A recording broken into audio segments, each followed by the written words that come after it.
Alright, testing. Hello.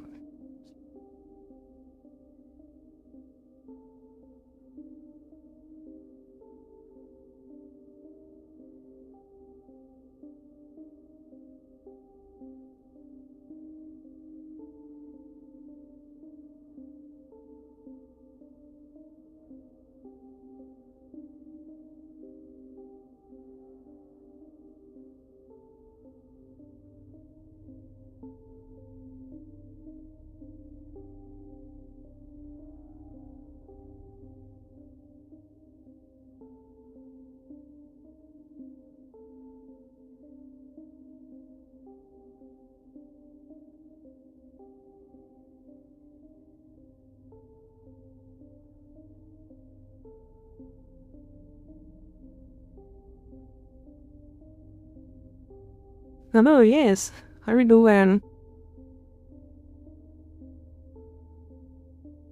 How's your day? Hope you're doing it.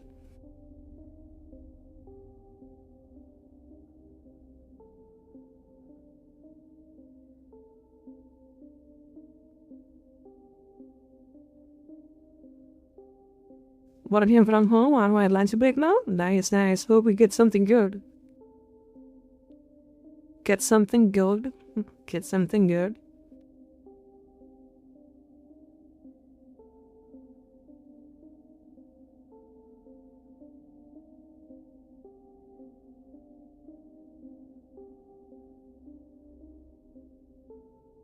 Have some chicken on glaze, just chilling now. Nice. Sounds awesome.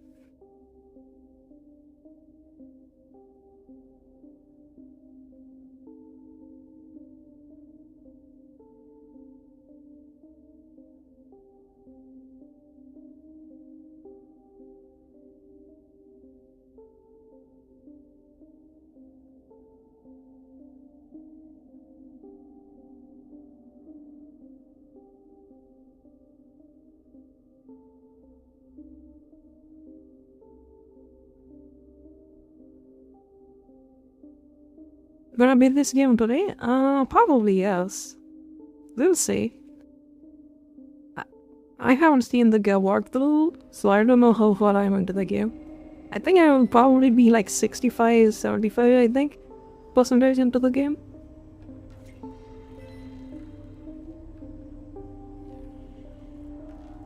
It likely depends on how annoying the bosses are. And how long I'm stuck in the area.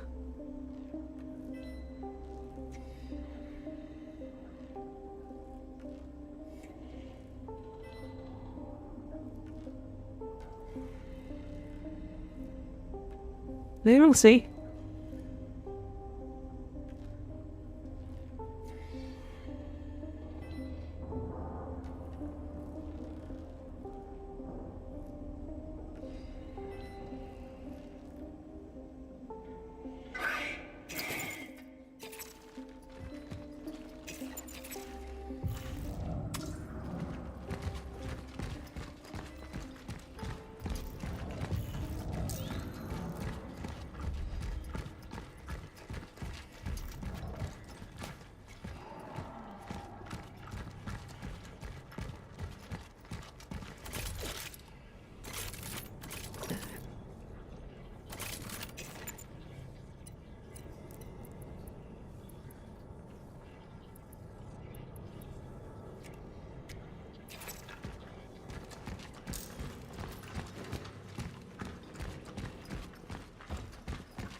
Get that in the one.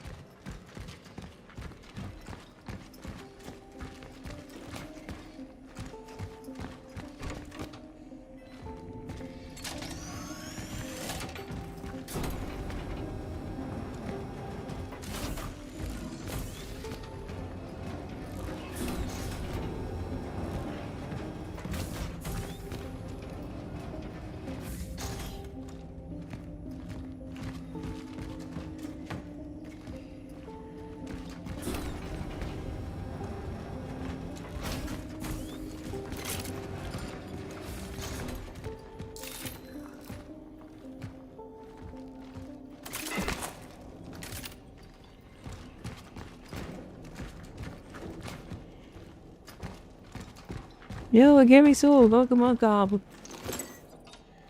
What have you been up to?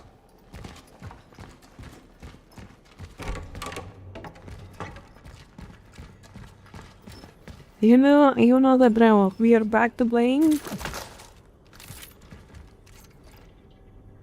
Chronos.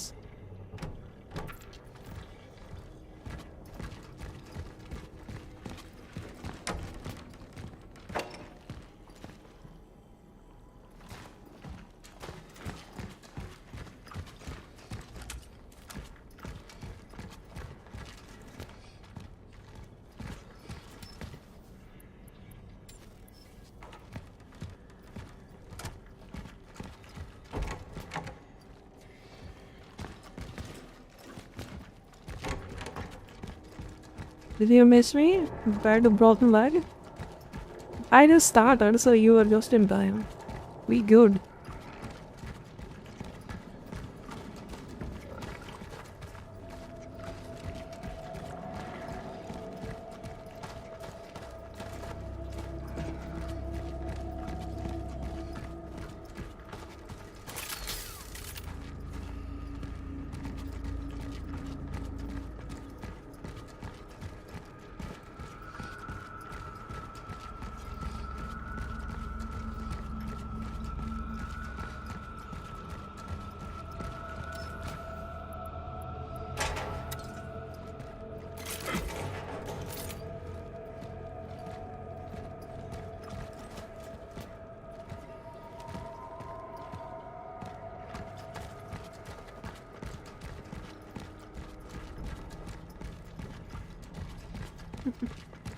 Yeah, get on sooner, Gaming Soul. What the fuck?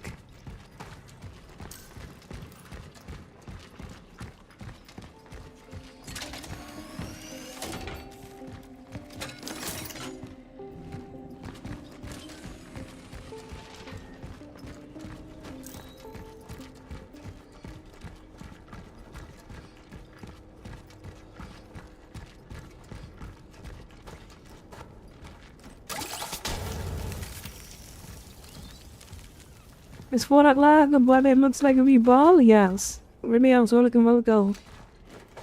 I mean it's they nearly 1 PM for me, so we have some time zone difference. It's basically afternoon. What o'clock for you and sense is it morning?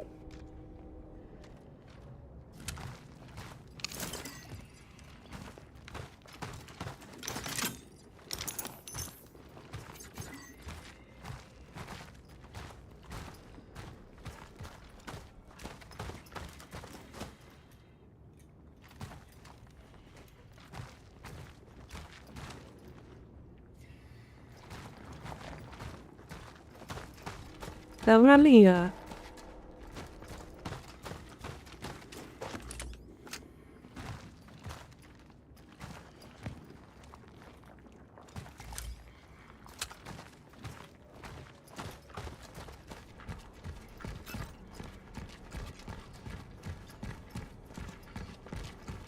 got it later, yes. No problem. 1x3 sound builder, it's a 1x3 sound family too. You're both in the same country, come on.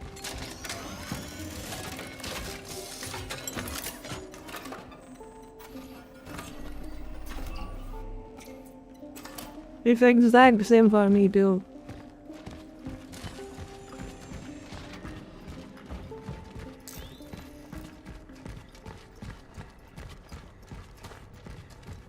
Yeah, I think yesterday I started like at 9 AM. Yeah, I think I am late today. I had a bit of a headache, so I get in the slept a little bit.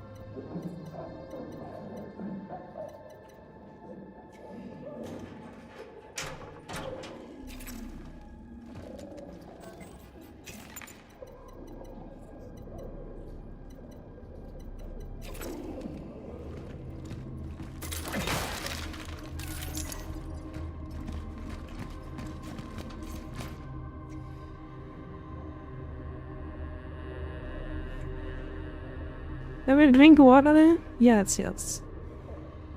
First I had water, yes.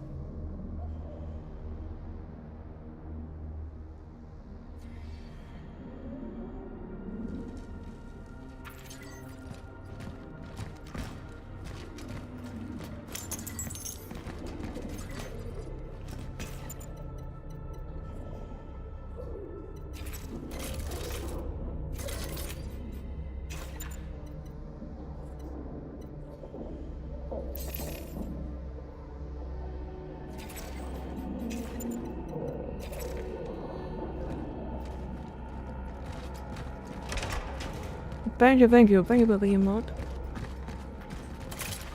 Let's go, we are ballin'.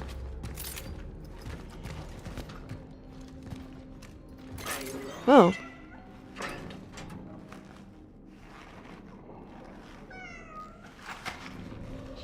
An exceptionally handsome specimen. Yes, you are.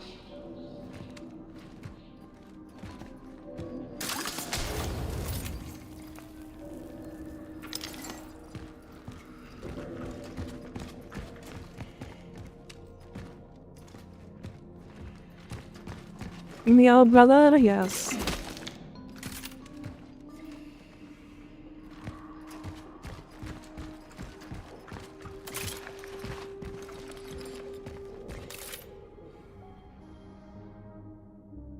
Nice to have moderators to remind you. Well, that. I mean, it doesn't really change much. Yeah, thank you. Regardless, it's fine. We good. Worst away, we need players.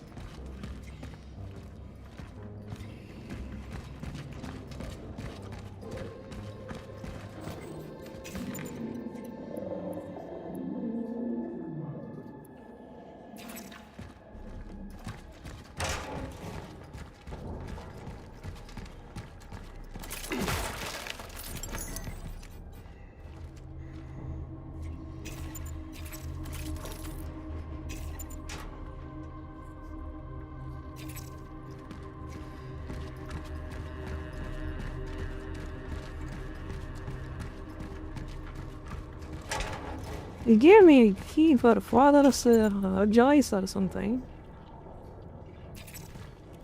Oh, father for office, okay.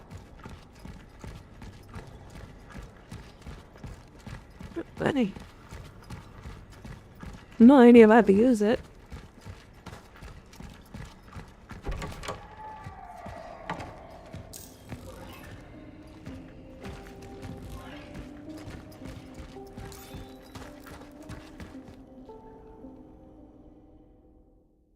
We reported the tweet and shall start the action. Then call it a night? Yes. Thank you, video. Rest well. Come back later.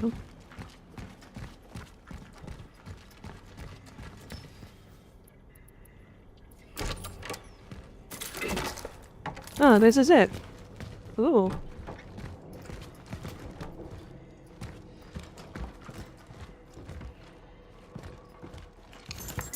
Did it on a whim, but I got it. Nice.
Done upgrade.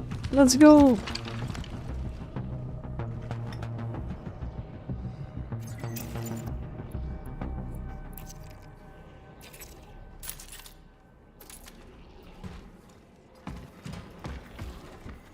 Why do you keep coming here? Your mother. She liked it here. I should have come here more often. Oh, don't you dare. Your quackery only made her suffer. And maybe that is exactly why I need to save as many lives as I can. But I can't do it on my own. We're still family. Sarah, You should leave, Doctor. please, come home. I am home.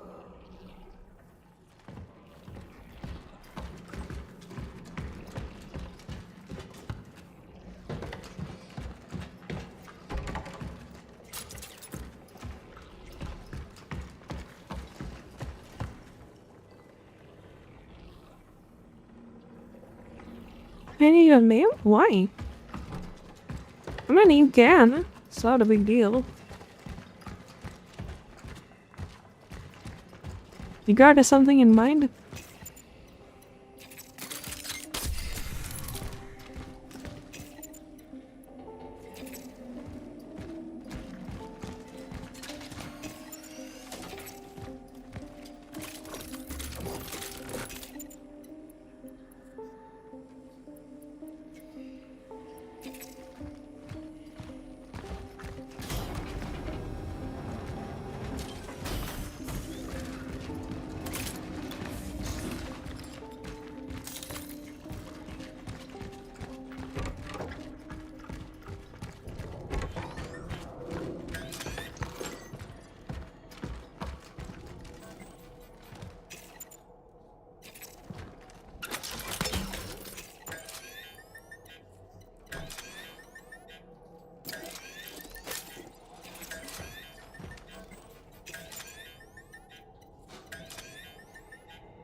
Don't is there any name yet? Okay, okay.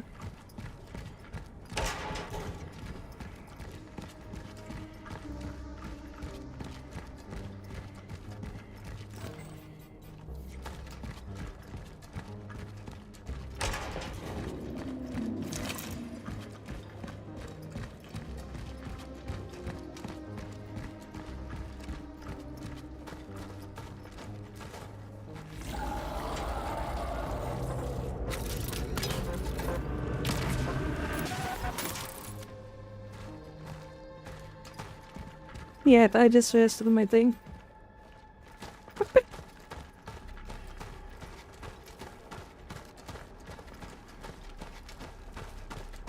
I thought those things were real.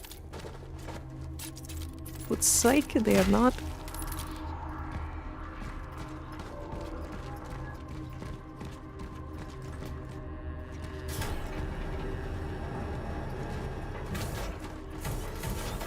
Are you the false prophet?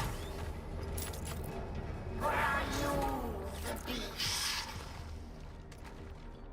Which of you made us look him in the face and be frightened like the worms we have grown to be? Seek us out in the walls, in the ground, in the air. You breathe.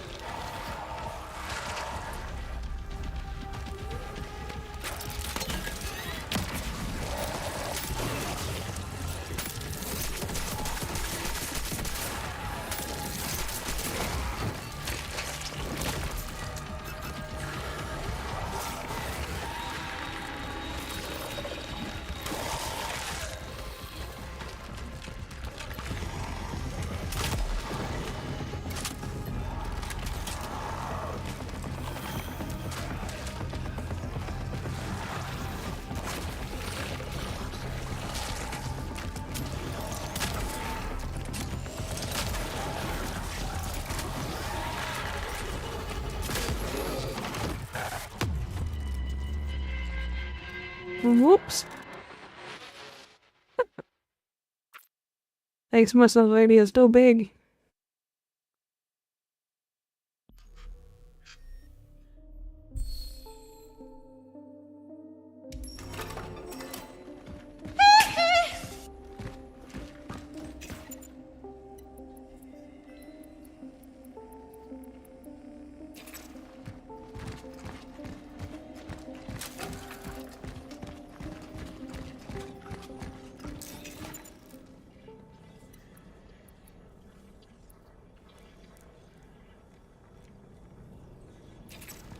Looks like someone's mad.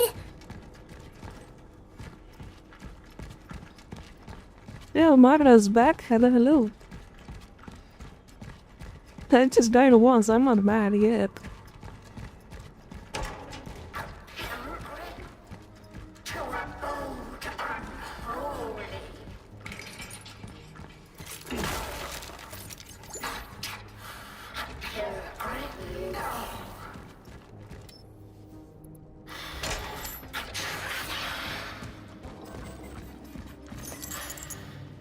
Or so you think of yourself.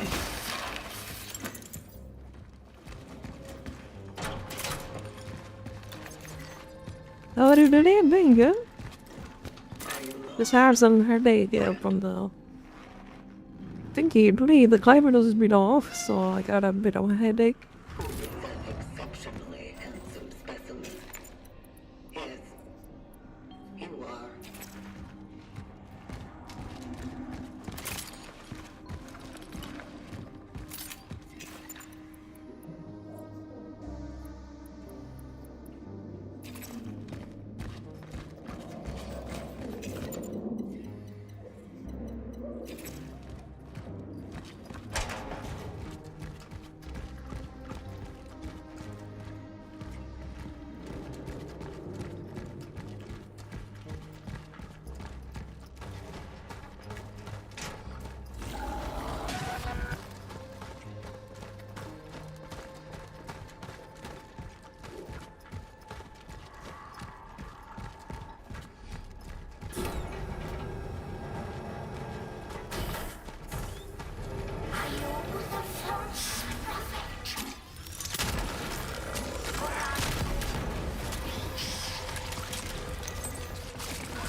That episode on J, yes. I seen it.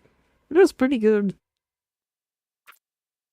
There's so many of them. Pretty good, pretty good. It's pretty good.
Happy Cookie Gaming here. Happy afternoon, thank you, thank you.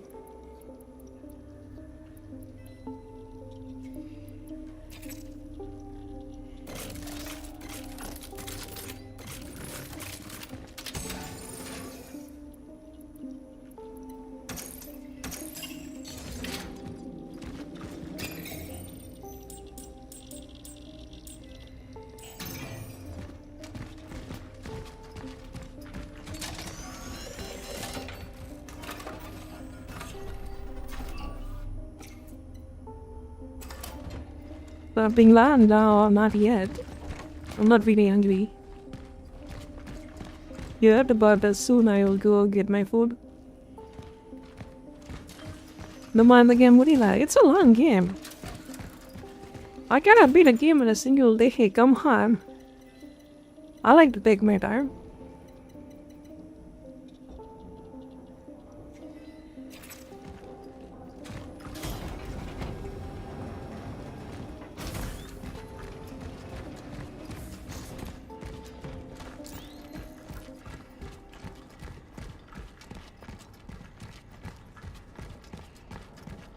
Time to become a professional speedrunner? No. Time to become a professional game enjoyer.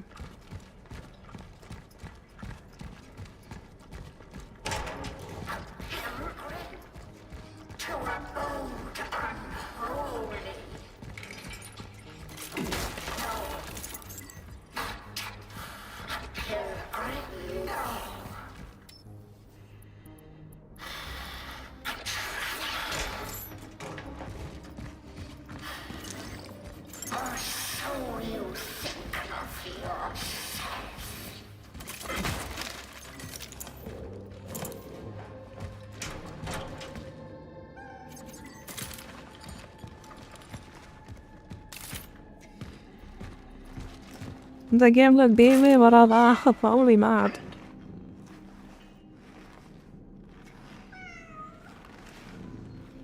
Only an exceptionally handsome specimen. Yes, you are.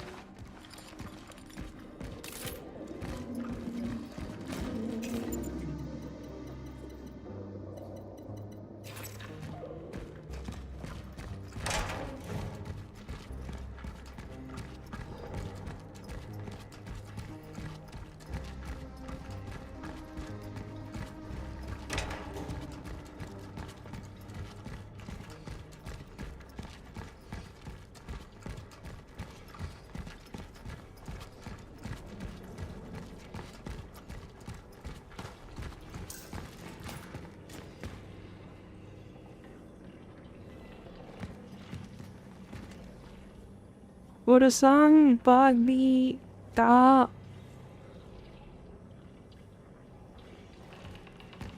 Lebanon Allah Kuwan? What? What do you mean?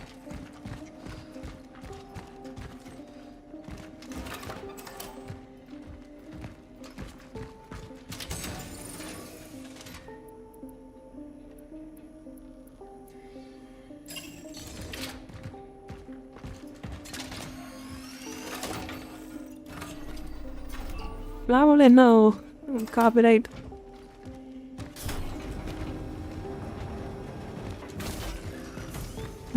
Panita. Panita. Hey, one good. Clover. Duh. I'm not gonna sing. I'm pretty bad at it.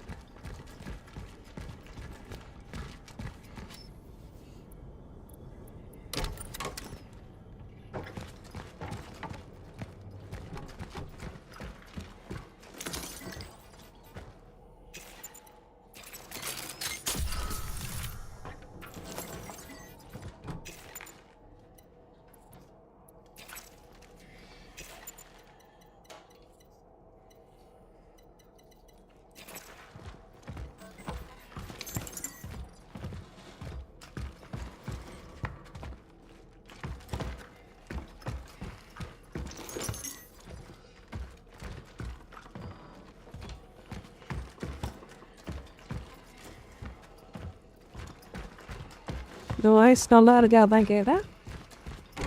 Thank you, but no.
Why do you keep coming here?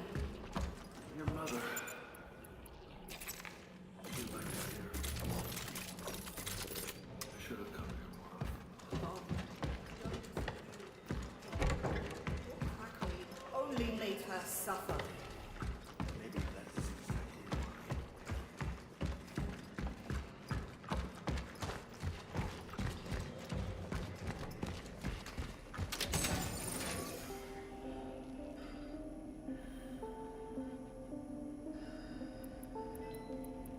Joystick brain, yes, I told you yesterday. I'm using a controller.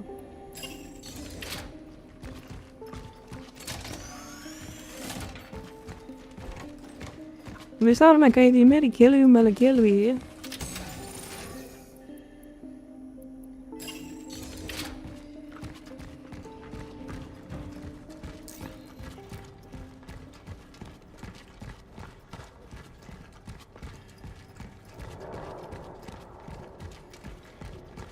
அவ்வளோ நேரம் என்ன கேள்வி இருக்கு உங்களுக்கு? ராசி பொழுது ஜாதகம் ஏதாவது வேணுமா? Jesus Christ.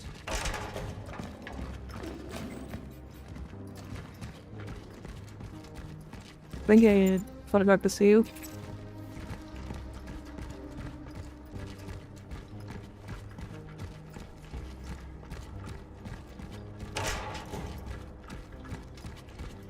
Oh, yesterday நான் live பண்ணேன். I just subscribe on the Gmail channel. Nice, nice. Good, good. Keep it up.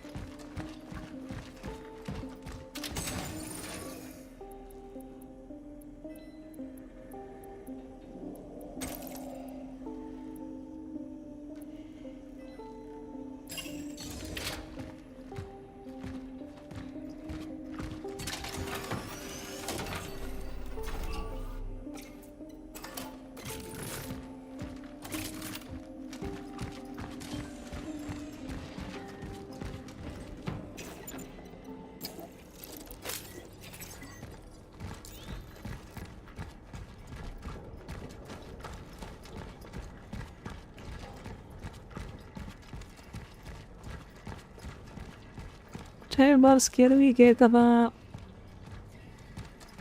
Tailboss கேள்வி கேட்கவான்னு இருக்கு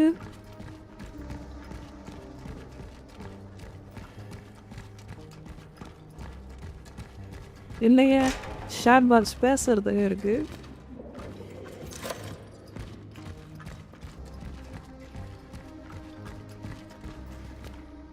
Oh my god, this is why I fucking don't want to deal with Tamil people.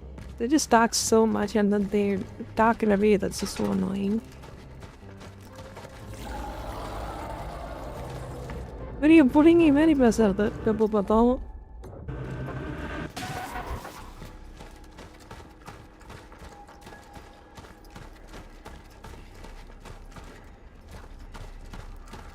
Bro sub பண்ணுங்க பார்ப்போம் என் சேனலுக்கு support பண்ண முடியுமா வாய் கீழே பேசுகிறீங்களே ஒரு sub பண்ணுங்க பார்ப்போம்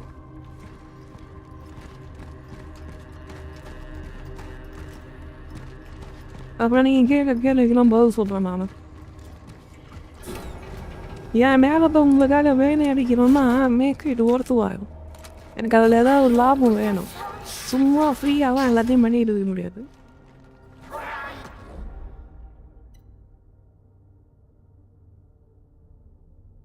என்ன பண்ணணும் சொல்லுங்க Give me a sub.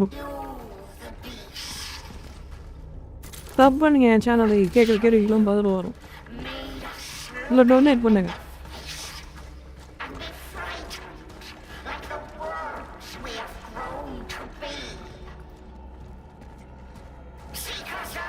Sub yes. Subscribe. Give me a gift or sub.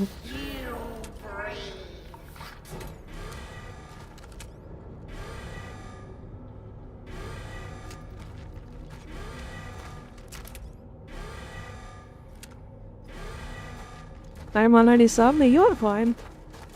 I'm talking to Cookie Thumber while though. ரொம்ப பழமாக வந்து பதில் பேச கேள்வி கேட்டோம்ல சாட் பாக்ஸ் கேள்வி கேட்க தான் தானே இருக்குதுன்ட்டு சப்ஸ்கிரைப் பண்ணணும் பதில் சொல்கிறது தான் இருக்குது சப்ஸ்கிரைப் பண்ணுங்க பதில் சொல்லலாம்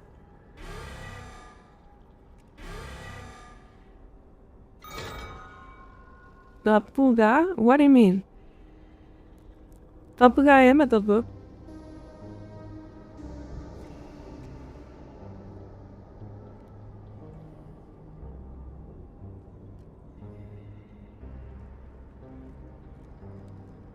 என்ன கொஞ்சம் வளர்க்குங்க பார்ப்போம் ஏன் தப்பு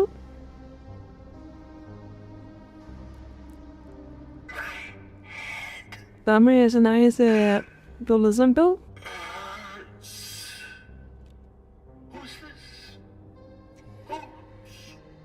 நீங்கள் பாட்டு உங்கள் இஷ்டத்துக்கு கேள்வி கேட்பீங்க பதில் சொல்கிறதுக்கு விருப்பம் இல்லைன்னா உடனே நான் ஆகாதவங்க ஆகிடுவேனா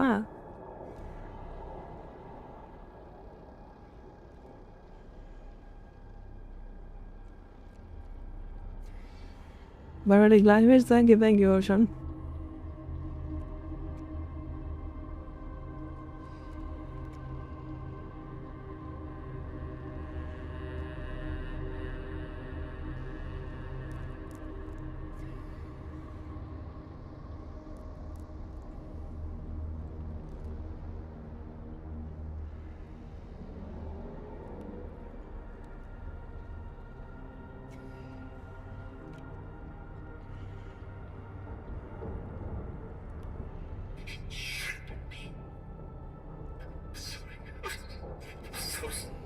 நீங்கள் பதிலே வரலாம்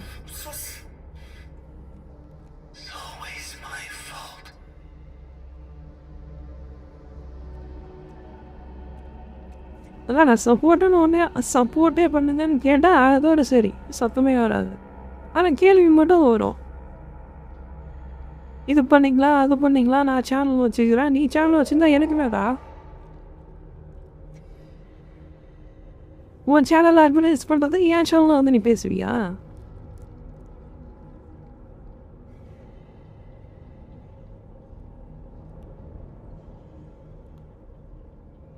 என்னதான் உன் போல என்ன கதை உன் கதை night rain crowd fund Oh, thank you. If you add something, I really appreciate it.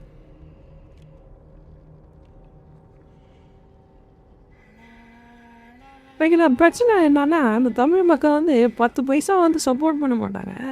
சும்மா வந்து உட்காந்து சேனலில் உட்காந்து சேனலுடைய சேட்டையும் உட்காந்து கெடுத்துக்கிட்டு இருப்பாங்க. கேள்வி மேலே கேள்வி. சப்போர்ட் பண்ணுங்கன்னா ஒரு பதிலும் வராது.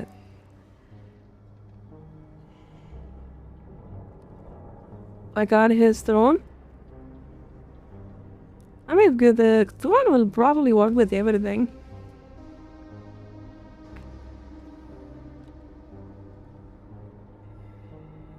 Yo, if you want me to take you seriously, I want a donation. I want subs. Otherwise, I'm not going to spend any time of my time towards you.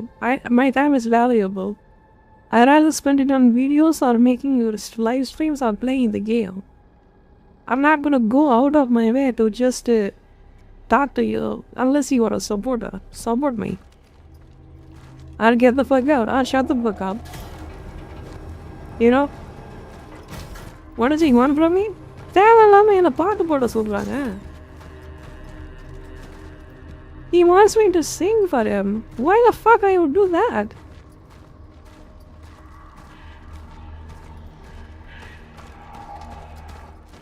நான் என்ன பண்ணேன் என் சேனலில் வந்து சொல்கிறதுக்கு நீ யாருடா? ஒத்திக்கிட்டு உனக்கு கான்டென்ட் பிடிச்சிருந்ததுன்னா பாரு, இல்லைன்னா போயிட்டே இரு. If you don't like my content, just get the fuck out. Or shut the fuck up and watch. நான் இப்படி போடலாம், இது நான் அப்படி போடலாம். என்னது இது? யார் நீனு? Who are you to tell me to what to do? You are not my moderator. Even if a moderator says me that moderator is going out.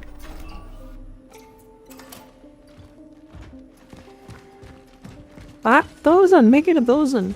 I'm not gonna. Something I'm not gonna do that is I am uncomfortable with. For that low of a cash, I want 1,000. $1,000 I will try to sing.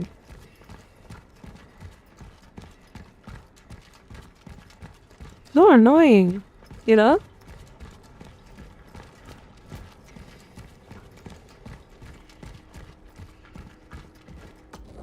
This is why I think I just debating. This is why I debated to remove the Tamil tag altogether, because it brings like people like this. They're just so annoying and obnoxious to deal with. Most of them are poor fucks that doesn't even support you. You know, what's the point for having a Tamil channel? Every time a Tamil person shows up, they will do something like this. Every time. It's not once or twice. I've been streaming for 2 years. Every time a Tamil guy shows up, he thinks he owns this channel and then tells me what to do.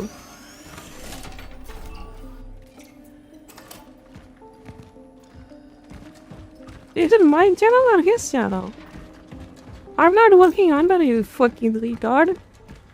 Get the fuck out of here.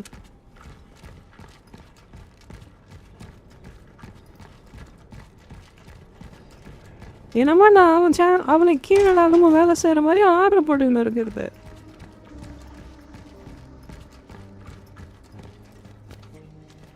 டேய் யோ speaking தமிழில் பேசினால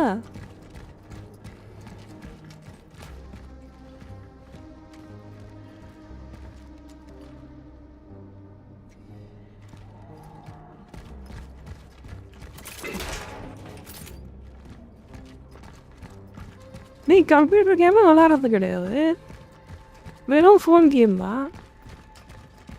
என்னத்துக்கு இங்கே வந்து உனக்கு என்ன கதை? என்னத்துக்கு இங்கே வர நீனு? What's your purpose? Singular word in Tamil, just sounds cool. Okay, no problem. Like, he doesn't even play PC games. He just comes here and then tells me what to do and tells me to sing. And he is not even a sub.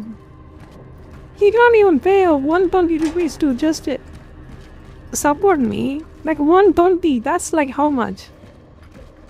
A freaking burger?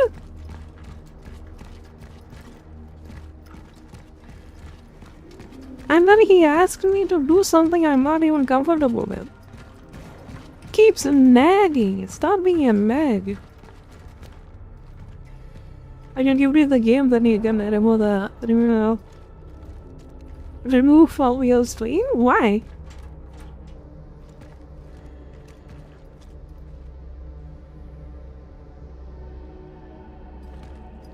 Remove me from your Steam? I see, I see. Well, privacy? Yes, yes. I get it, but give me a second, I can think of some other idea. I'm not sure if I want to play that game or not. I don't know. Like, there is some other player that's playing it, but I'm not exactly sure. There's just so much freeloaders that just comes and make me mad, dude. Like, it's super annoying. I'm gonna ban that guy. I don't want to deal with a person like that.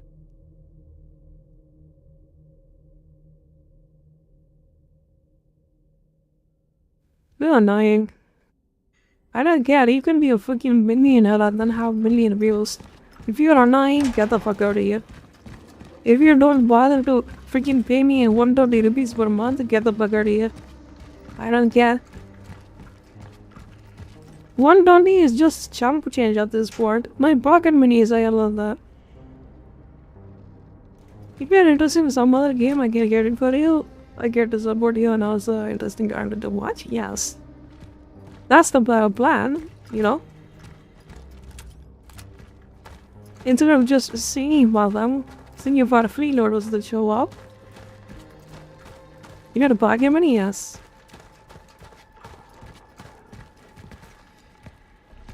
Not much, but a little bit.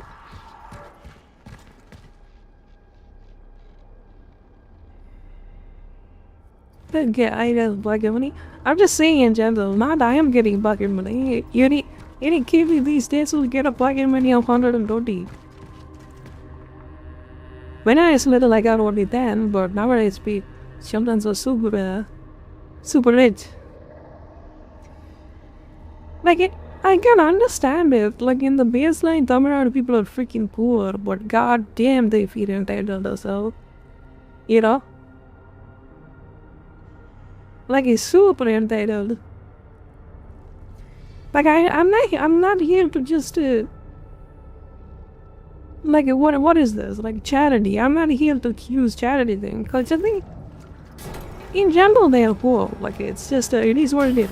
You know, poor country, no jobs. Fucking dumb as hell. That's why they don't get jobs. And they refuse to work. Like, that's why freaking North people are coming here and then taking your little jobs, because you have so much ego to your fucking pathetic existence. So you refuse to work the hard labor. And then North people come here and then they are hard working and then they take your jobs. And then you complain they are taking your jobs. You know?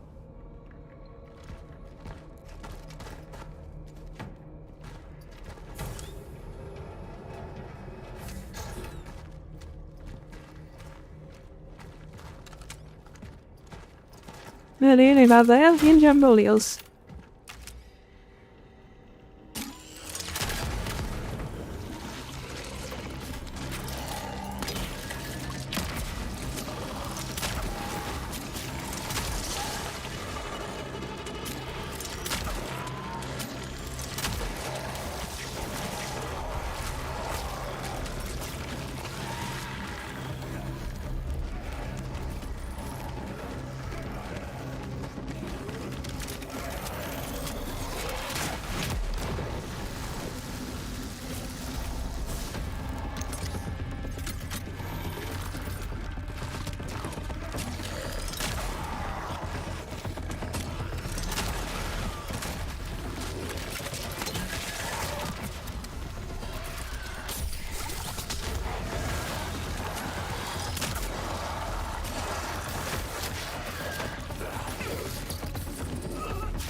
Jesus Christ, how many of them are gonna show up? Ugh.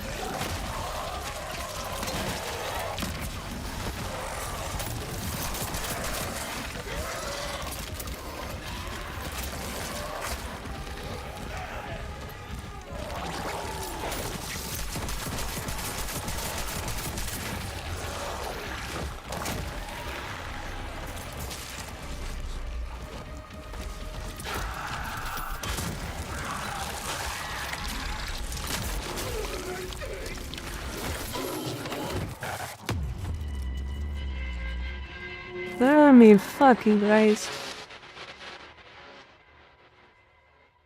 Were we Indian considered a real world last time? A lot of people from North work in South? Yeah, the trend kinda changed.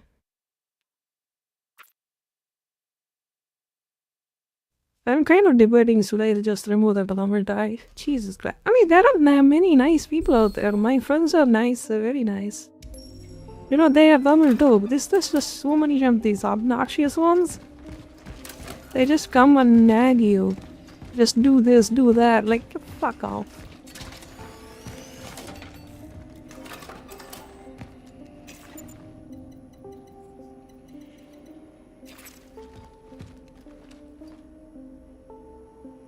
And I'm working in South XD. Nice, it's a big deal, not a big deal. It's pretty much the norm these days.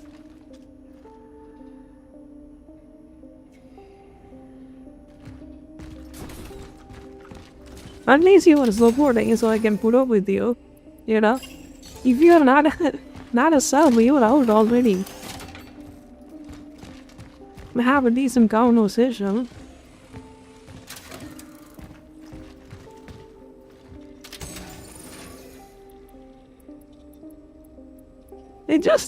I just don't have time for that. Like, I have to concentrate on the game, otherwise I would die.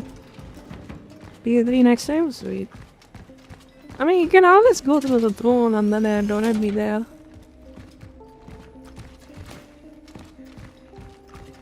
I don't know why you said that. There we go, thank you. Really appreciate it. See? If you do that, you can ask me questions and then I can answer them more happily. Let's go, thank you so much.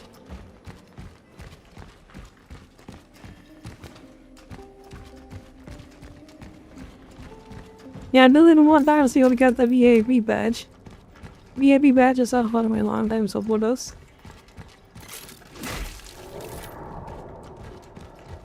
Like, I watch a guy, like, I have a freaking Wilson that he says if a person doesn't really support you that much, don't waste your time on them, you know?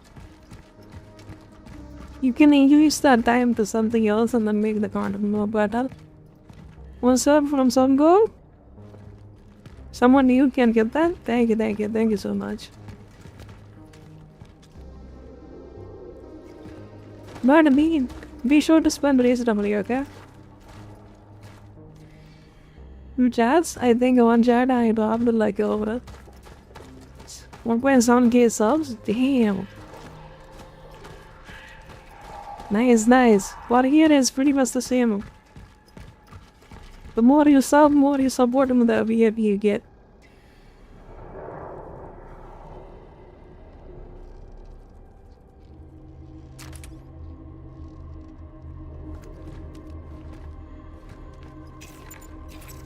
What is the plan? Like, there is like at least they summoned like 25 zombies there. I don't know how to deal with it.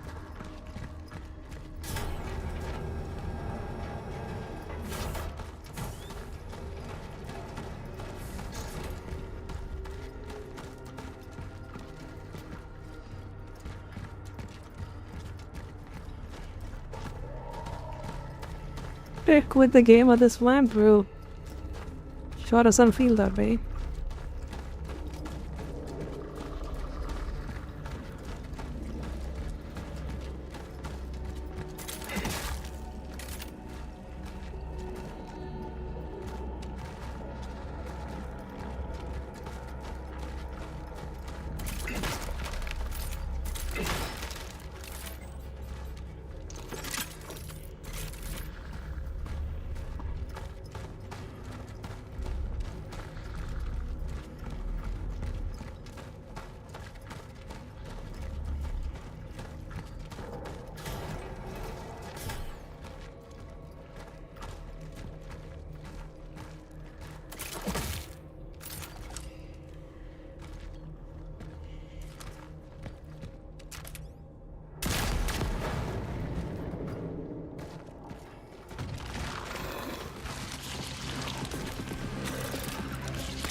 It just flanks you, though. It's so annoying. It just hits you from the side. Yo, let's go! What is that? They're gonna have a bad review. Yup, they are.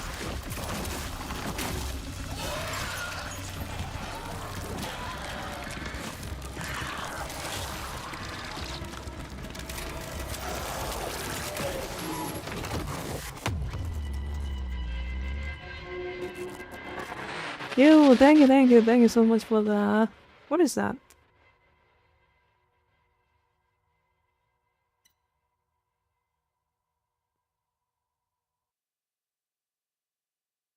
Hi Plane, yeah, hi Plane just in. Sweet, sweet.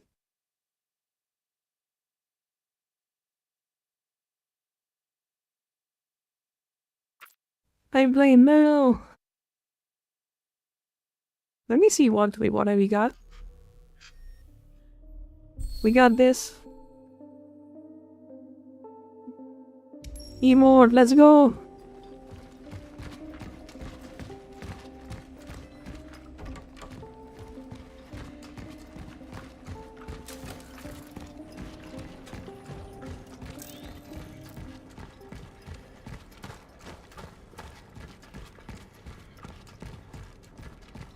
Other priority ones? Damn.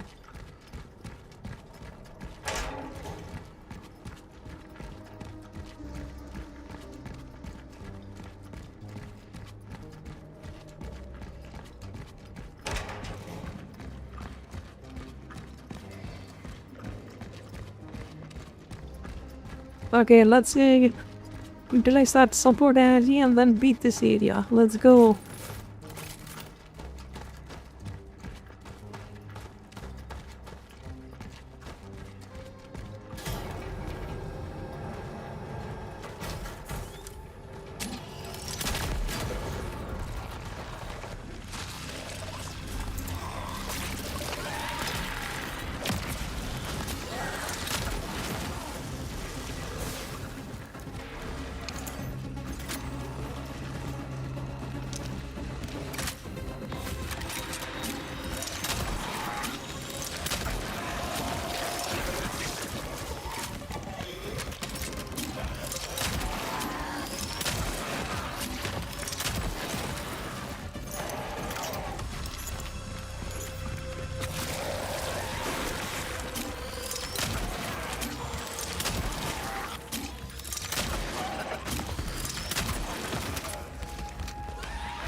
That one guy is glitching out.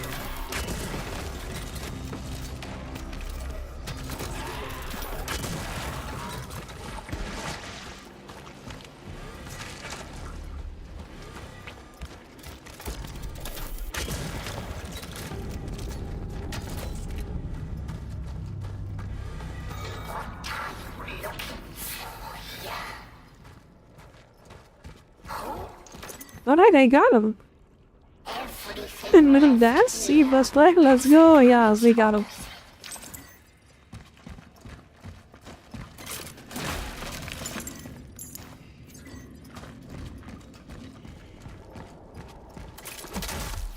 Man, if one of these fat things came alive, that would have made it way worse.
Please don't. I'm gonna go and save. Give me a second. If I have an assume, I have a guess. If I activate that, it's gonna summon the big ones.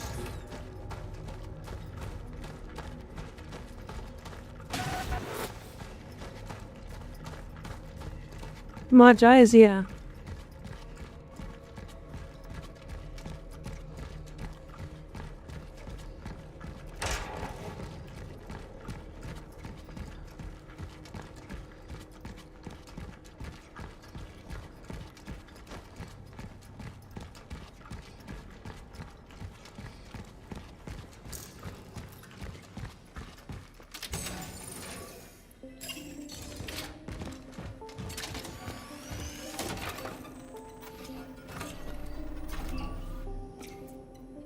Yeah, it has been done.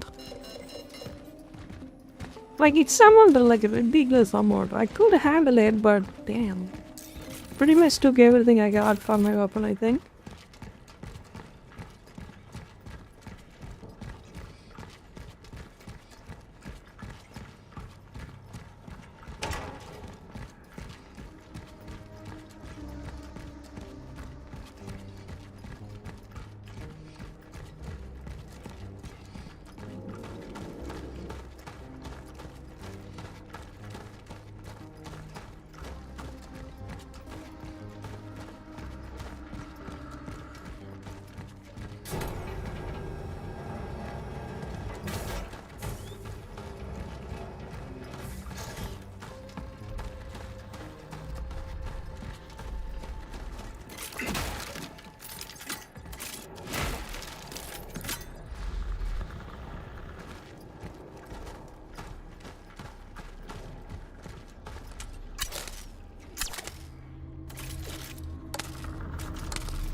Okay, it didn't summon them. Nice.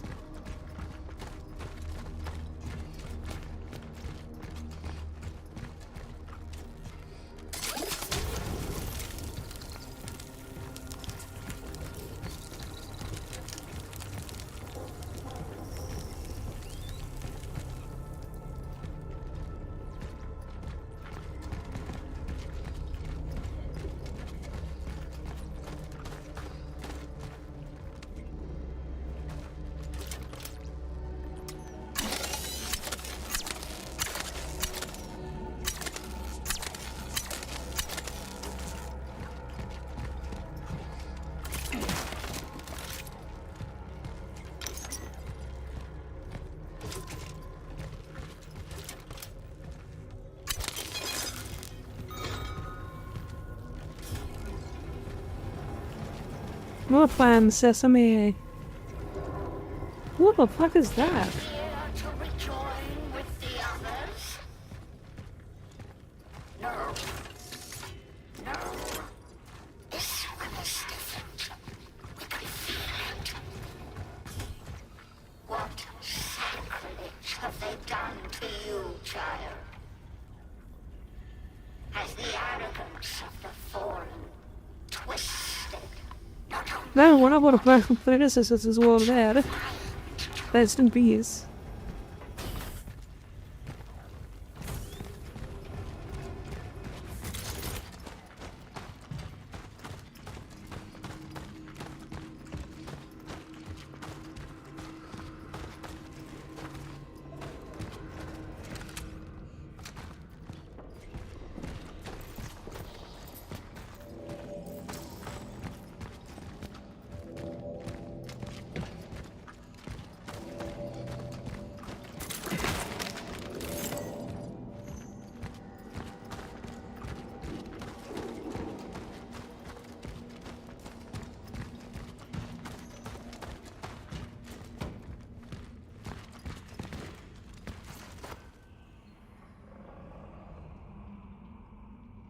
Beauty in the back and playing the SACQ to strengthen gardens.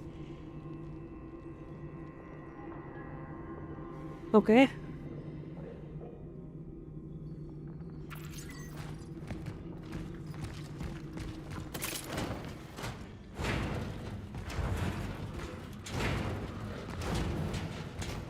Ominous, yes, we are in a cemetery. Cemetery?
Dragons now?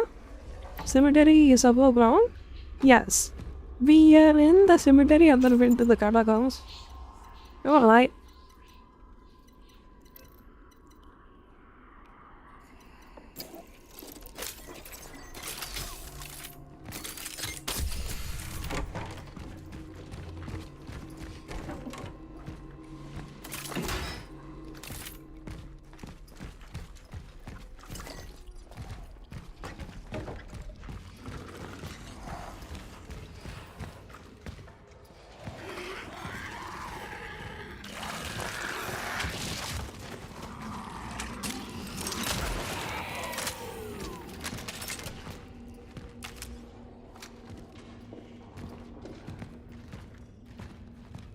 Here you put dead people in both. True. You think you two were sent, don't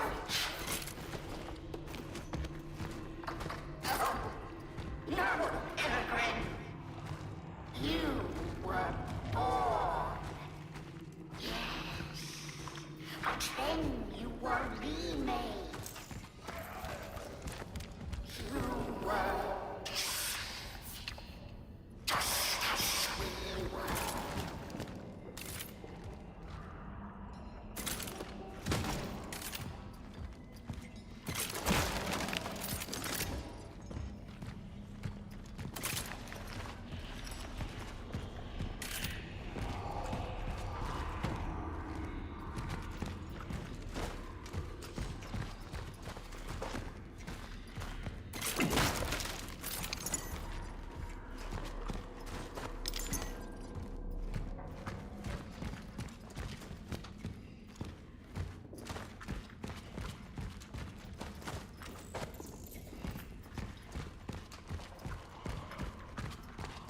Okay, I think the other way I might get some loot. But make go there.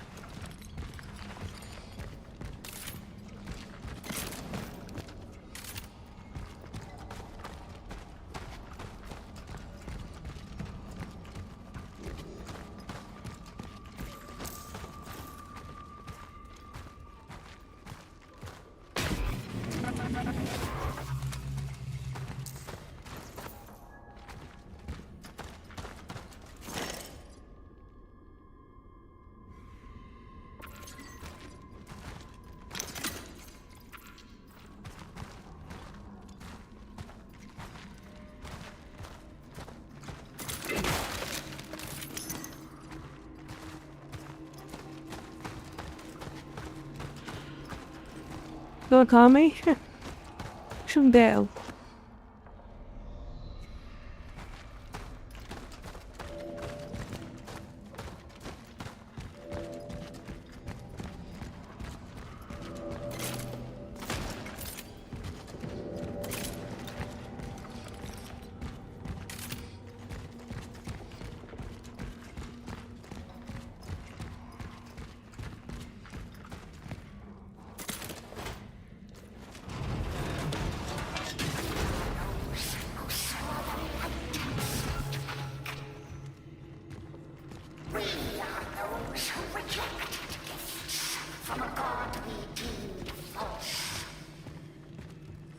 Those who refuse to join the demon.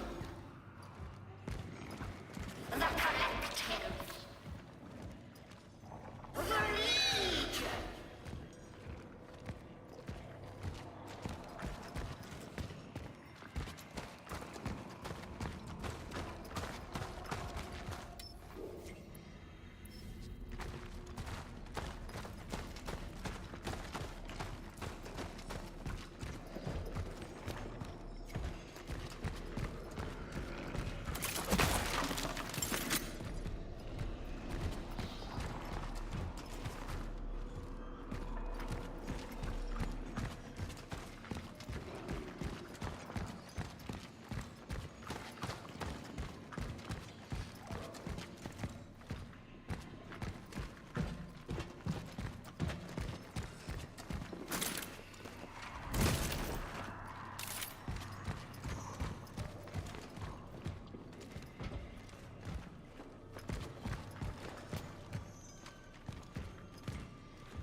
Of course that is.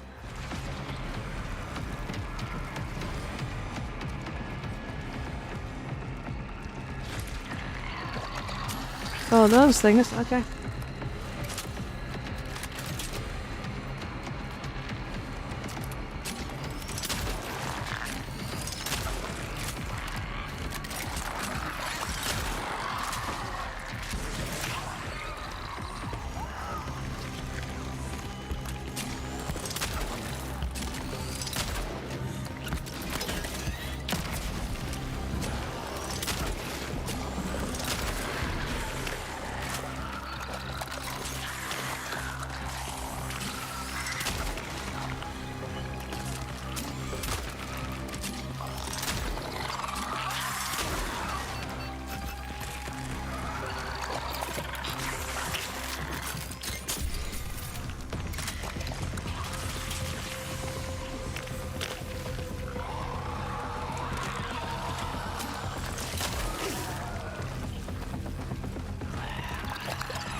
That was veel moving and plans. Damn. Fuck off.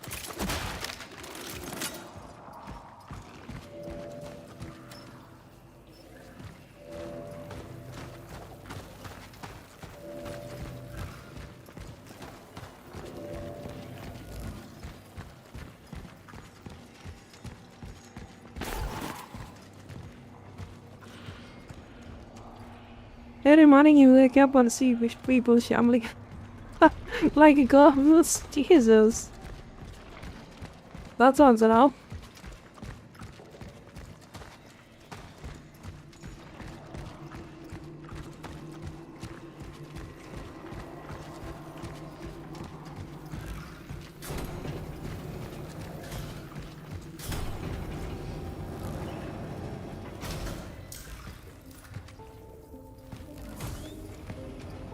It seems that my target was organizing a kind of humanitarian refuge in this place. When the change began to manifest, everyone was welcome here. Despite the common knowledge about the process of change, people were still in direct contact with each other. There was no fear. They gave the impression that they were waiting for something. They were preparing for it and being coordinated. Initial investigation confirms that it was my target that was at their head. Such is our calling. Okay.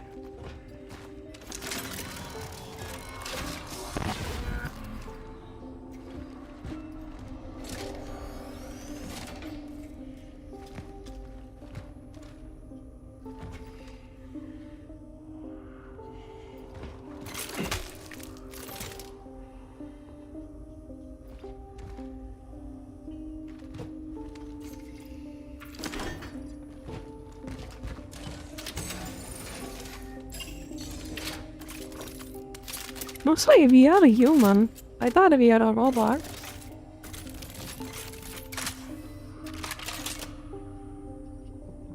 One time I have forgotten. Spoken French? I see, I see. Well, yeah, I thought we are a robot, but we are not.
Oh, what area is equally fucked?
Well, this area is just a dead end.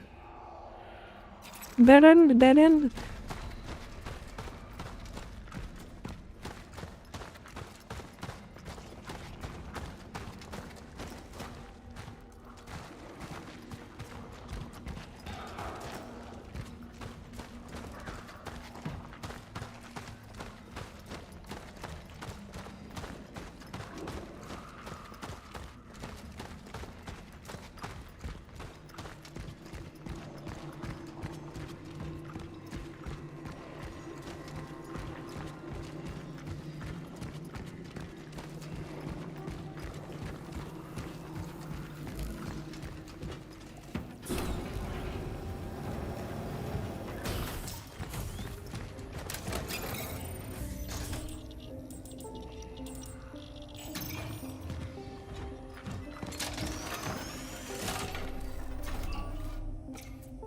Fair game.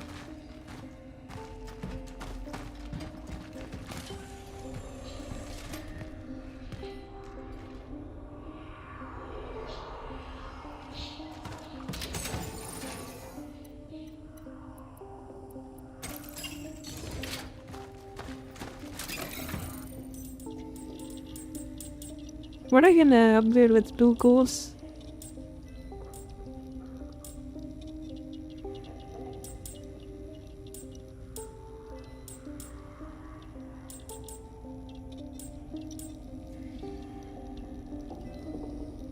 Could go 3 cores of man get the infernal slot. Yeah, I can just save it. Meeting hell again? See you in a while? Okay guys, thank you so much for dropping by and so much for the support. Really appreciate it. Hope that thing goes easier for you. And then see you soon. See you soon, see you soon. I'm gonna go get lunch too. So I think anyway, it's a good time. Probably vegetable rice.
Alright, I miss you, and I'm gonna watch a video and then have my lunch.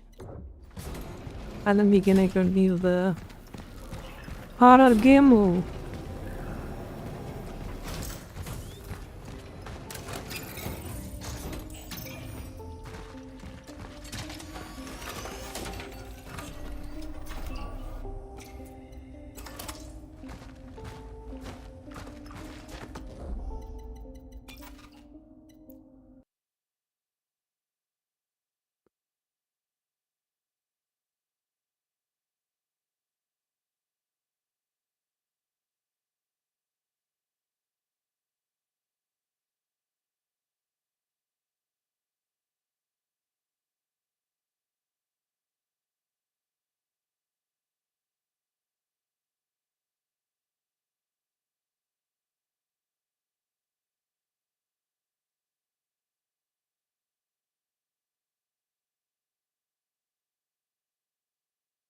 Zen 5 finally battle for Kiwi? Is it not?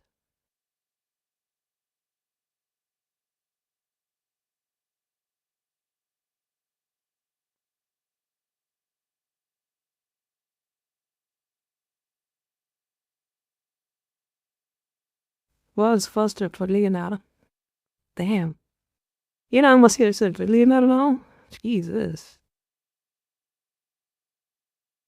Well, let's see, what are we gonna watch? I wanna watch something, yeah. Complete collapse of Bungie. Let's watch that. I'm not gonna lie. What the this fuck one happened to hurts. that company? Today we are performing an autopsy on Bungie, one of the most prolific game studios in the entire games industry, one that was largely responsible for popularizing online gaming for casual audiences. Hell, these guys were the ones that brought gaming into the mainstream, and as they rose to the highest of heights, they become nothing more than a cautionary tale of greed and mismanagement. This is the same studio that gave us Halo, that built Destiny, that at one point represented the future of the games industry. I think the story got woke. Like in this video.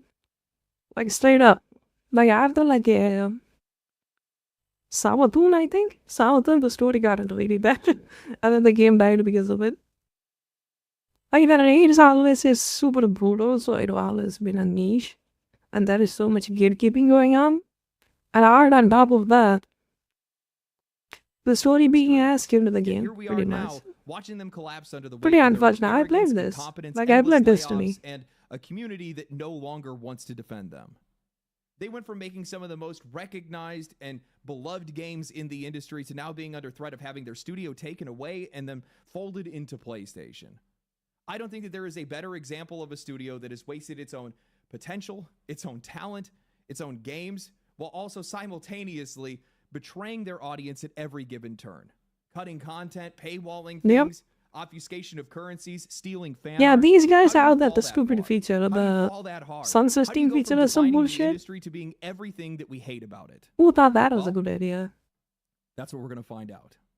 Big thanks to Starford Systems for supporting the channel and sponsoring today's video. They build some of the most powerful custom PCs out there, hand-assembled, stress-tested, and built to last. Whether you want a pre-built rig ready to go or a full custom build, check out Starford Systems and use my link in the description below. Bungie is at its lowest point in history. Destiny 2 has collapsed to its weakest player count in years. Since the release of The Edge of Fate just a couple of months ago, the game has bled out most of its audience. It's now barely reaching 25,000 players on Steam, which is a loss of more than 90% of the players that they had at the game's peak with Lightfall. Their next project, the extraction shooter Marathon, was revealed this last spring to little more than criticism and controversy, especially after it came out that they had lifted art assets from Complete disaster, creator. Marathon. Ultimately, that entire fiasco forced PlayStation to suspend the release of the game indefinitely. So now, with Marathon in limbo, Destiny 2 spiraling, and CEO Pete Parsons stepping down, Sony has already begun stripping away Bungie's independence and preparing to fold them deeper into PlayStation. Rewind the clock 10 or 20 years ago, and this is one of the greatest studios in the industry. They were untouchable, and nobody could have ever predicted that this is where Bungie would end up. But here we are, which means that we have to answer the question how, and to be able to understand that, we need to go back to where it all started. Like so many legendary studios, Bungie's story begins really normally, to be honest with you. In the early 90s, Jason Jones and Alex Seropian had met in college in Chicago, and they bonded over a love of games, and they wanted to build games of their own. They cut their teeth on making titles for the Mac, beginning with a game called Nope, a Pong clone that was made before they even created the studio, and then they followed that up with Operation Desert Storm, a dungeon crawler called Minotaur: The Labyrinths of Crete, and then they made their first real FPS game, Pathways to Darkness. But it wasn't until the release of Marathon that Bungie truly had made a name for itself. Marathon was unlike anything that Bungie had built before. Its strange, compelling brand of sci-fi pulled players in, and its vertical level design pushed the experience forward. But what really mattered here was that it came out for Mac, because at the time, shooters and big budget Looks games like a just hand lived up on the PC or Doom clone. consoles, leaving Mac players starved for options. Bungie filled that void, but in doing so, they ended up building a loyal following that saw their Yeah, at games least it as has a proof map. that Mac Doom doesn't gaming have could it, I stand think. alongside the rest. The success of Marathon, followed by Marathon 2 and Marathon Infinity, cemented Bungie as a cornerstone of Mac gaming and gave them their first taste of real mainstream recognition. Following the success of Marathon, Bungie tried their hand at publishing a few smaller titles while quietly developing their next big project, and in 1997 they released Myth: The Fallen Lords in RTS, and it became their fastest selling game to date. I think the reason why Bungie was so successful at this point comes down to what they themselves described in an IGN documentary. They were young, stupid, idealistic, and above all, ambitious. They weren't just running a corporation. They were a group of friends that were making games that they wanted to play. If you go back and you watch some of the footage of their earlier days, you can see it plain as day. None of these guys were shooting any of these videos with the intention of it being in a documentary. No, they were just running around with camcorders because that's what everybody else did at the time. The office was full of pranks, jokes, and chaos, but underneath it all was a philosophy that drove everything that they had made. They Every single one of them is a guy. were their own Did you customers. notice that? I think it all starts with the idea that we were our own customer, and that anybody Every else who single was one of gonna them. play our games, you know, we were in their shoes. And the spirit of that was tested almost immediately, because when Bungie released Myth 2, it shipped with a critical issue where Because the it is a installer guy, was wiping yeah. players' hard drives with no patches or day one updates to be able to save them. Bungie then had to recall nearly 500,000 copies and replace them at their own expense. It cost the company millions of dollars and nearly sank the studio, but it showed exactly what kind of company they were. Oh my, how times have changed. That was Bungie when they first started. They were their own customer. They were making games for themselves. And I think when you look at their early success, that makes a lot of sense. I think that you have to be selfish in the games industry. I mean, you have a ragtag group of nerds and geeks that like sci-fi and fantasy games, and that's what they were trying to make for themselves. They weren't thinking about what anybody else wanted them to make. They just wanted to make the games that they themselves wanted to play. We were our own customer. We were in their shoes. That line seems to come up almost every single time I ever talk about either successful developers or ones that are failing, because at the end of the day, I think that that's where success in this industry starts and stops. If you do not understand the perspective of your customers, if you cannot feel what they feel, then how are you supposed to provide anything of value to them? After the financial disaster of Myth 2, Bungie doubled down on their next project, Halo, and I don't know what it was. Maybe it was just the financial pressure of these guys almost going under. Maybe they just had the right people at the right time, but their talent went through the roof. Marcus Leto leveled up in art direction. Joseph Staten stepped in as a writer and cinematic lead. Chris Butcher drove the engineering. Chris Barrett refined the visuals. In just a few years, this scrappy Mac studio that was making quirky RTS games and dungeon crawlers was suddenly building something unrecognizable. It jumped so big that, honestly, I just don't understand it. Halo debuted at Macworld with none other than Steve Jobs introducing it, and for the reveal trailer, Bungie had brought back Marty O'Donnell, who had scored Myth 2, and they only gave this guy a vague description of a mythical ancient alien world, and what he would then deliver for that trailer is now the most iconic theme in all of gaming, the Halo theme. Oh.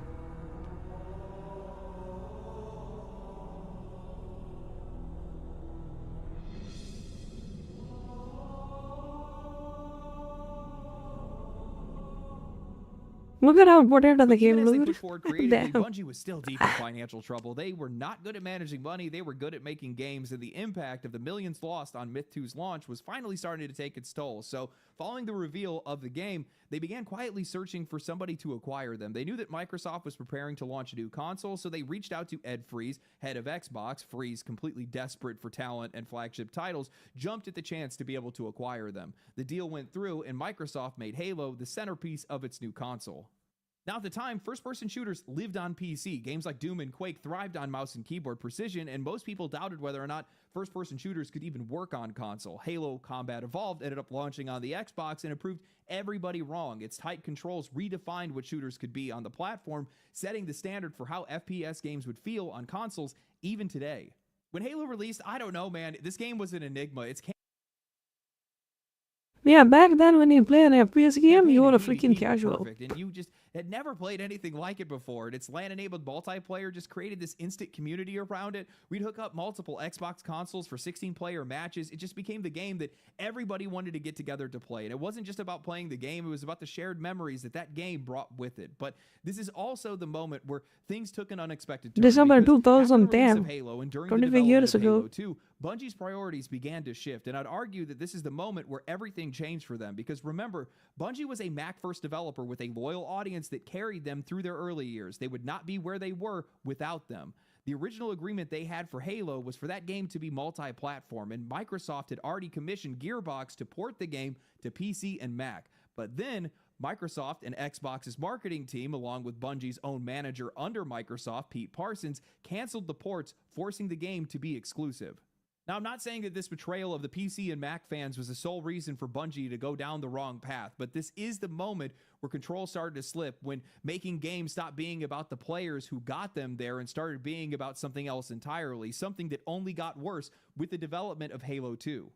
Bungie wanted to push Halo 2 further than anything that they had done before, but the project slipped into chaos. Deadlines started slipping, Microsoft's patience started to run dry, and executives were reportedly pressuring the developers to sleep in their own offices just to keep the machine moving. The same group of nerds that were once making games for themselves were now getting crushed under corporate schedules. Bungie asked for another year, but Microsoft said no. For Bungie, this wasn't just a scheduling issue, it was survival. Rushing Halo 2 risked undoing everything that they had already built, and the standoff between the two got so heated that Ed Freeze, one of Xbox's top leaders, quit the company in frustration. Bungie eventually ended up getting their delay, but they lost their strongest ally, and with him, the last traces of the carefree studio that they used to be. And I think what's crazy is that despite all of this, their talent was still undeniable. Halo 2 was more than just a sequel, it was a cultural event. It sold 2.4 million copies in the first 24 hours. It raked in $125 million, becoming the fastest selling piece of media at the time. It was the moment that gaming fully entered into the mainstream, and beyond sales, Halo 2 revolutionized online multiplayer. Through Xbox Live, players could actually form clans and climb leaderboards and compete in a global community. It wasn't just a continuation of Halo's story, it defined what online gaming could be for consoles, and it cemented Bungie as one of the most important studios in gaming history. But that success came at a cost, because going big time, locking in with Microsoft, abandoning their old Mac audience, even if it wasn't their choice, it reshaped the studio. The Bungie that was once building games for themselves is now tied to something much bigger, and the weight of that partnership was starting to show. The development of Halo 2 was the moment where Bungie finally realized what they had signed up for. Microsoft now has one of the most important games in the industry, and there was no world in which they were going to let Bungie work on anything else. With every release, expectations grew even heavier, and as soon as Halo 2 had shipped, Bungie was pushed straight into Halo 3. Now, on the surface, the development of Halo 3 was going smoothly, but inside the studio, resentment was building. Leadership had already begun whispering about escape and starting talks with Microsoft about going independent, knowing that they had been chained to Halo forever under Microsoft's oversight. And yet, under that pressure, they did it again. In 2007, Halo 3 launched to $170 million in sales in the first 24 hours. Halo 3 was an enormous leap over Halo 2. Powered by the Xbox 360's hardware, visually it was unrecognizable. Hela literally sold Xbox. Bungie over-delivered on nearly Without every single Halo, front. the Forge Mode, Xbox a is revolutionary garbage. tool that let Halo, us make Gears our of own War. maps and create What our else own it got? content. Theater mode where we could record, Tomb edit, Raider, and maybe? share gameplay clips. Dedicated servers that gave multiplayer stability and consistency that we just never even saw on console, and a campaign that stretched even longer than whatever they had made before, delivering some of the most cinematic, satisfying experiences imaginable. But at the height of their success, Bungie was still looking at the exit. Following Halo 3's release, they announced that they were going to be separating from Microsoft, citing a desire to have some creative freedom and return to their roots as an independent studio. Under the deal, Microsoft would retain rights to Halo, while Bungie would continue developing the franchise for a few more years before they fully parted ways. In that stretch, Bungie oversaw Halo Wars, they followed it up with Halo ODST, and finally in 2010, Halo Reach marked both the studio's farewell to Halo and the end of their official partnership with Microsoft. It was the close of an era. Yeah, that Looking was back so on it now, it's good. crazy Halo that Reach despite was all the best chaos and one. the pressure that Bungie was under, they never seemed to break. They had already secured their independence from Microsoft. They could have just coasted, quietly quit, or just phoned it in, but instead, every single release, every game they had seemed to just raise the bar even higher. And while Halo 3 might be the most popular entry in the series, Reach was just something else entirely. It showed just how much Bungie had matured and how their skills had developed over the years. And to this day, I do not think that there's been Like a at better the end, FPS story that you I just have die played. and then Going back Master to the Chief's beginning, wakes delivering up in Cortana the to the Reach pillar is of autumn, watching amazing. the sacrifices of noble team Like, I will unfold, it was never forget devastating, that. It was emotional. It was It was like unforgettable. it. Nobody They expected Bungie to tell a literally story made a like that, and history it through left an games impact story, you that I know. think still Now defines it's just a them for slap. many fans even today. For a lot of us, Reach wasn't just a farewell to Halo, it was the moment that we remember Bungie forever. I'll be honest with you guys, for some of you folks that watch this channel that are a little bit on the younger side, maybe you guys only know Bungie for Destiny, I'm sorry. It's next to impossible for me to be able to explain just how much their studio and their games meant to gamers worldwide. It's like their existence just made gaming better across the board. It rose the standard for everybody out there. Their storytelling was peerless, their gameplay was flawless, and as a result of that, I think it made the rest of the industry want to do better. They were a company that just kept raising the standard with every single game that they released. And I didn't realize this until I started researching for this video, but I think the reason why we saw such a golden age in the Xbox 360 era isn't just because of nostalgia, it's just because Halo was that fucking good.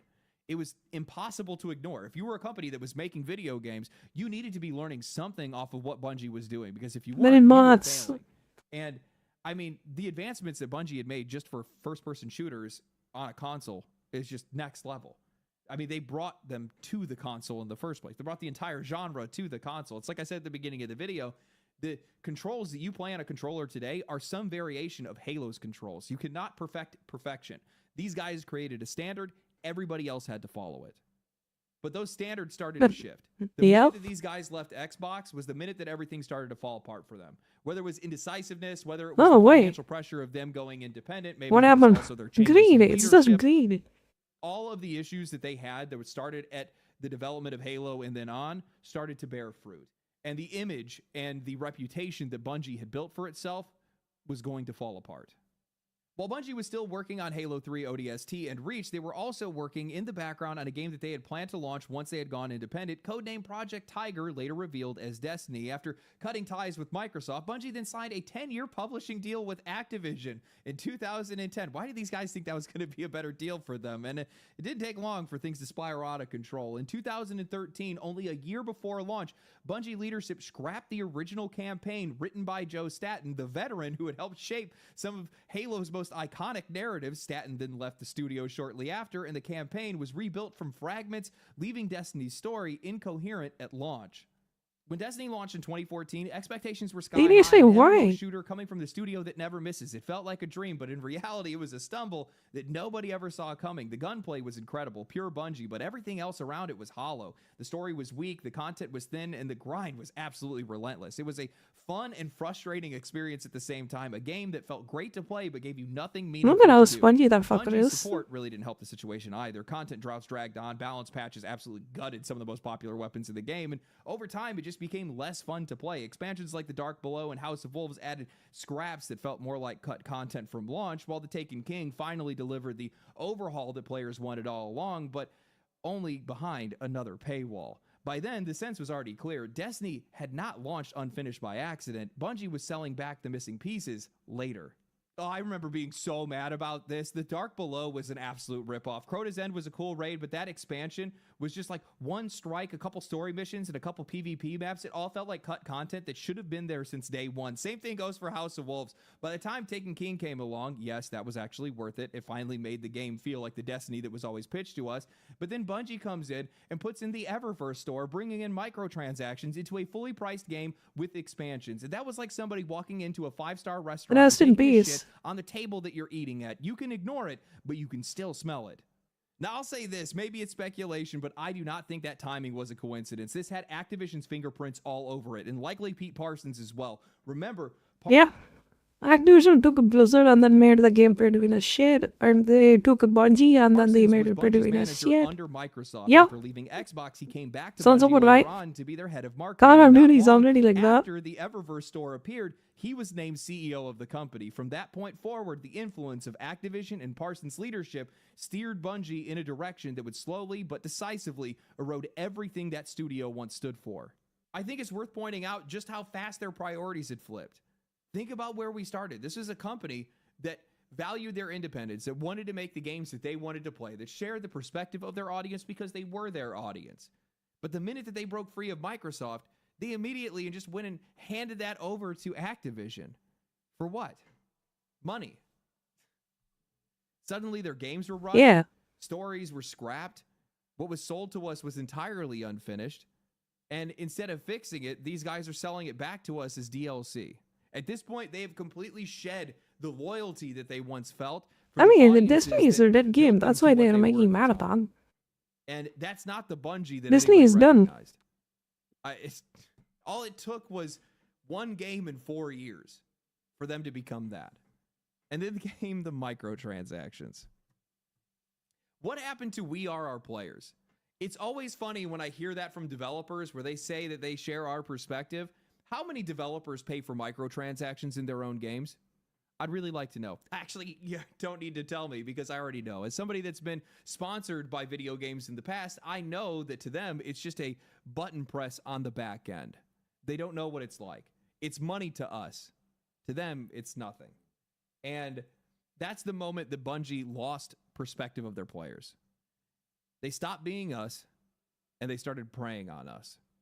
When Destiny 2 launched in 2017, it was clear that Bungie had learned from at least some of their mistakes. Cutting support from the first game so quickly was frustrating for a lot of players, but the sequel was a massive improvement. The story was much more coherent, the campaign was cinematic, the launch was packed with content, there was more planets, better boss fights, and more weapons. It wasn't perfect, but it was far sharper in every way, and it let players feel genuinely optimistic about the future. But that optimism would be... Oh yeah, Destiny looked pretty good. Because the graphics on this game is really good. Bungie was secretly throttling XP gains to slow down how quickly players could earn Eververse rewards. On paper, XP should be used to be able to unlock free loot boxes containing cosmetic items, but in practice, Bungie had built a system deliberately limiting how often players could earn those rewards without paying.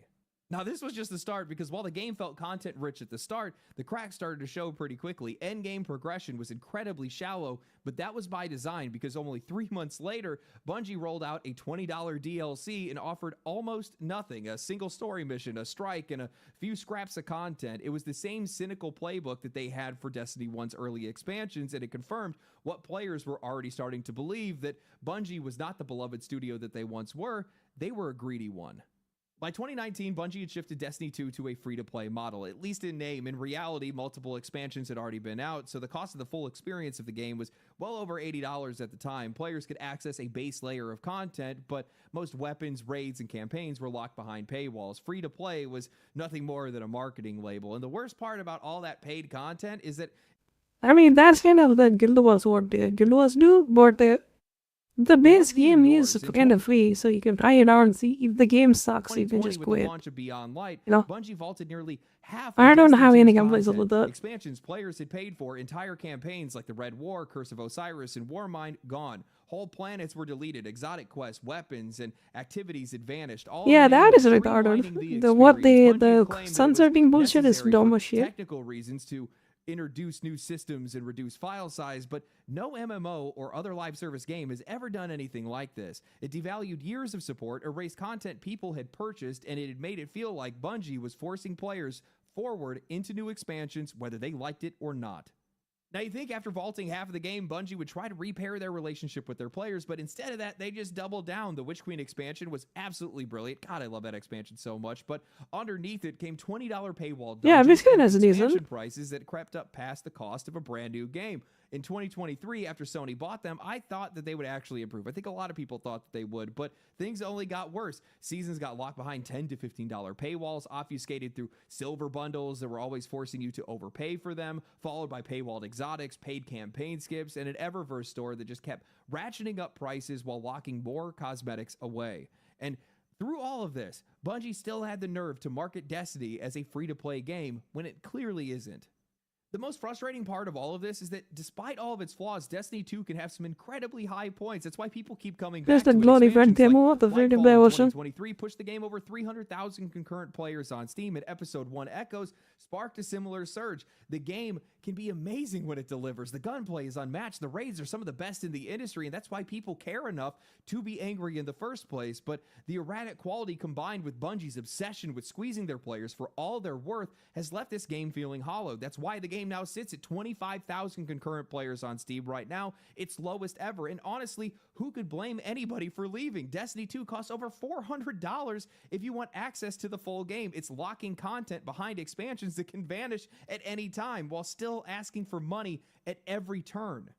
This is not the Bungie that made Halo. That's obvious now. Most of the original staff is gone, lost to layoffs, creative differences, scandals, or burnout, or whatever else. And what's left has shifted its perspective so far from we are our players that the quality Yeah, has it's just suffered a and the trust is cardboard gone. reanimated Bungie was once one of corpse. the most renowned studios in the world. Now nobody gives them the benefit of the doubt because they have proven time and time again that they do not deserve it. They've abandoned their principles that they were founded on to the point where their own leadership openly dismisses the idea of delivering value to their players. At GDC 2023, Bungie's then general manager, now CEO Justin Truman, gave a presentation on running a live service game where he literally argued that over-delivering to your players is a bad thing. He said, if we release an expansion with 2 raids, the next year folks are going to be upset if there's only 1 raid. We've hurt the station by making a rogue decision in 1 train. But at the same time, and this is why the lesson is so painful, so much of quality and delight in our craft comes from over-delivery, right? From giving folks stuff beyond what they expected. We still want that. We still want to surprise and delight and sometimes overwhelm our players, but we need to be mindful of the patterns and the implied future commitments we've set for ourselves each time. Games media rushed in to defend Bungie at the time, claiming that players just didn't understand the full context of the conversation, but let's be real, that's a bullshit mentality.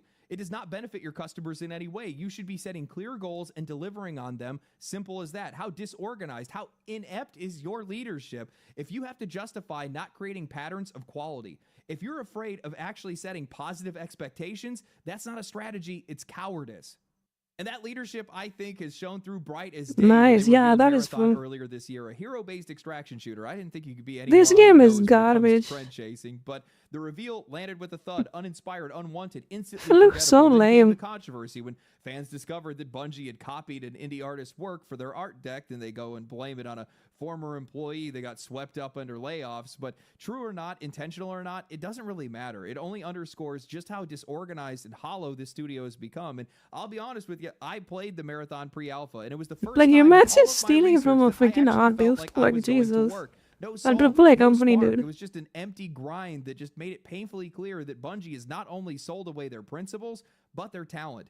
The only thing that's left is a studio that is creatively bankrupt and it's being run by management that has no idea what they're doing. And that's why Marathon is delayed indefinitely. Sony now sees the writing on the wall and that they've wasted Delayed $3.6 indefinitely, billion investment Reposo. with Destiny 2 bleeding players and Marathon delayed indefinitely. They've begun stripping away Bungie's autonomy, preparing to fold the studio fully into PlayStation, likely dissolving it entirely. There's a really good chance that Bungie just won't exist after this. Bungie's story is tragic because it didn't have to be this way. They weren't some no-name studio that lucked into success. They were visionaries that once set a standard for the entire industry. They took shooters off of the PC and brought them to console. They No, created King, moments, lose, memories, and whatever. communities Live that bozo. shaped an entire generation of players, and then they just sold it all away, piece by piece. A studio that was its own customer became a studio that looked at its players as wallets to be drained. They traded their identity for contracts. They traded ambition for trends. They traded trust for microtransactions, and now they're just a shell of whatever they used to be. The community is fractured. Their flagship game is bleeding players. Their next project is a punchline, and the company itself is just now being stripped for parts. The truth is, Bungie isn't collapsing because of bad luck. They're collapsing because they abandoned the very philosophy that made them great. The people who once played their own games, who built for themselves, then invited us along for the ride, are gone. What's left is a company that doesn't even understand its audience anymore. A company who forgot what it was. And in this industry, when you lose that, you don't just fall, you get buried. I don't think that Marathon stands a chance. I don't see a world Yeah, where that you get happens. Not without buried. a vast reimagining. I'm That's talking a good about one. an almost entirely different game, which requires a lot more time and a lot more money, and I do not think those are things that Sony is going to be willing to give to them. I think that Sony's looking at this and saying, this is a company that's lost its trust, that's lost its talent, that's lost its organization, And they're likely regretting that $3.6 billion investment and saying to themselves, let's just salvage whatever we can that still works. I'm deeply saddened to make a video like this. I would have never thought that this is where Bungie would end up. I really wouldn't. I mean, I've talked about this in other videos in the past, but Halo was largely the game that made me a gamer. Like, sure, I played games when I was younger, but at the same time, I never had games that I was like committed to. Games that became a part of my identity or part of my personality, or that led to me making a lot of other friends and memories and things like that. And I mean, they drove me to want to make games of my own. I mean, I dropped out. I'm just not really built for programming, to be honest with you. But either way, that's still what their games did. Their games inspired others to do other things, to do great things, or try to do great things. And now their games only inspire criticism, hate, resentment. I really am of the mind that money corrupts all, and that the more that you're tempted by the ring, the more focus you lose, and the more focus you lose, everything starts to suffer as a result of it. I have no problem with these companies wanting to make money. I don't even have a problem with companies wanting to have microtransactions in their game. I really don't. The problem is that when that gets in, I mean, it's a live service game, but they failed to deliver the content. That's why they died. Pretty much, that's what happened. The experience and actually You know, making something the for quality was audience not that you're putting good. it out there for. And The when price your was ring is getting to the expensive. point where it's interfering with the process, with the quality, with the experience that you're delivering. My friend You've is already also lost your not playing company at that Disney point. anymore. They At were a least Disney that's how fan. it works in my eyes. They could have that I don't know if Bichonta, I becoming think, part of PlayStation is going to help Southon. them. Maybe it will. I mean, PlayStation's internal studios do relatively well for the most part, so maybe that ends up being a boon to them, and maybe it ends up working out. Maybe that's what they need, is just stronger leadership and more oversight. I mean, if you think about it, they were at their peak when they had Microsoft over them. So, I mean, maybe this is exactly what they need. Maybe independence was the last thing that Bungie needed. Who knows? Anyway, hope you guys enjoyed the video. This is probably going to be a long one. I had a lot to say. I didn't want to leave out any context. I hope you guys enjoyed it. Hope it wasn't too long. If you guys did enjoy the video, share the video, like the video, comment down below, subscribe to the channel, follow me on Twitch, follow me on Twitter, catch me live on Fridays, and yeah, that's all I got. Stay cool, stay righteous, stay safe. I'll catch you guys in the next one. Peace. Say bye. Say bye. Hey. And there we go. Bungie is done. How do you lose $400 million? Rest in Shut down a peace. game known to the public. In the name of live, the media non-shooter space is already. Alright, let's continue there. Alright.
That this a learning experience? That is true.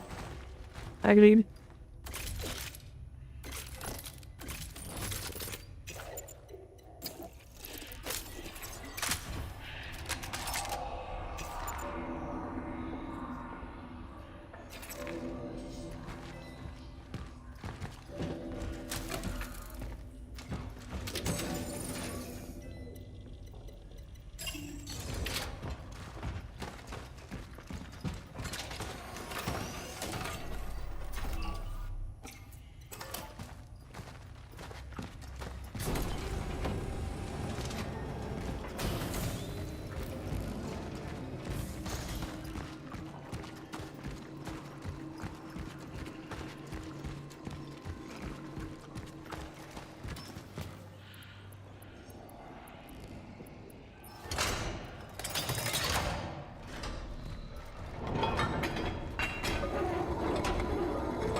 Then I don't have any ammo.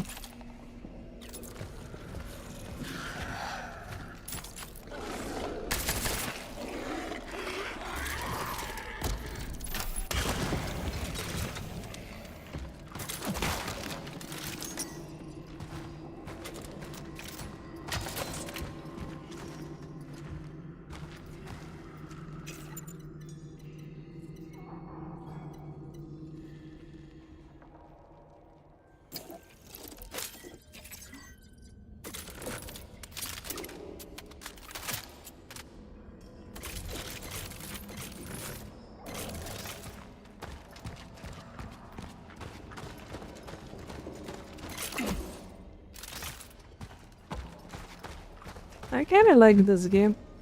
I would recommend it. It's pretty fun.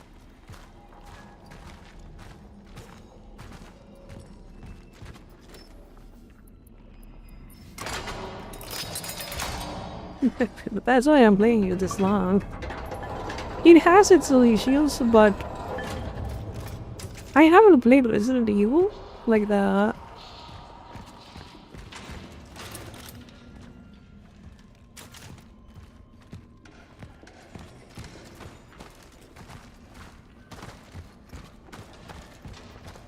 Like the 7 and the 8. I played the 4, the remake. 4 or 5. I don't remember. I played one of them.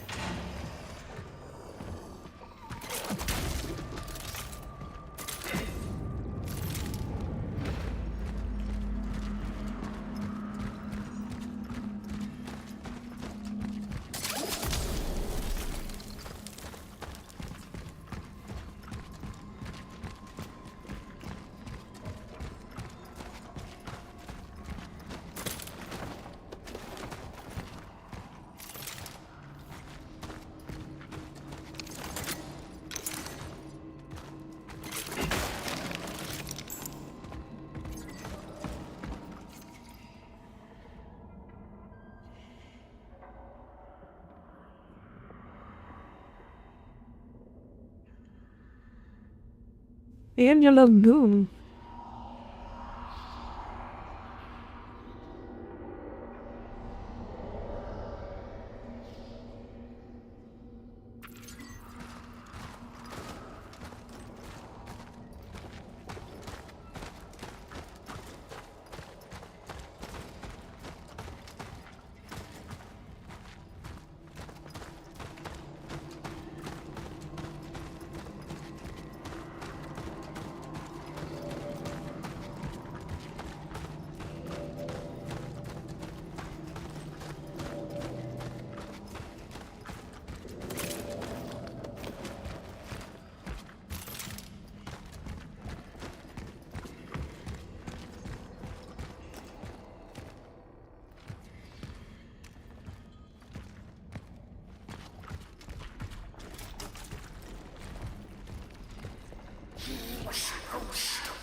I am so gonna die.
Now in its third day.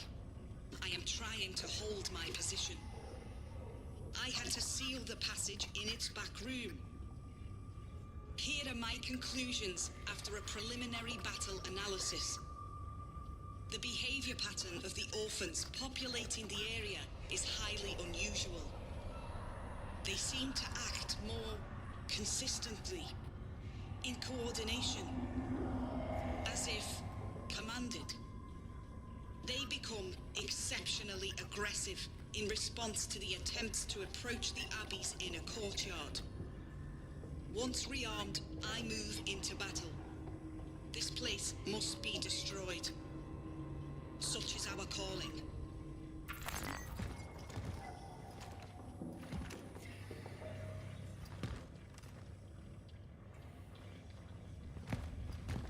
Looks like you're the one who got cooked. Unfortunately.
appears after a preliminary battle analysis. The behavior pattern of the orphans populating the area is highly unusual. They seem to act more consistently, in coordination, as if commanded. They become exceptionally aggressive in response to the attempts to approach the Abbey's inner courtyard. Once rearmed, I move into battle. This place must be destroyed. Such is our calling.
Okay, let's see what we can upgrade.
Damn, I got fucking nothing. No ammo, nothing. I'm so dead.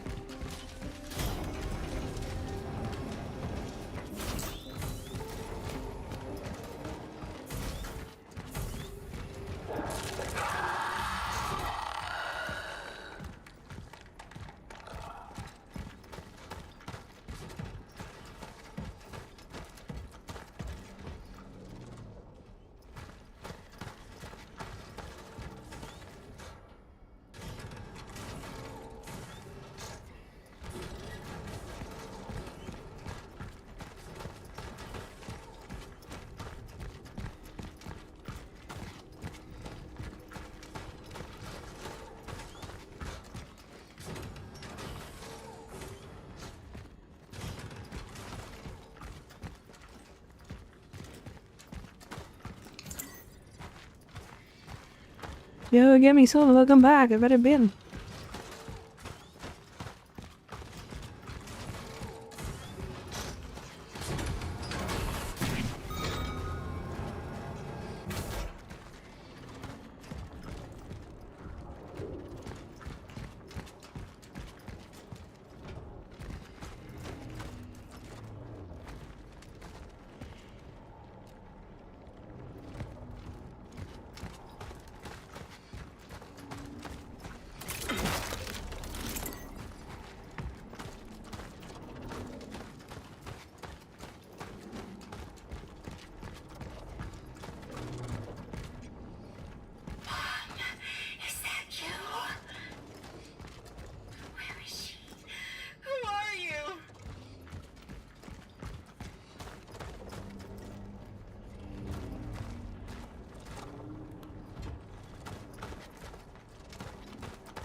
Thanks for thank you for the log. Really appreciate it.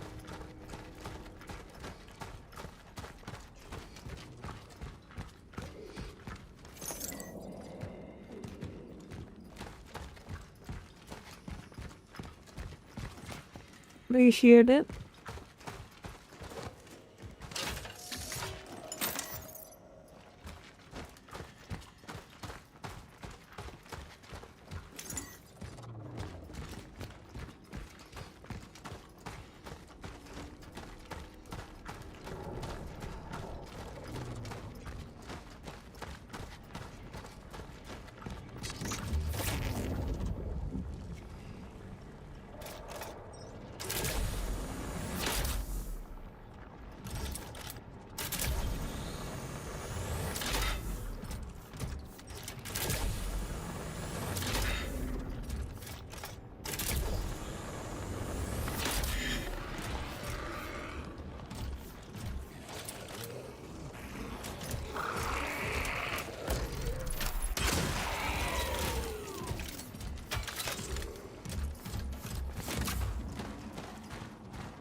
Establishing connection with the phylactery.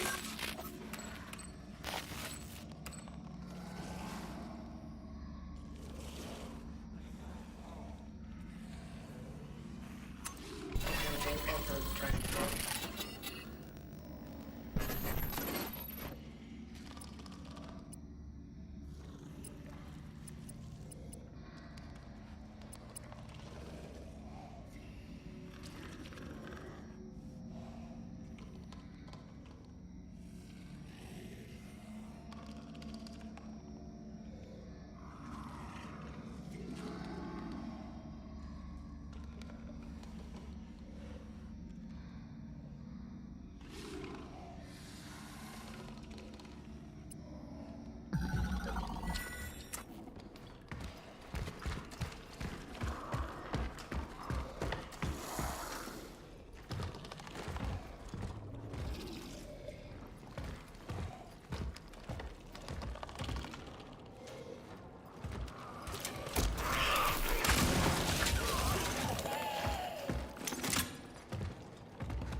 Well, I got the sword.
Oh, hey, welcome back.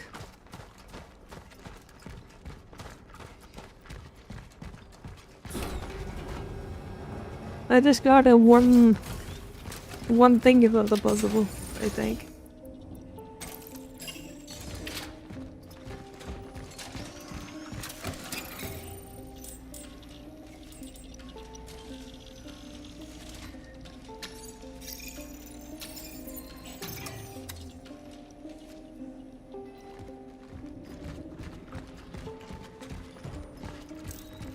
Waste your flame, your tongue, and waste your breath. For his words are poison, and his thoughts are blood. Return! He is ours! He is the thorns in our heads. He is the nails in our wrists.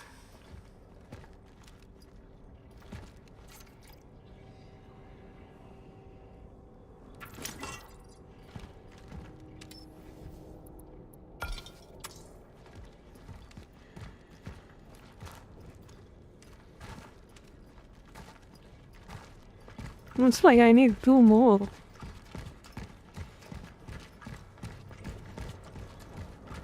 Still going on, yes. I need 2 more puzzles.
Yeah, I did miss for something. Okay.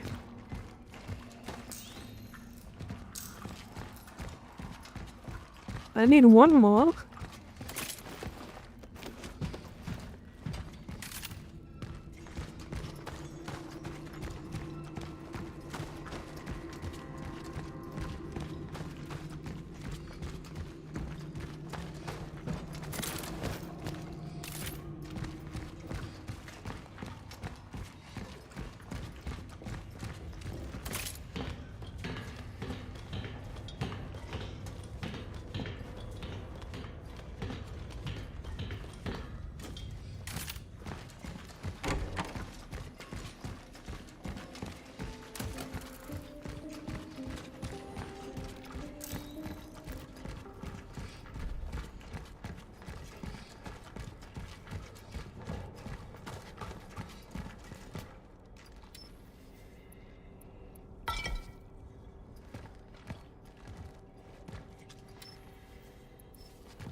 We are missing the child.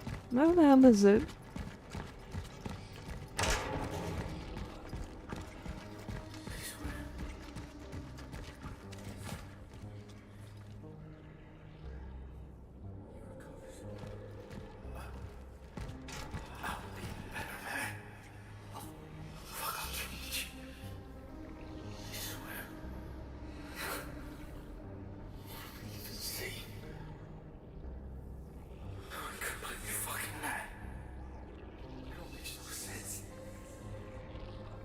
Why is all this happening to us?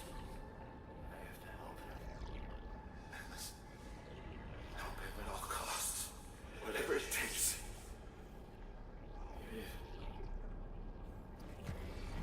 I have to. Jesus Christ, no, he's my brother. Gabe. It should have been. It should have been.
I missed one of the puzzle items.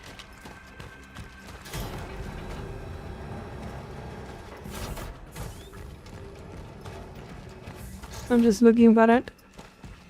I think it's supposed to be a child.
threshold of time. It was revealed to me. I know why you awakened again from their endless sleep. The slumber of vacant fever.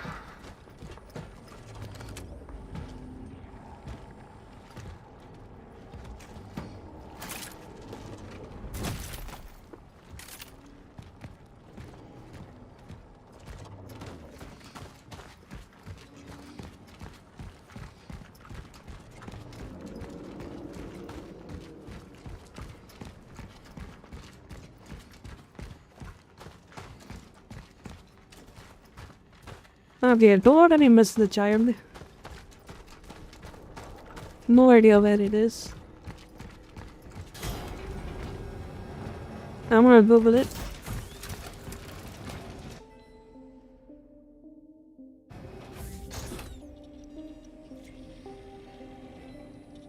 Man, I'm having a severe headache. Jesus, this is pretty bad.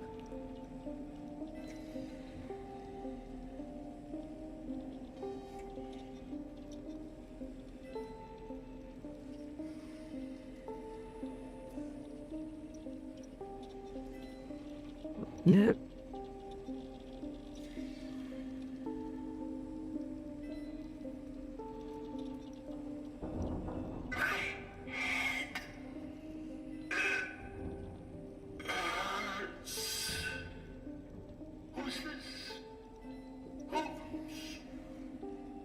Give me a second, let me take a break.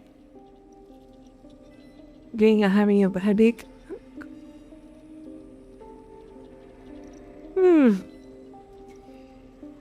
Yeah.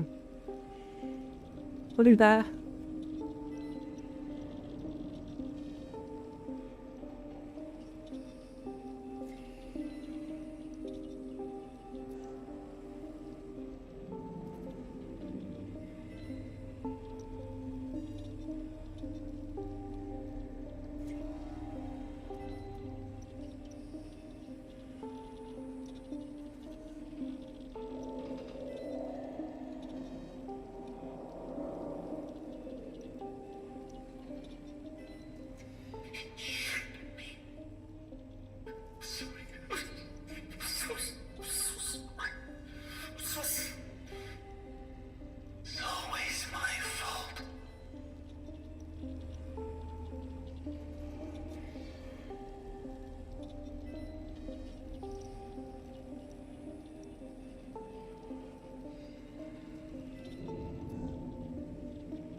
Vad är det? Nej, vad va? De är...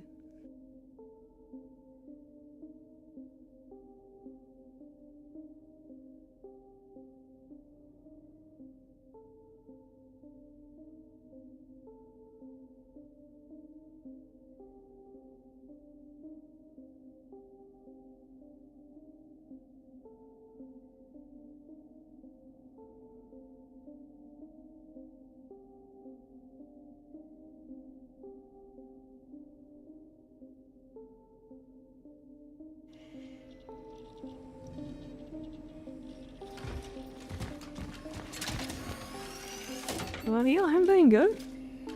Thank you for asking. What about you? How was your day?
The base game? It's like Dead Space actually. You played Dead Space before? It's a horror slash alien thing game.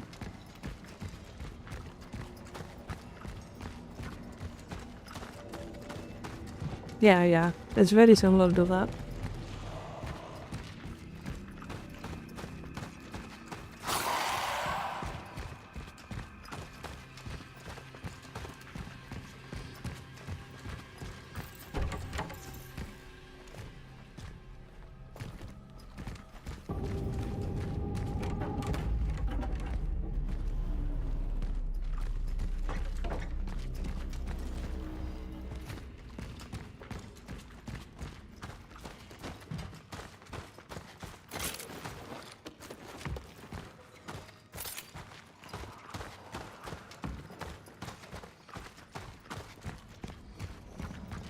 And it's sort of a mix to Resident Evil as well.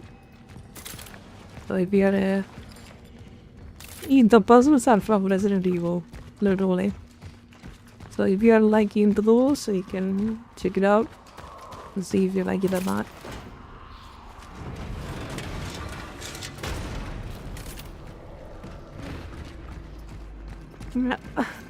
Okay, I got it.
fish. What do you mean?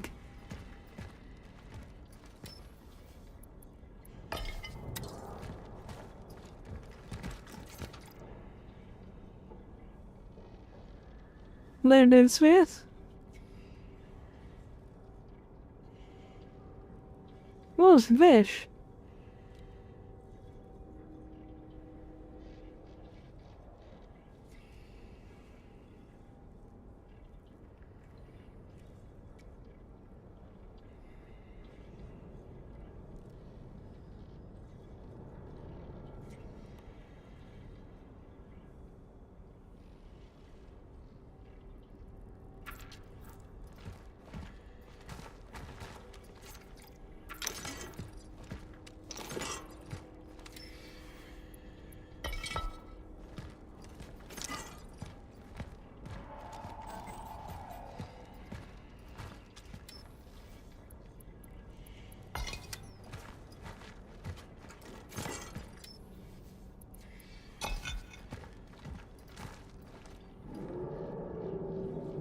vrchat.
Ew, what do you mean?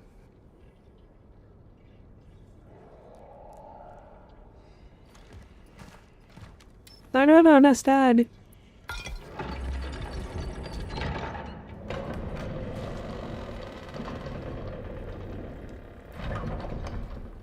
Let's end this.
I need this traveler. Back off, or I'll fire.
They have no idea what to do with this thing.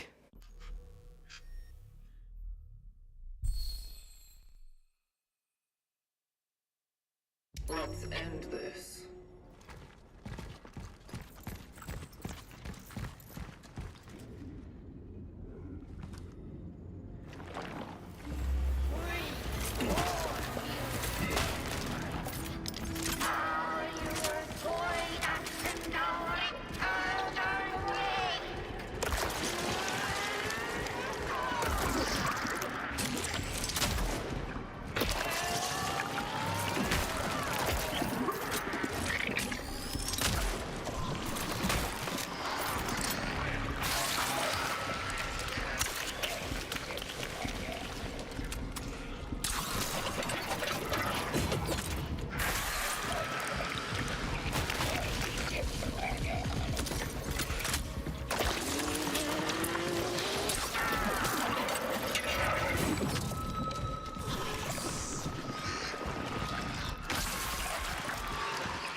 Let's end this.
Oh my god.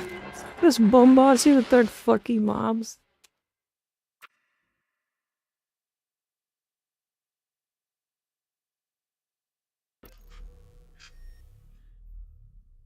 How many of them they able to send it? End this.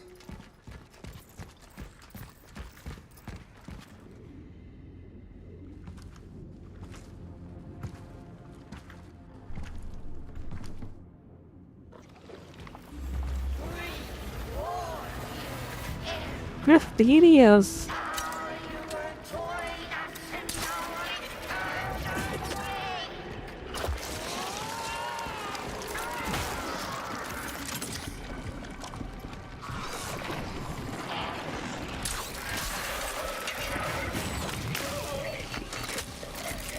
It just says on and on and on and on and on with no end.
Oh my fucking god, just die already.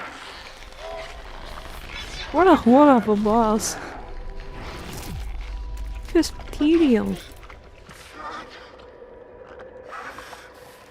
Go fuck yourself.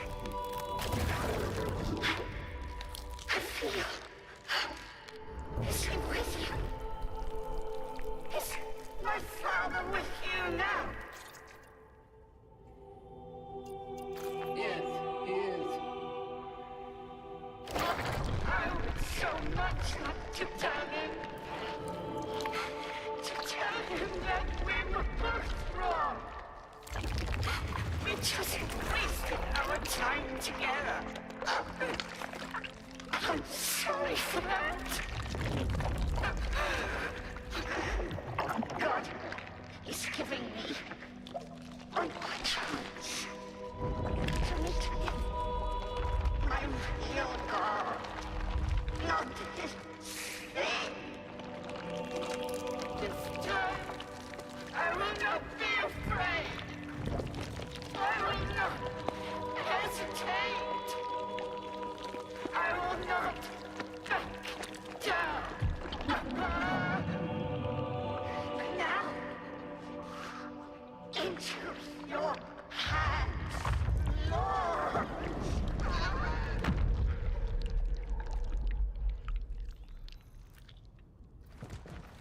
Finally, fucking dead.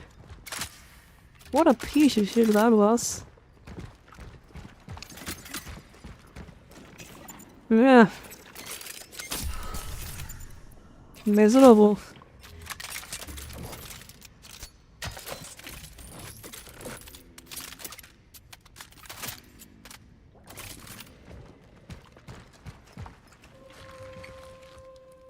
I found the Pathfinder.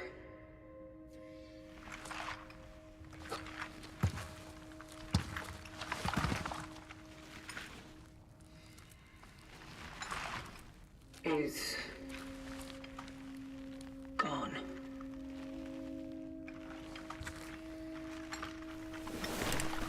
What? The Warden? Did he know?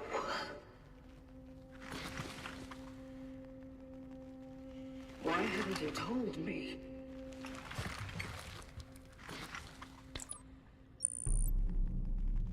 Accessing predecessor's travel log. Attempting data salvage. Your last target.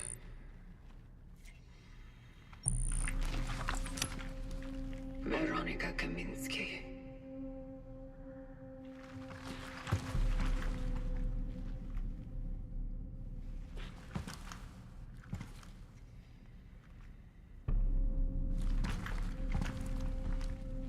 Did you stop because of her?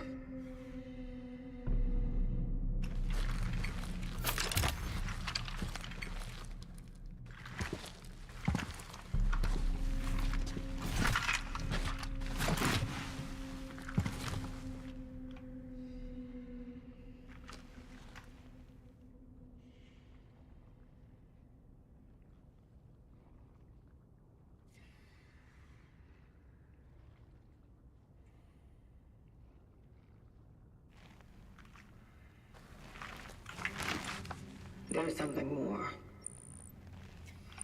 A message. This is a warning. I am leaving because I no longer believe in the validity of the vocation. Maybe it is to my own misfortune that I got close to people. But when I did, I discovered what they really were. And so, I don't think our work helps them become a better being. They are perfect now, in their imperfection. Full of hope, unyielding, bright, and deciding their own fate. That's why I won't let them be put together into the cogs of a machine that dehumanizes them. And above all, I can't let anyone else take her, for she was the only one who saw one of them in me. Fortunately, I believe I have found a way to stop it all. No more extractions. No more awakenings. But for those who are still there, if somehow you are there, do not follow. Don't trust in the collective. All that matters to them is their own hunger.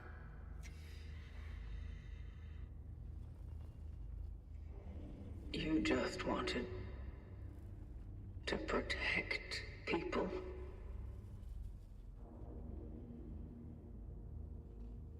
Protect her.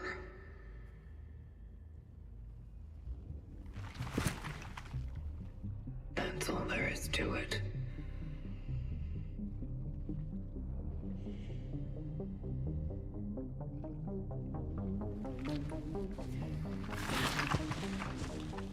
Time for some revolution. Let's go.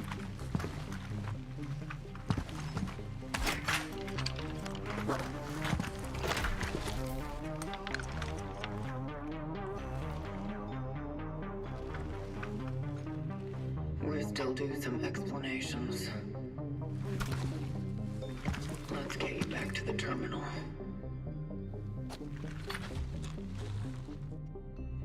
Oh, he is just baking the corpse. Okay.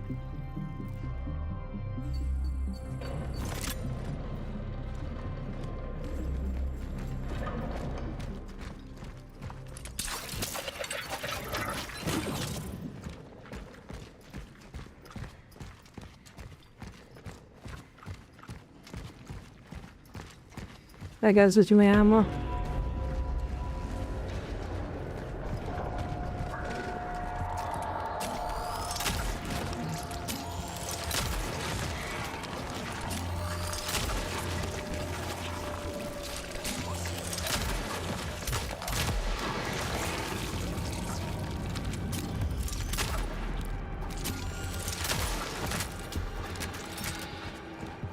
I need to get out of here fast.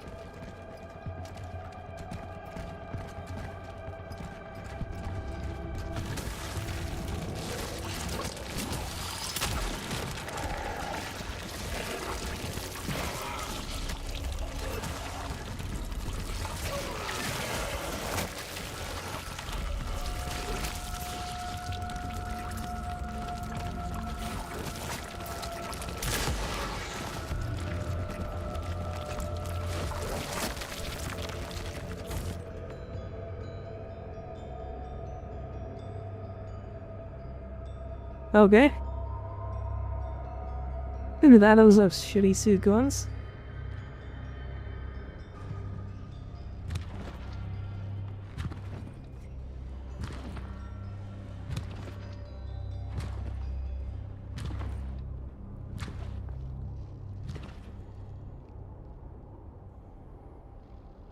Why is she wax like everything he's gonna follow water without how to follow water?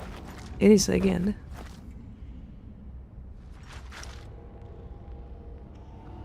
What happened here?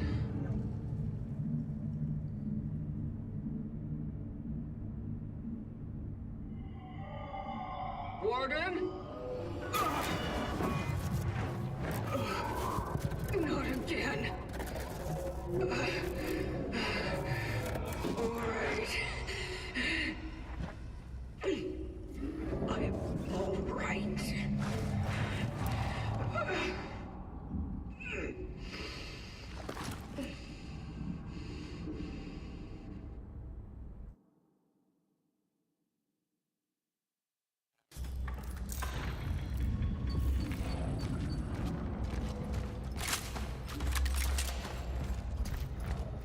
Warden!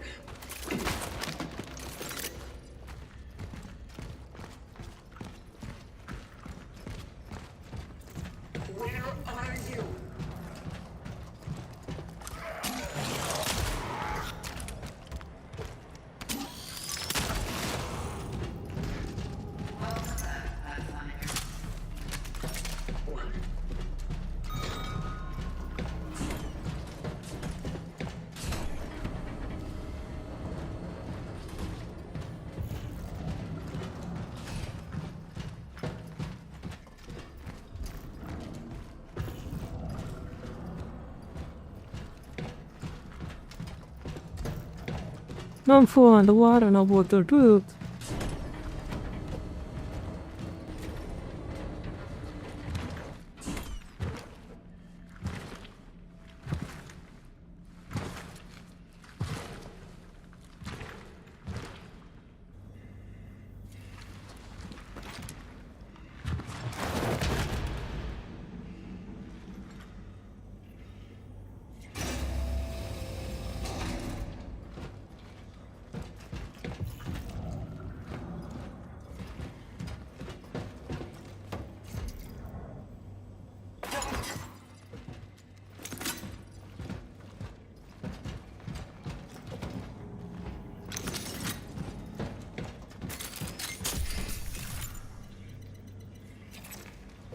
Do you remember?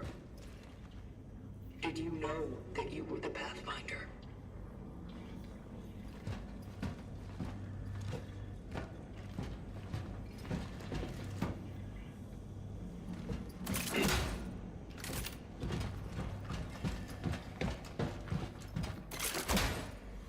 He is the Pathfinder? What the fuck? Nani?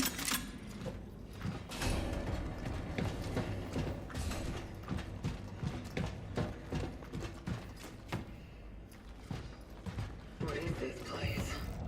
What's behind that door?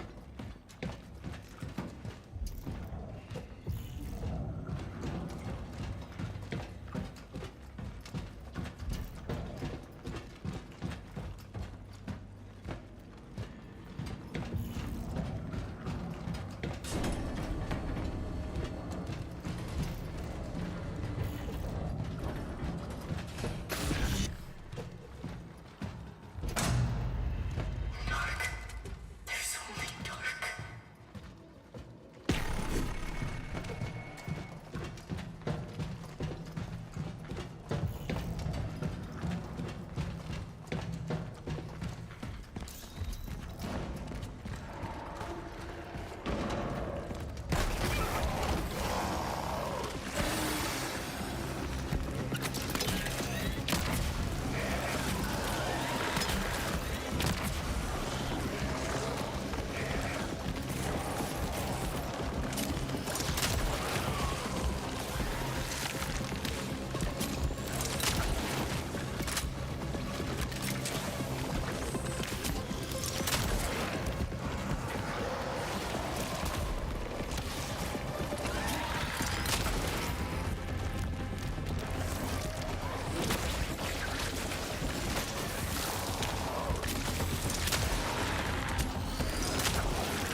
That thing is fully armored.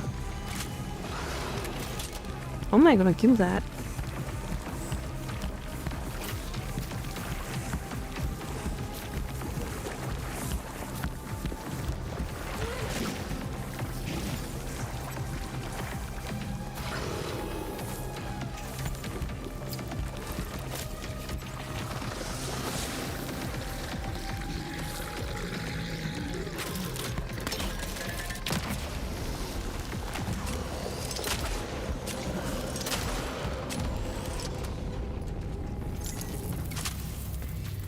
Okay, I see.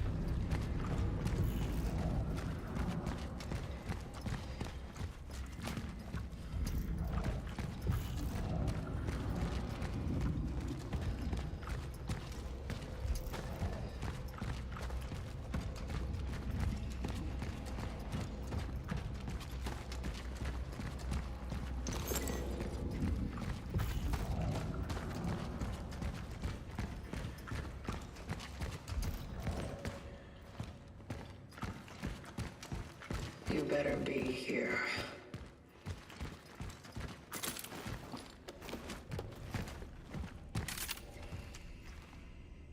Oh yeah, in a way I'm gonna have a tea break and once I'm done with that we can continue.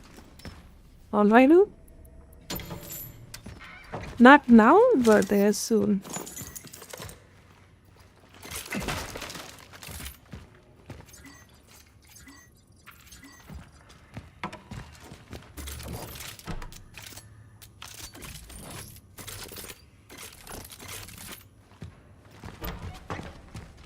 I had a guess that the fat source of the weak point is gonna be its back. Because every from the body is just completely immune to any kind of attack. Can you hear me?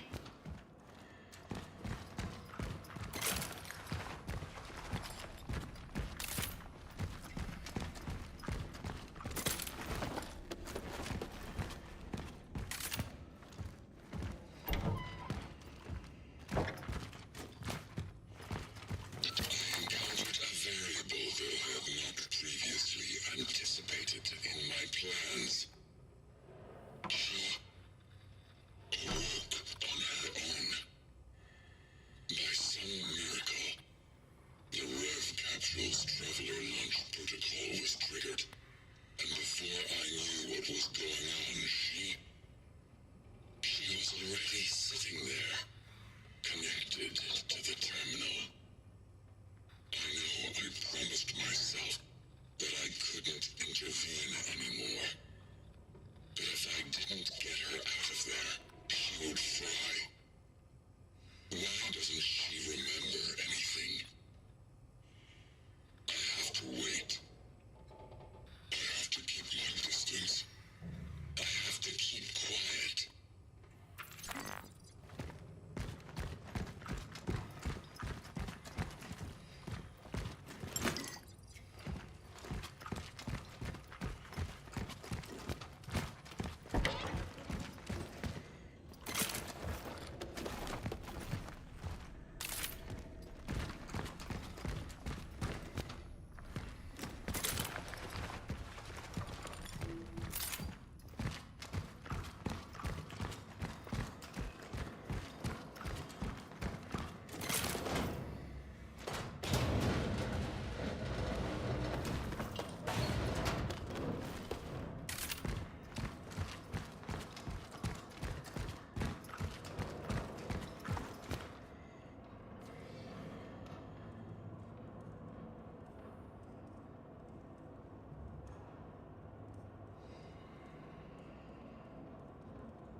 Will Williams, thank you, yeah. I think YouTube has more abuse, waterboard, than before.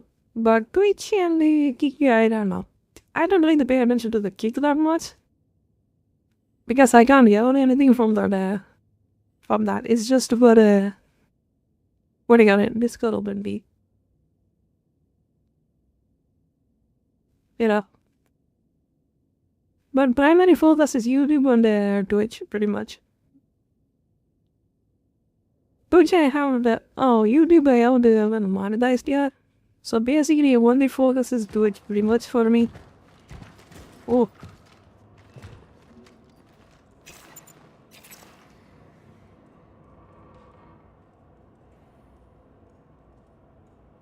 Hey, one step at a time, right? It's gonna take a while.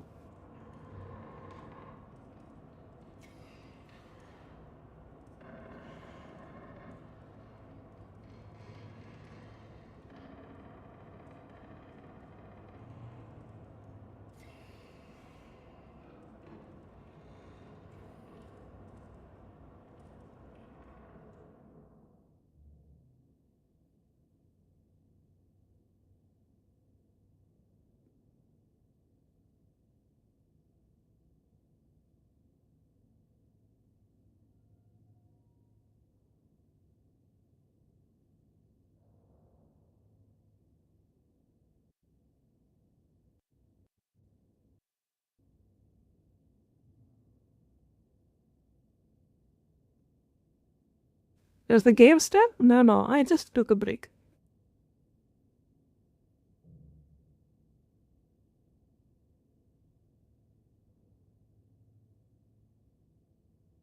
I'm back now. Yeah, I just went to get some pee. Pee and girl. Yeah, see?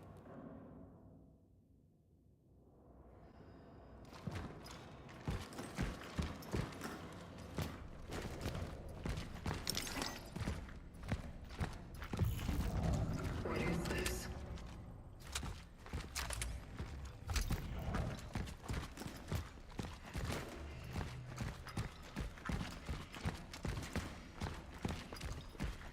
Yo, Ace, welcome back.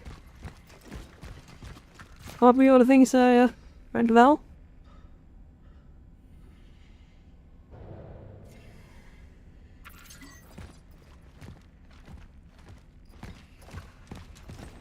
What are those?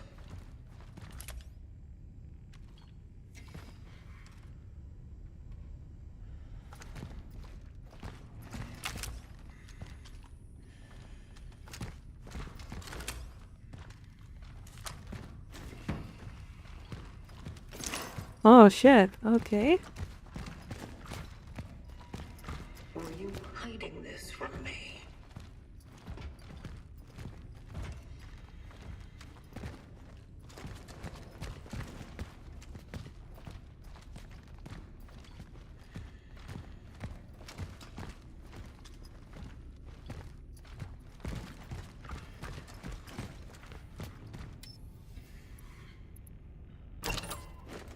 If it's all you're doing, or the other ones.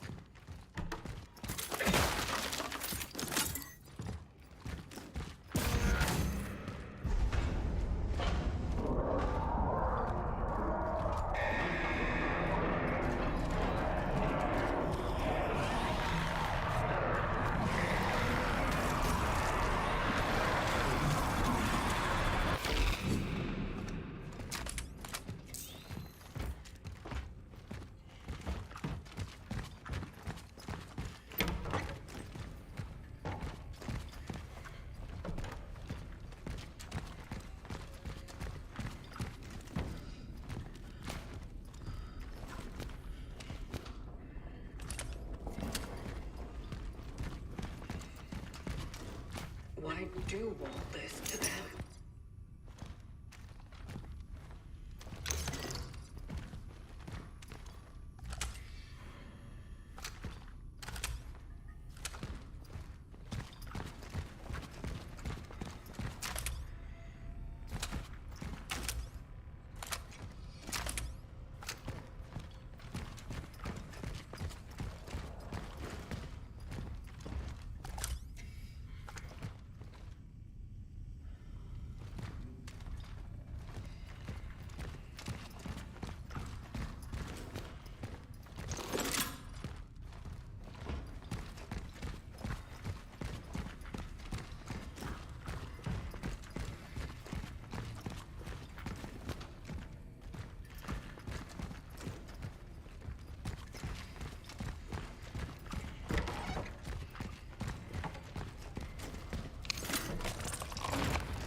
Alright, let's continue.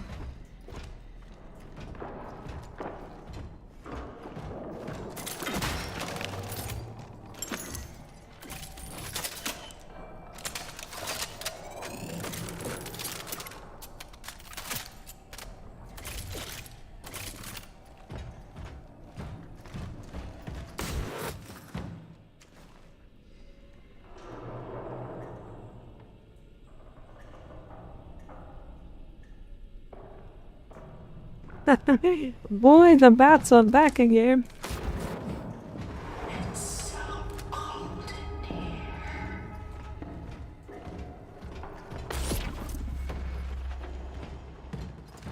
Please, let it stop.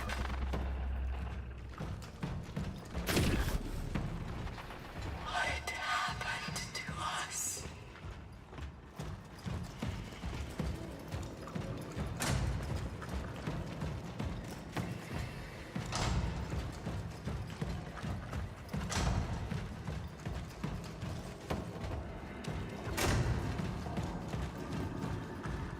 I was your friend.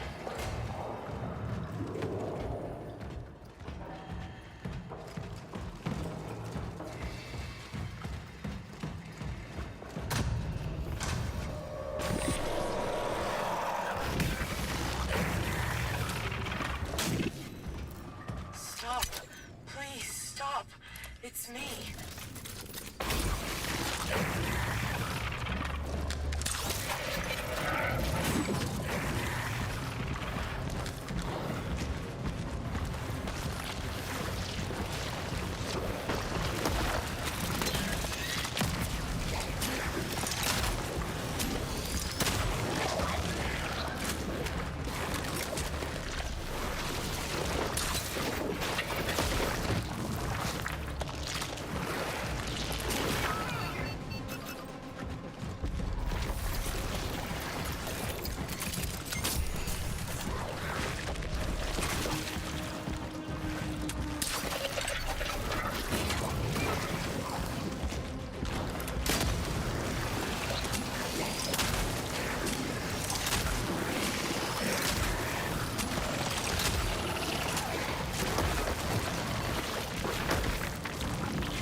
Okay, there we go.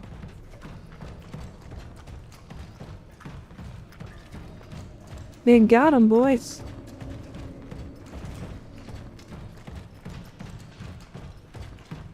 Oh, let me know if the audio fucks up. I connected my wireless. I think my wireless is the thing that makes my audio go bad. I think that's what I guess.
Big Bay time.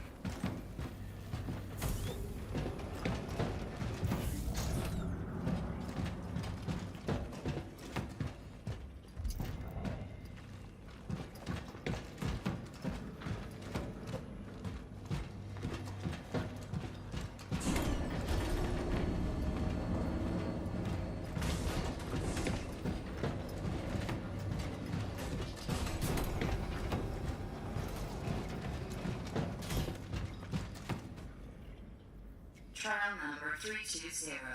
Essence implementation successful. Lazarus protocol successful. Traveler NG-3576 operational. Essence implementation.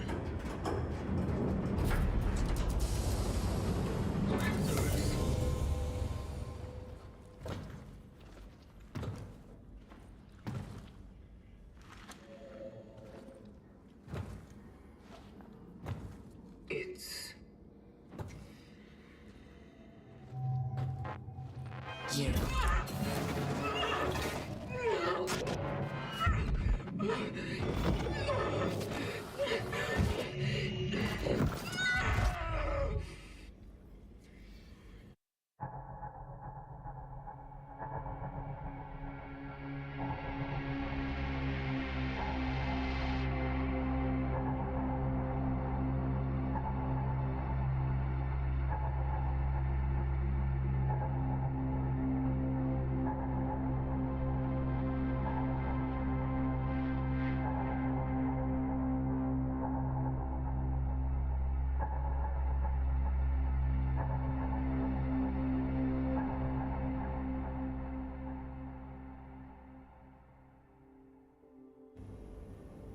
Welcome back, Pathfinder.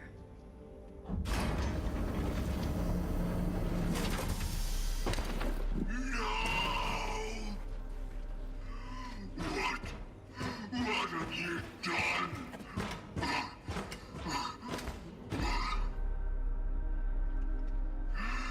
Just when I thought we were actually beginning to accomplish something.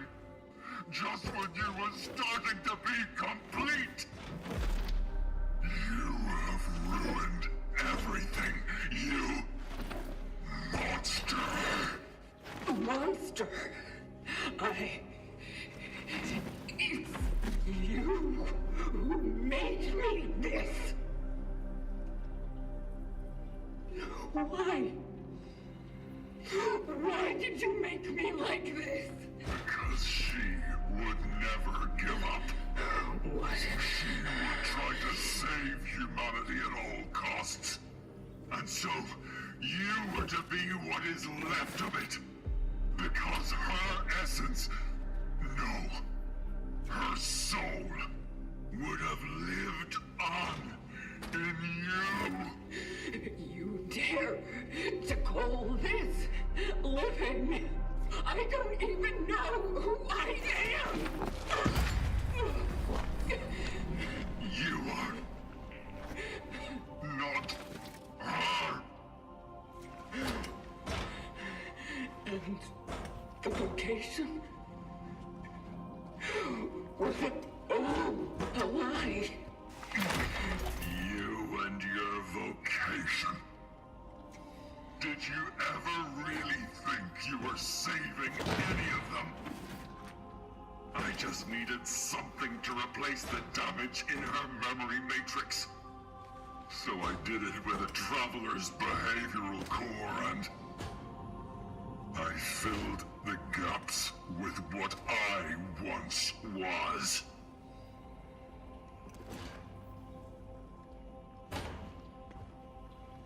I knew she would change, yes, but I still thought she'd stay herself.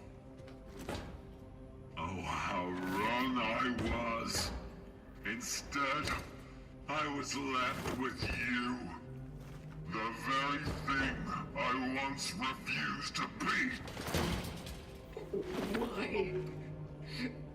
Why didn't you tell me who I am? Who I once was? I thought I was was giving you the most human of gifts.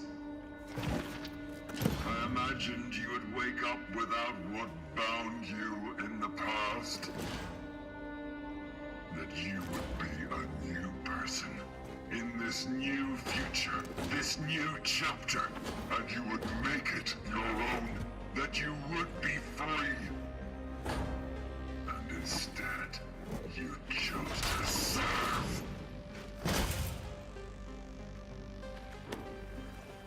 But you do serve well.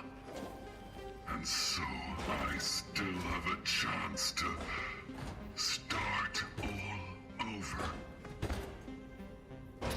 And this time, I will get everything right.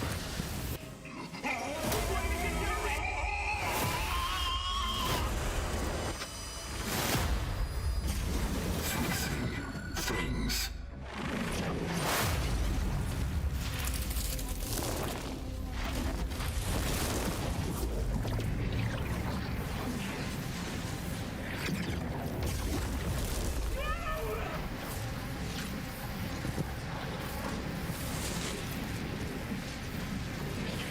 What the fuck is even happening? I have no idea.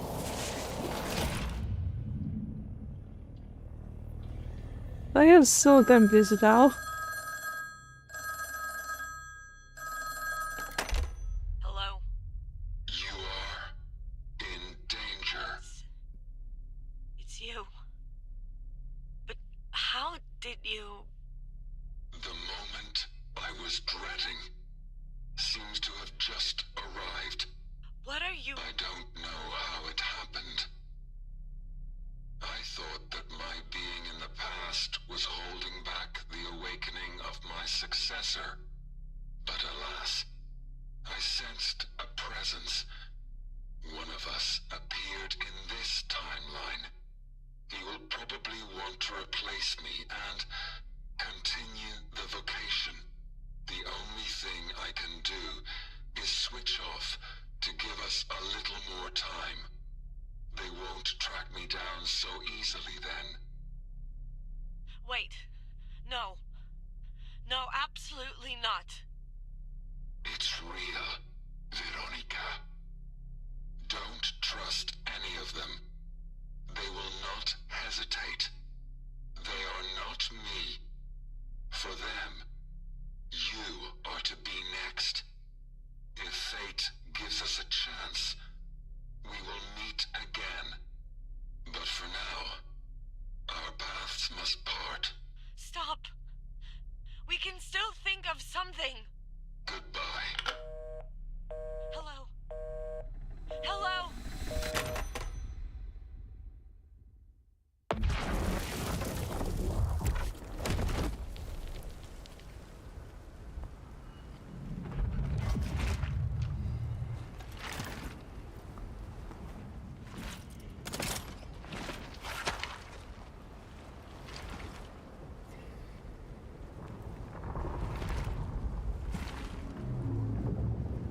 What have you done?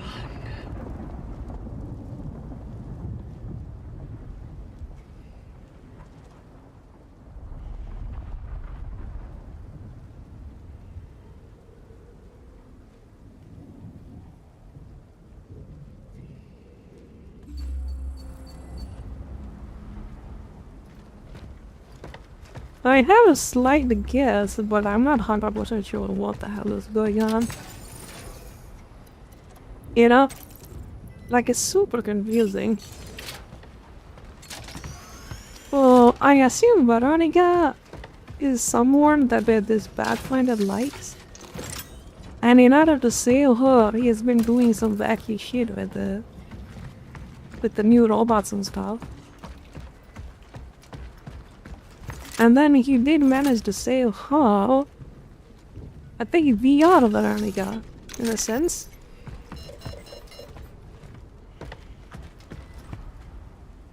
She kinda used that memory and then sent it to us. So we awakened as a pseudo Veronica, I think. But it wasn't to his satisfaction, we still just chose to serve him. Not obeying him, not becoming Veronica. So that's why he is mad and then want to restart everything. At least that's what I think.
Really complicated story. I cared for her so much. I wanted nothing more than to preserve her, protect her. She took her away from me. If only I hadn't made so many mistakes. It doesn't matter. I can reverse it. I can stop it before it even happens. I located my Veronica. I know where to find her. This time, I will succeed. I will take her to the future in which our technology was still fully functional and nothing will ever part us again.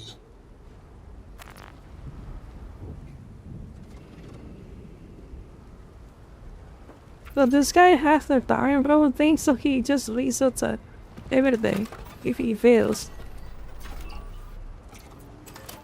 Kind of a convoluted story. I need a video to explain this.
I think I mean, if you ran out of games, like if you like the Resident Evil and Dead Space, I think you'd probably like this. Like, it has a slow start, but once it picks up, it's pretty nice. I wish the mob feedback is pretty better. Like, it doesn't have much goal. Maybe I've been playing in low settings, it could be the reason. Why are you doing this?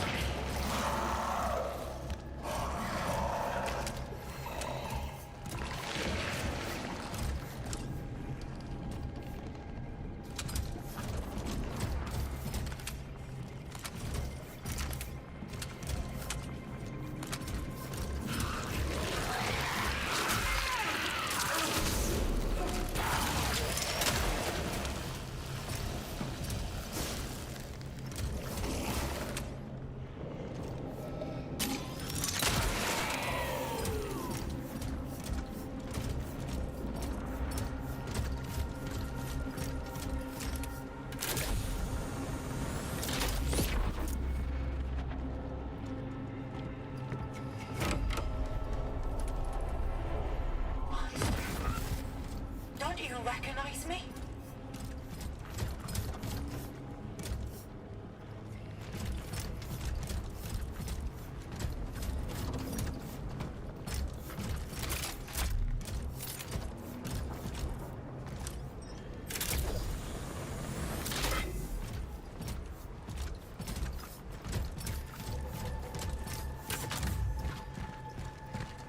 I knew we couldn't make it out alive. Since the first phase of research, I just knew.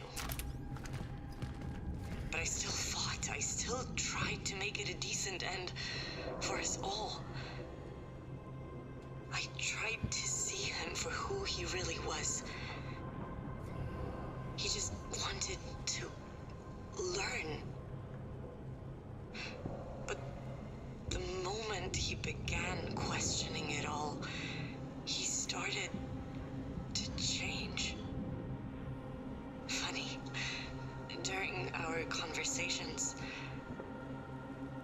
it felt like we both, for a very brief moment, scraped the surface of something truly significant, but that wasn't what they wanted. And so, they took me away from him. Anyway, this is my last recording. End of research.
quite hard to see.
It's for the best.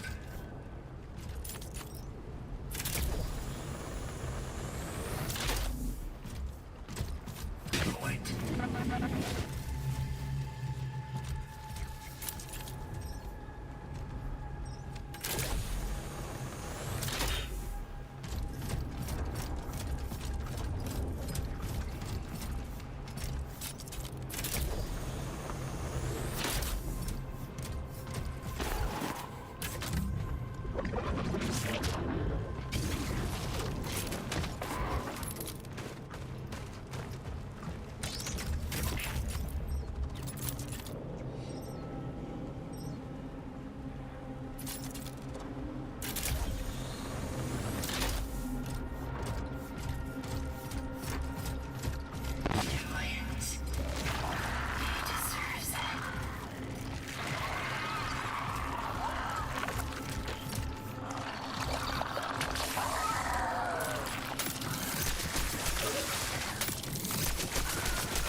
Alright boys, time for the end game.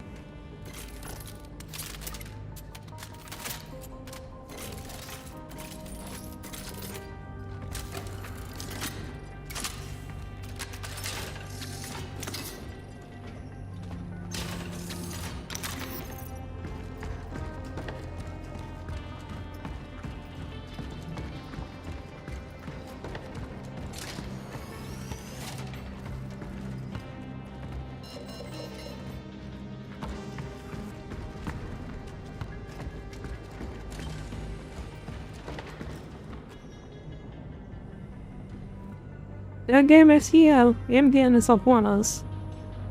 Let's go.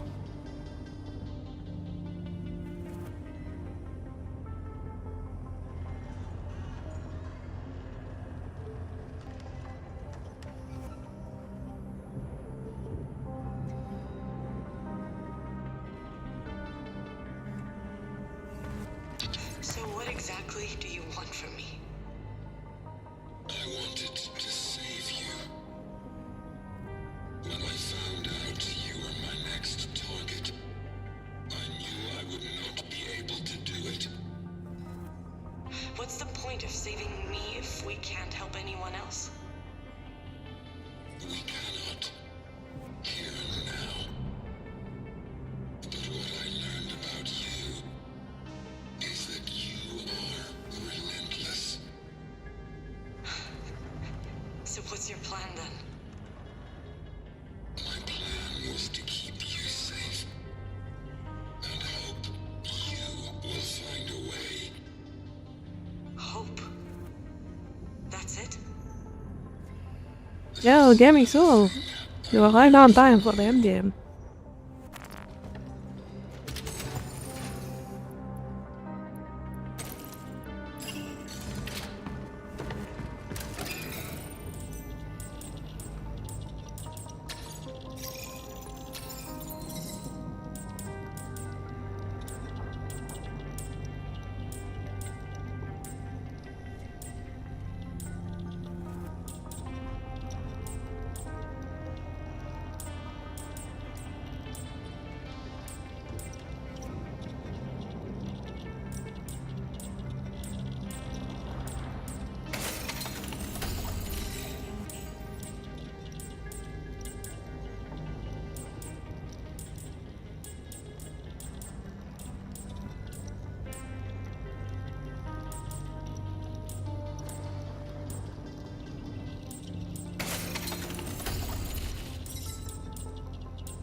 Time for this final encounter. Let's go. Time to kick some robot ass.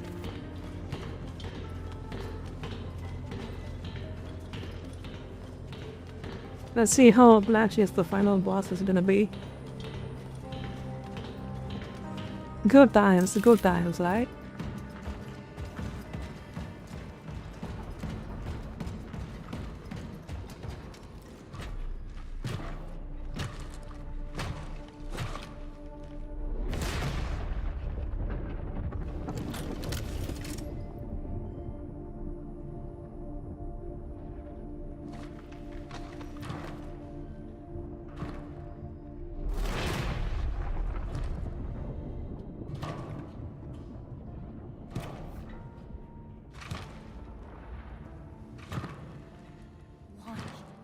Can't you just let go? Veronica, you can't trust him. He's dangerous. I don't know what his plan is, but you can't believe him when he says he wants to save humanity. He only cares about you. And he will hurt you. He wouldn't. I've seen it.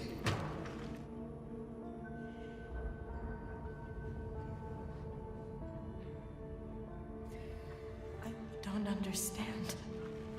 It is better to let go than to cause yourself even more suffering. So, You mean to tell me that I should just give up the fight? That I should simply choose death? Is that what you're saying? No, but what he's going to do to you, it's... Listen. He told me that you'll come for him. That the Collective would punish his disobedience. I am not of the Collective. I am not like him. So, who are you then? I am... you. You are nothing.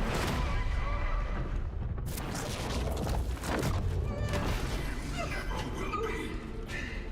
I won't let you return what you did to me. I won't. I promise. I swear. No. You need to stop this right now.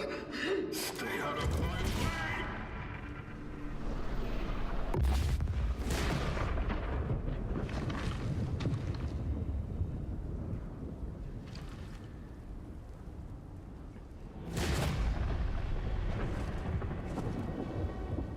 Everything is almost ready.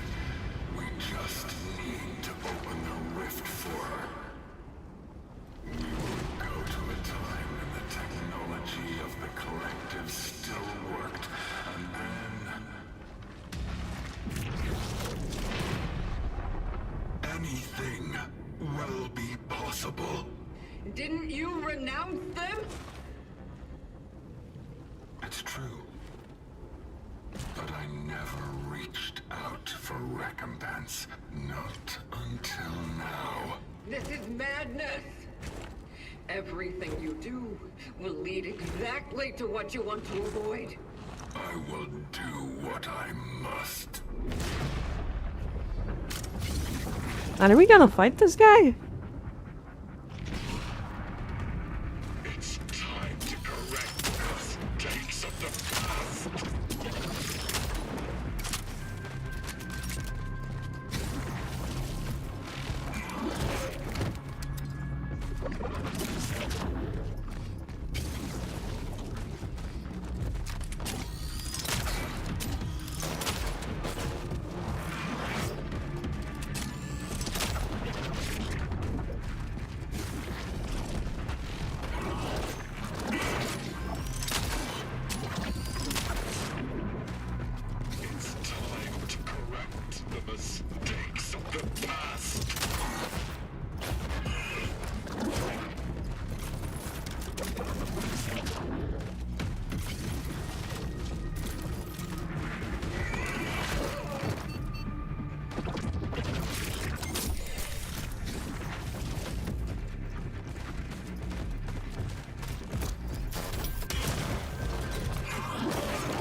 Are you serious?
Ugh.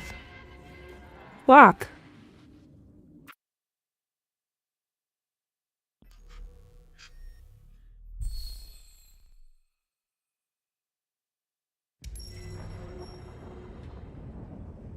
Lame.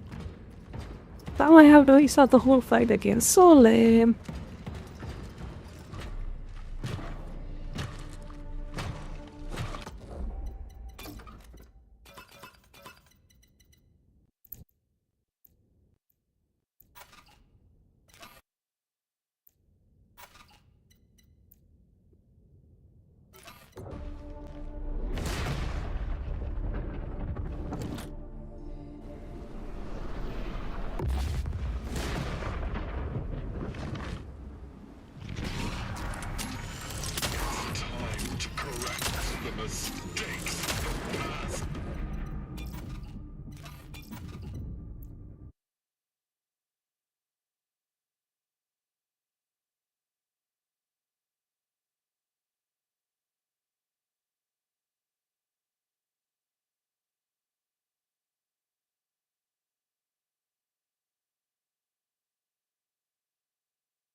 Yeah, the bar just went out, so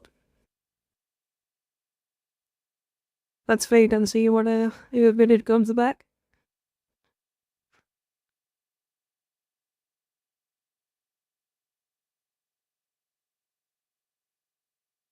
I originally assumed this was going to be some kind of Amazon scam listing where it's a sketchy third-party seller, but I did double check. This is shipped and sold by Amazon.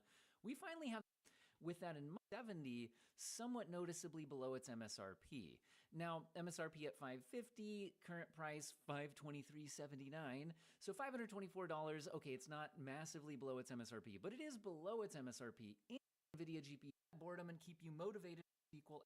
There is still $1,000. I would recommend a 5070 though. Like if you're in a budget, even then, if you're in a budget, get the 5060 Ti. I'd go for 5070 Ti. Don't waste your time with the 4070 class card. It has its 12 gigs of scuffed VRAM. Like who the fuck cares about? It's so lame. 12 gigs of VRAM is so unlame. Particular budget or performance tier, to get a lot of recommendations. Whereas here we're currently seeing the 5070 offering more performance per dollar on the competing product. And they do have the game bundle if you have any interest in that. I know not everybody's going to have interest in Borderlands 4, but you could factor that in if you are interested.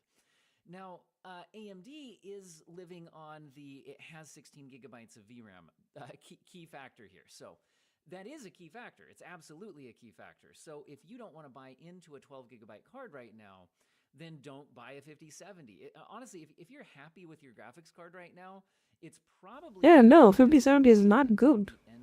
It's a faster card, yes, but you will be hard limited by the VRAM issue, you know? Like, games are already using like 11 gigs nowadays, and you get a 12 gig, and then that's it. It's going to age like milk. As soon as the PS7 comes out, you're done. Or the beginning of 2026. But I think 5060 Ti will last longer. The Super Series from NVIDIA, and the lineup is supposed to be probably a good idea to wait until the end of 2025 or the beginning of 2026, which is when it's heavily rumored that we will be getting the Super Series from NVIDIA. And the lineup is supposed to have the 3 gigabyte VRAM modules to replace 2 gigabyte VRAM modules, which essentially gets you a 50% VRAM increase on your models. So we would expect a 5070 Super to have 18 gigabytes of VRAM if the rumors all pan out. And they're rumored from all of the biggest sources, Compite 7, Kimi, all of that. So we would expect this to happen. But again, this is... I think 5070 18 gig is pretty reasonable. I don't know how much it's going to sell for though. Territory. The 5070 Ti also rumored to go from 16 to a super version at 24 with that 50% increase, and also the 5080 to get a 5080 Super with a 50% VRAM increase up to 24 as well. Now, we're not expecting a lot of additional performance because the overall specs are going to be fairly similar from what we've seen. If they push the clocks and power level. 5080 Super, 24 gigs. 5080, 16, 5060 Ti. Where is the 50 Super? There is only one Super over here. There could be a performance bump as well, but probably nothing like staggering. It's going to be, I think, mostly the VRAM upgrade to sell the Super Series. So basically, what I'm getting at right now is performance per dollar wise. The 5070 at around $500 is a pretty attractive option in everything other than its 12 gigabyte VRAM capacity. So my overall thought on that is that currently it's not a big deal. There are the occasional game at... It is a big deal. Like if you're spending $500 on your card, it's gonna age like milk. Do you really want to do that? You know? People who are buying 5070 class are gonna keep that card for 5 years. 5 years, in 2 years, the PS6 is gonna come out. And then it's gonna obviously gonna have more VRAM, and the newer games that's gonna come out in the middle of that is gonna use all of those VRAM, and you're gonna be fucked. You know?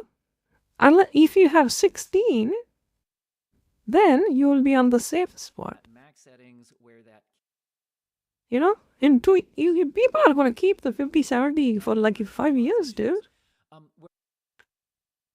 Well, people, the budget range people that who is buying these kind of cars is not gonna buy the next series GPUs. Like, they are not gonna buy the Super. They are not gonna buy the 6070. You know, they are gonna buy the 9070 or something.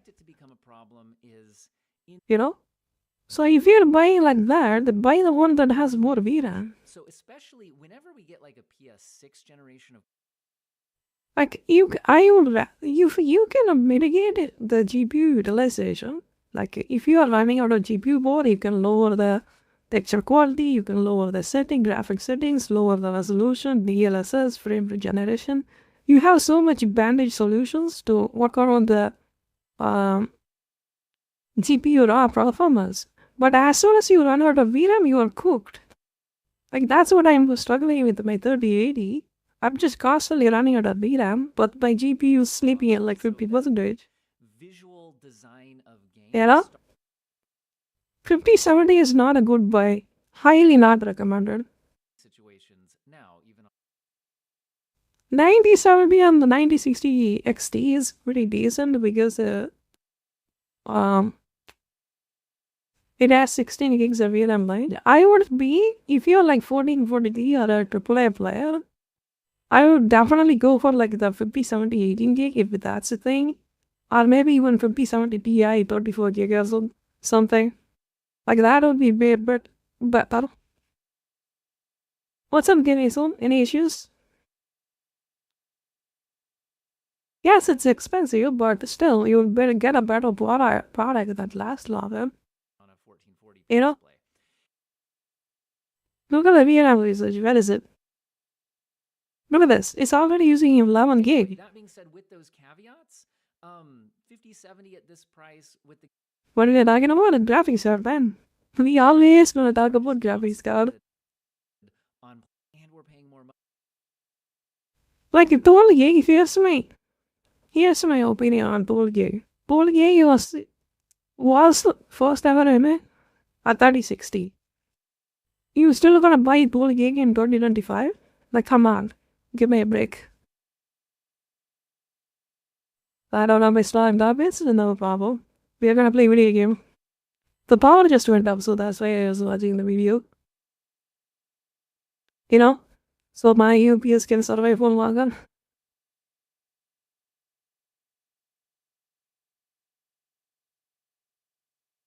I'm just doing a shitty boss fight. I hate this boss fight. It sucks.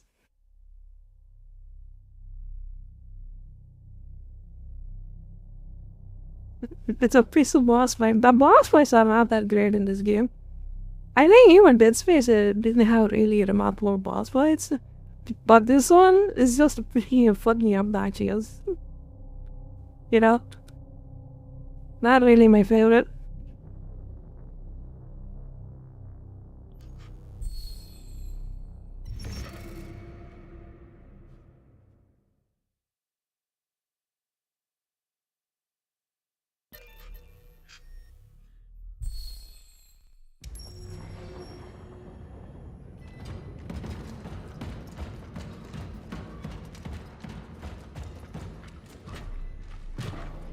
There we go again, yeah. Okay, so let me know if the audio messes up, okay?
where are they coming from?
Finally! Fuck you!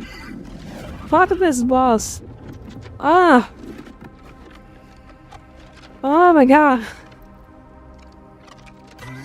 Fucking bye! Let me try.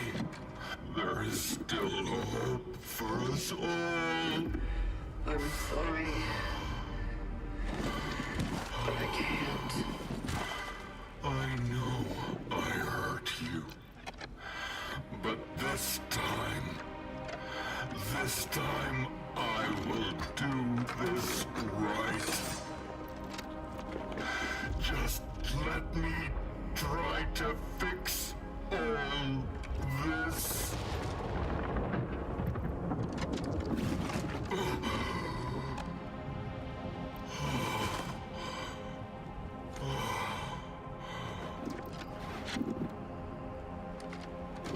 Forgive me.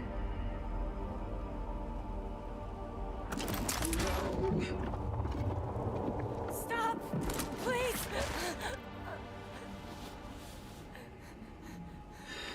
Believe me, it's better for this to end now.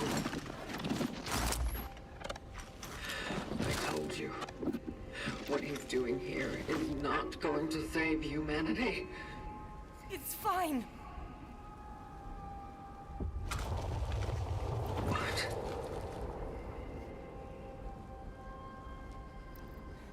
Maybe not now. Maybe not in this time. But there are possibilities. There have to be. How are you so sure? I know. You've been through a lot. And I believe you when you say who you are. But I also believe that you used to be me. I don't want to give up now. Not when he came back. Not when we can try again. He is not who you remember. He is someone who wants to help me. He is a friend. He is poisoned. Veronica. Please.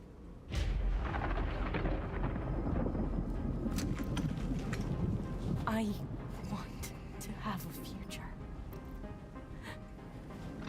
Whatever it may be.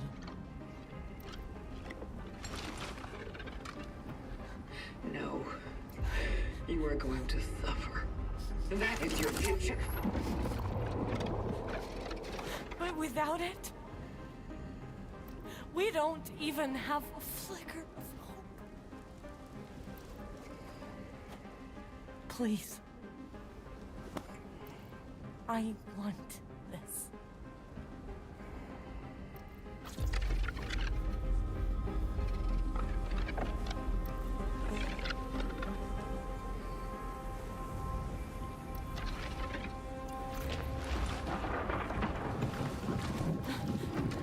Thank you.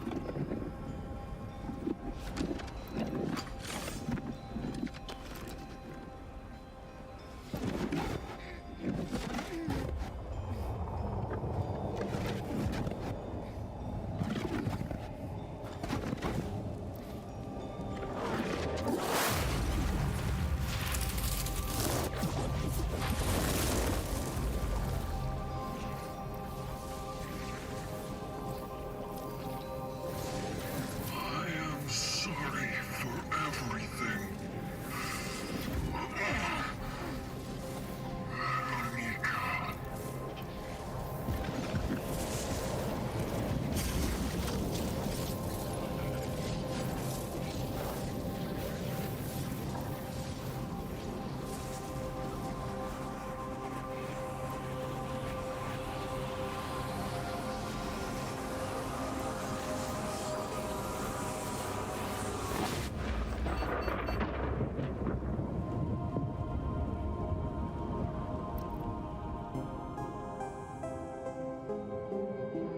And that it is.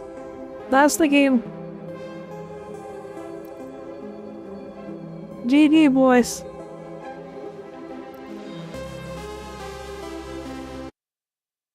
Are you entertained? Are you guys entertained yet? Let's go, that it is. Wait though. How many days it took me? I think it's pretty alright, but I don't know. Kind of falls flat in some of the airspace. The boss fights are frustrating as hell.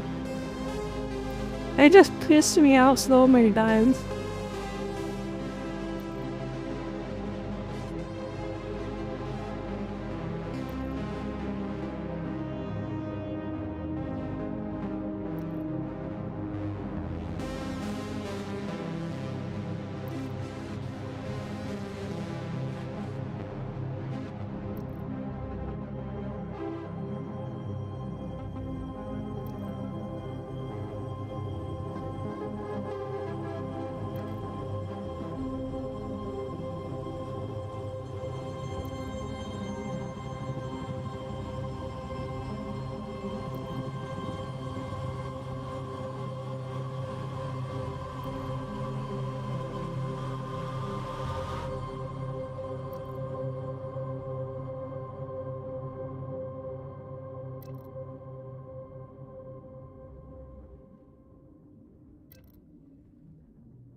what I can say about the game. The combat is okay-ish. It's not anything like to home about. I think Dead Space is way better.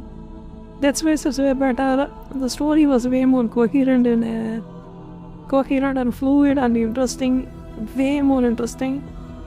Extremely way more interesting than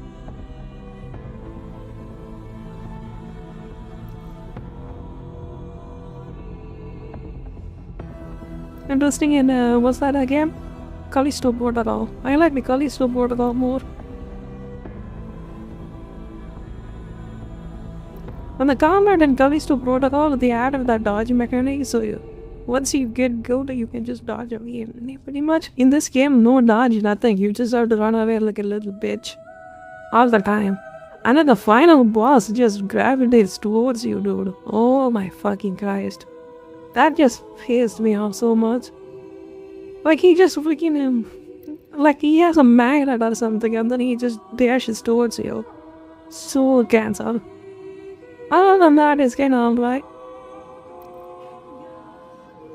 I think if you like the Resident Evil and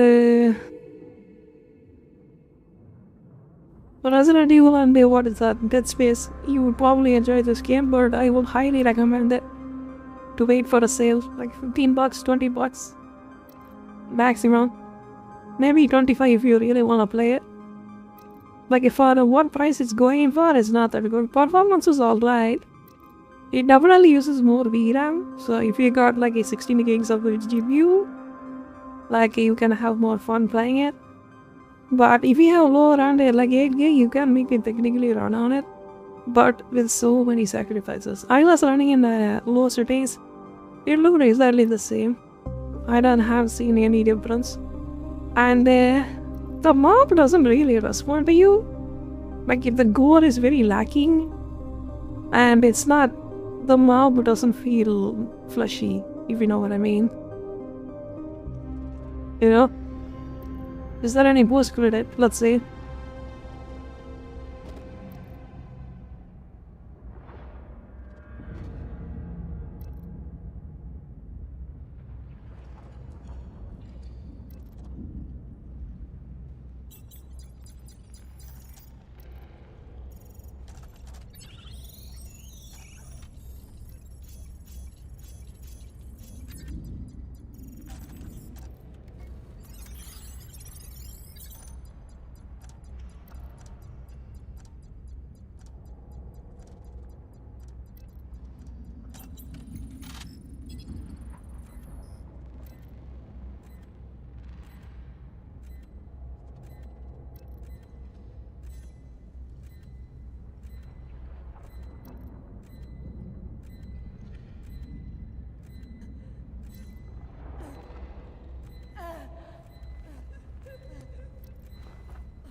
See that give also.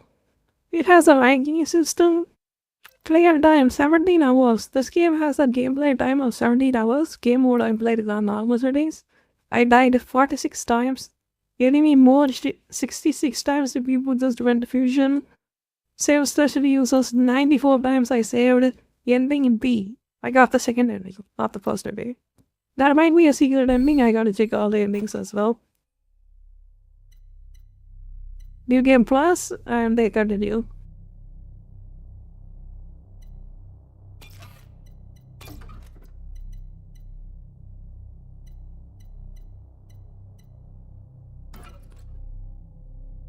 I mean, it has a decent story. I kinda like the story a little bit.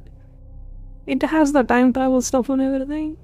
But I wish they went with the story more, you know? Like, they didn't really went full on with the story there. Like, it feels like super vague. I think they should have given us a proper explanation. That would have made it way more enjoyable, to be honest. You could have made it more sadder too. You know? Like, Karisho Protocol, especially the DLC, like, Jesus Christ, that was depressing. Like, especially the DLC, man. Boy.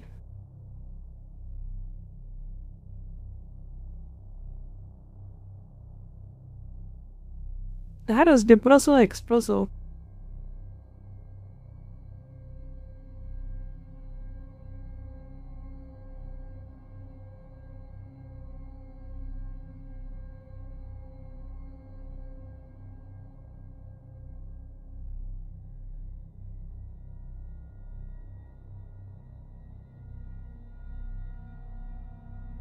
Okay, let's see all the endings.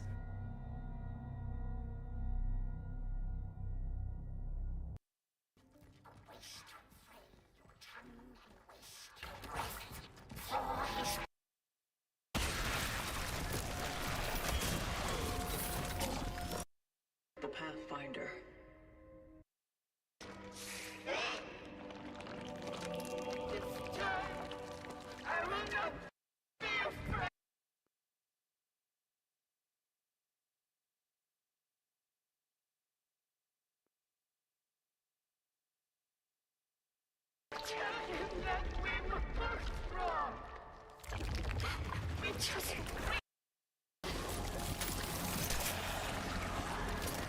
This was is such a cock. I mean, it's a simple villain, but boy, it was frustrating to fight that thing.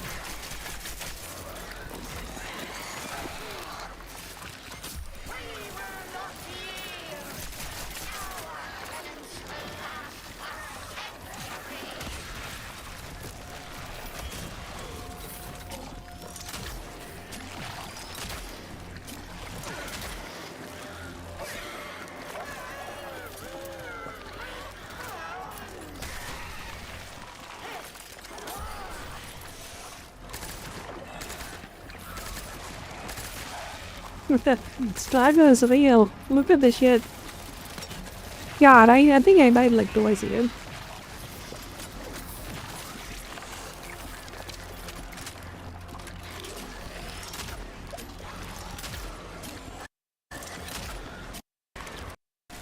I think if this is charging mechanic, it's pretty fun. I kinda like it. No, it knows where to go.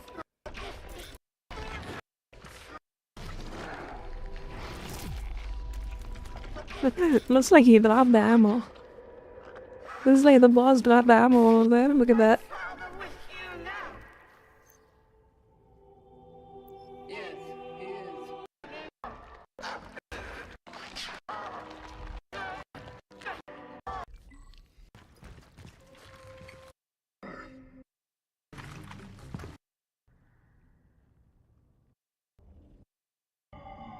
Warden?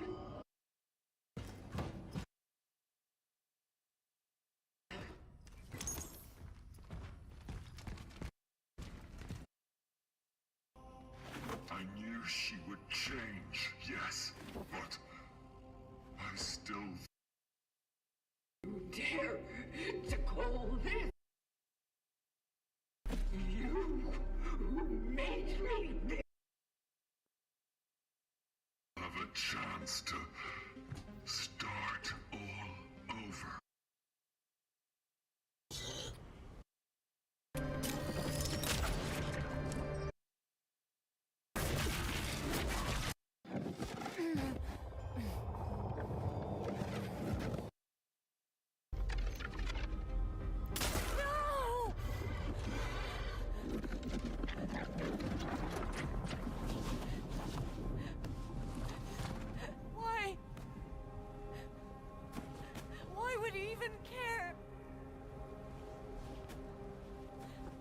your past, damn it! You could just go away and be free. I am free.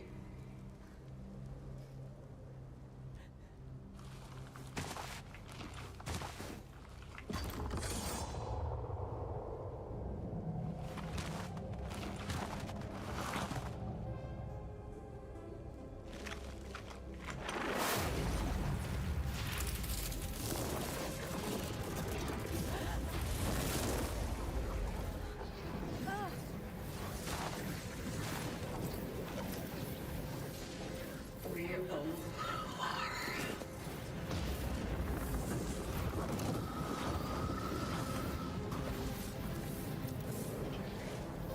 What happened?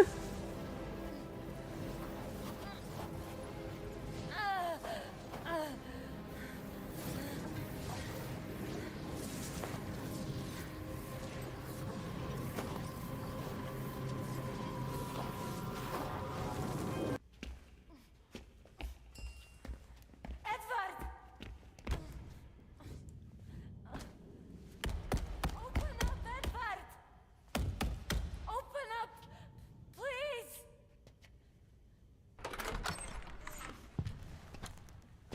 Oh, thank God! Veronica? Hey, it's all right. What's going on? I just didn't want to be alone.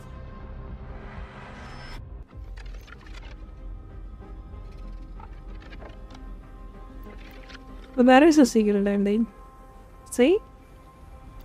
I missed a bad one. I can't let you do this. She must be saved. Why would you even care?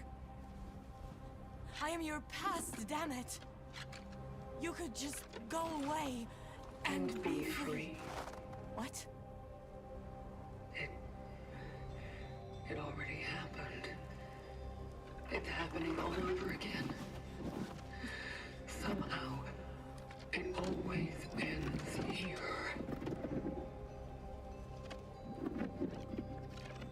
Maybe you should be free from all the scars. And most importantly, free from me. I won't leave you. It's fine, Veronica. Maybe she's right. Go. Take her. There's still a chance for both of you.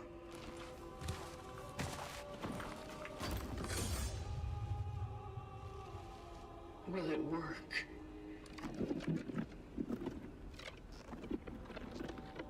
You never give up. You'll make it work.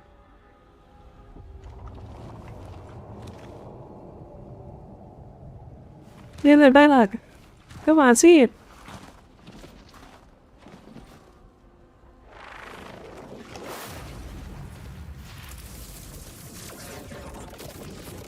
Come on, someone say it.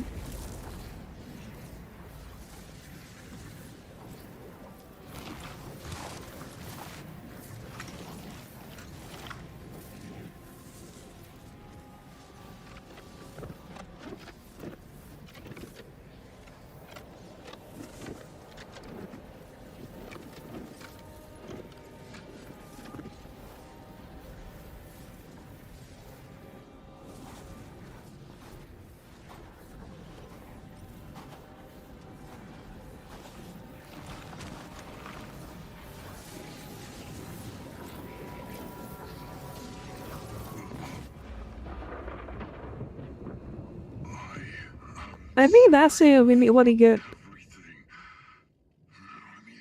when you play the new game plus.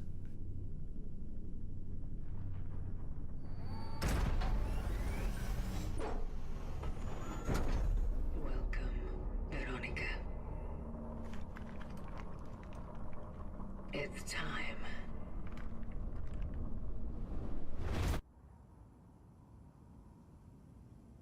Listen to the will of those who will not speak. And if the tools are not willing, they will be.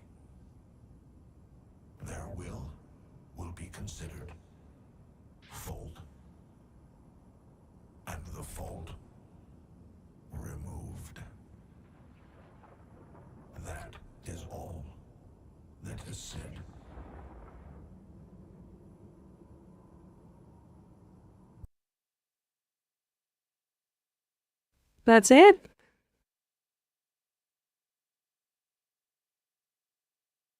I gotta see some kind of story explanation about this shit. One of the most anticipated games of all. I don't care about the song.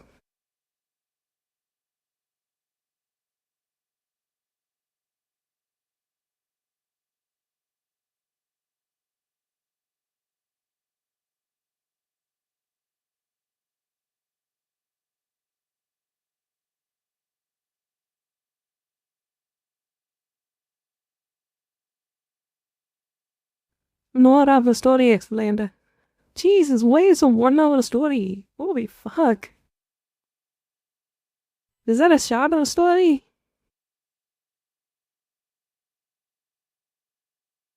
Fine, I'll watch the by a 50-minute video. Jesus Christ. This shit has a lot bigger than Elden Ring. Of Kronos' New Dawn. Listen to the will of those who will not speak. And if the tools are not willing, they will be. The world of Kronos' New Dawn is one of two fates. The fate of Veronica and the fate of the Pathfinder.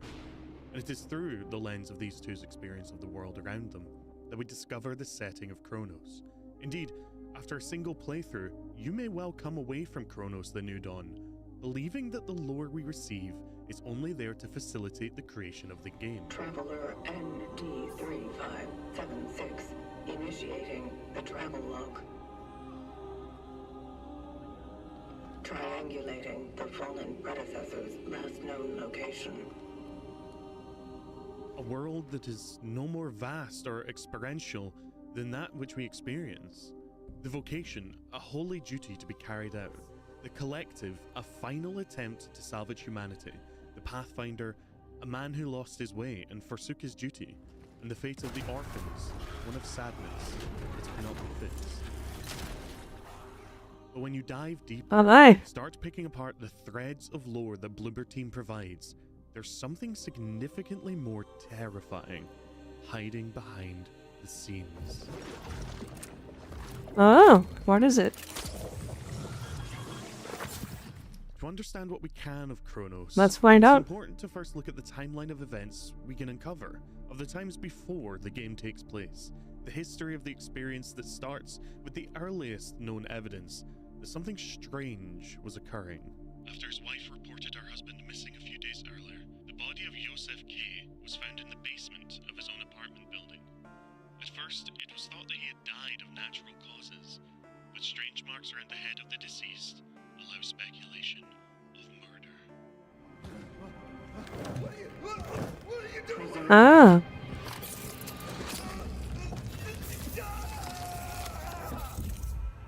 Long he is before the dead. change had begun its spread, the vast claws of the collective had already begun trawling through time to acquire people, ripping them free from their time stream to be added to their chorus of voices. But what really are the collective? Why have I declared them the villain of this story? In order to answer that, we have to take a brief detour and talk about the change first. The infection that tore across the planet and stole away humanity's future. Because it's by the very existence of the change that the collective came to be. Okay. What is the change? To the source of the change are few and far between, with undated documents describing the existence of the infection beneath the steelworks, and yet others talking of breakouts among the populace. Indeed, some websites even attempt to report the steelworks as the source of the infection, where patient zero is located. While this may well be one source of the infection, with the lockdown of the steelworks plant being documented as early as the 19th of September 1981, and the corresponding lockdown of the entire city months later, in the 24th of November 1981, no. I think I may well have found the source. That is, if you believe in the vital importance of Chekhov's gun. In brief, Chekhov's gun is a narrative principle emphasizing that every element in a story be necessary, while irrelevant elements should be removed. So, if in the story there's a gun on a table, at some point that gun must be fired. Here's the evidence that I found for the source of it. The rumor has it that the Soviets had made a disturbing discovery in recent months. A controversial project led by an individual named Mr. Azakov, in the attempt to drill the deepest borehole in history, has faced a fatal accident. When the drill reached just over 14 kilometers, it suddenly stopped and started to melt, leading to an explosion killing most of the crew. Although the communist authorities tried to deny the occurrence of such disaster, Okay. the few surviving scientists are very vocal about it. They also mention hearing unbearable, tormented screams coming from the depth. Could they have really dug the well to hell? The real well to hell timeline was the Kola super deep borehole in Russia. It reached a staggering depth of 12.2 kilometers before increasing temperatures and rock densities stopped progress, breaking the drills and causing them to seal it up permanently. In the world of Kronos, they managed to dig much deeper, a staggering 14 kilometers. Ah, okay. This depth may well not seem like much compared to our timeline, a mere 1.8 kilometers. But with how pressure and rock densities increase and temperature increases the deeper you go, it may well be in the timeline of Kronos they chose a different location to dig, somewhere where the rock just happened to be less dense, perhaps somewhere closer to where the events of Kronos take place, possibly somewhere near the Tatra Mountains. A group of hikers has been declared missing after an unsettling discovery. Is this legit or is it bullshit? I can't even tell. Stumbled upon an abandoned campsite near Zimna Cave. They noticed devastated tents that had been cut from the inside. This information is found in one of our target's rooms, a conspiracy theorist who had been tracking the source of the change and the sightings of fellow travelers. While, yes, this is theorizing on my part, there are no other documents in this game that are placed so frivolously, and when connected together, it brings us to a terrifying— Yeah, this guy tells us that we are Illuminati. Look at this guy. The triangle with an eye. Ayo. The change, the infection, was not brought from outer space, as the good doctor surmises. I have never encountered anything like this before. It seems so strange that it even escapes standard classification. All the information we gathered during the early analysis seemed to indicate that it is a virus, but it doesn't act like one at all. We don't know. Yeah. Why?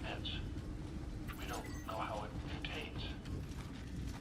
It's as if it came from a world with different biological laws. Or was Bob rather? He must be the answer. Instead, the change was lingering beneath our feet, waiting for the opportunity or the indication that humanity had spread enough, had progressed enough to become a viable target.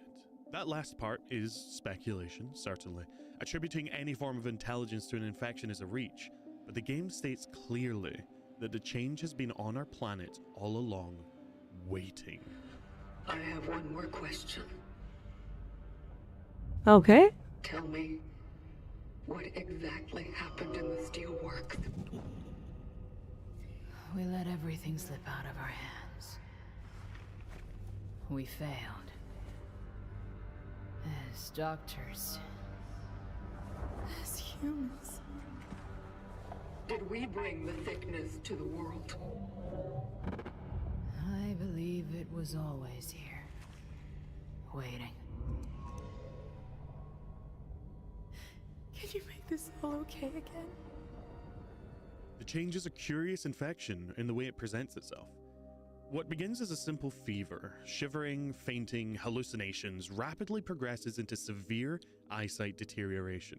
One of the main exposing factors differentiating the change from other, simpler viral infections. During this stage, the carriers are seemingly highly infective, spreading the disease to any others they're in contact with, though the spreading vectors are not yet known. Following this, however, comes the true change. Subsequent disease stages involve purulent skin lesions. The pores on the skin secrete a thick fluid. Tentative laboratory analysis indicates that the secretions facilitate adhesive properties of the affected individual's bodies. As of yet, research is unable to determine whether the process is reversible. The mind of the infected become flooded with the need and desire to be close to other people, a driving instinct that encourages the infected to come together, where the substance on their skin begins merging them into one being. A good case study for this is Ah. whom we witnessed succumbing to the disease over the course of a month firsthand, up until our final confrontation with Arthur. Once this disease has reached this stage, the mind is shattering, overcoming with the simple need to merge. Our bones, the pain. Our pain. I'm sorry. Brother. But to what end? Why would such an infection lie dormant in our planet's crust for millennia? The infection shows some form of pseudo-intelligence, at least when it begins to merge in greater and greater numbers. So what is the end goal of such a disease? Just to overcome a planet? To wipe out all living beings? No. This is going to be hard to believe, but after the initial merging, as creatures come together to become biomass and orphan.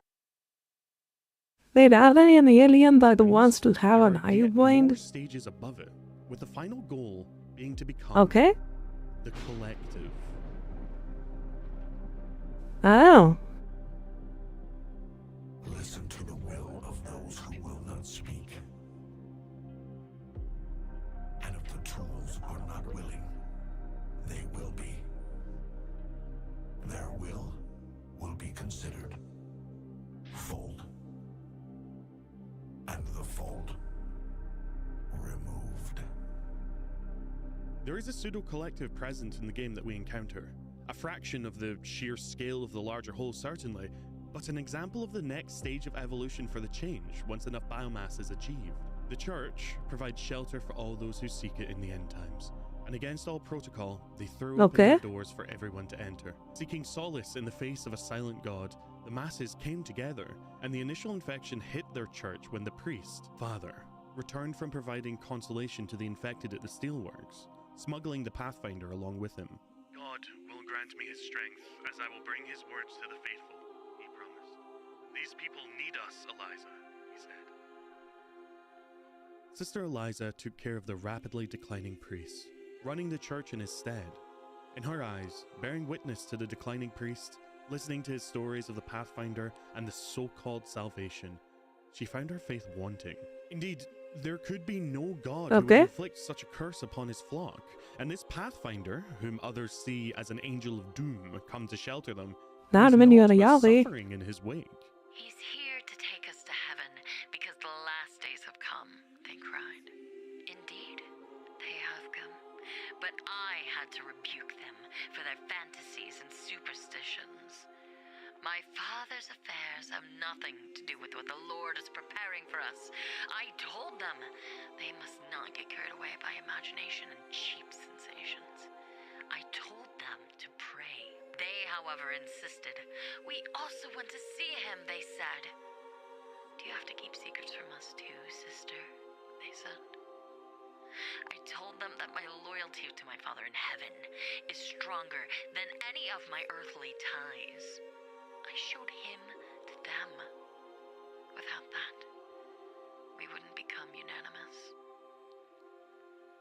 Ah, okay. While the hymn in this passage may well have referred to the poor head priest, the way that it is written, with the hymn capitalized, similar to the references to God and heaven, implied to me that she instead showed them the body of the Pathfinder, who we find later at the base of the holy dais, lifeless and empty, naught but a shell. As we approach the dais, a voice reaches out into our mind, caressing our thoughts and whispering truths in our ears with a viperous tongue.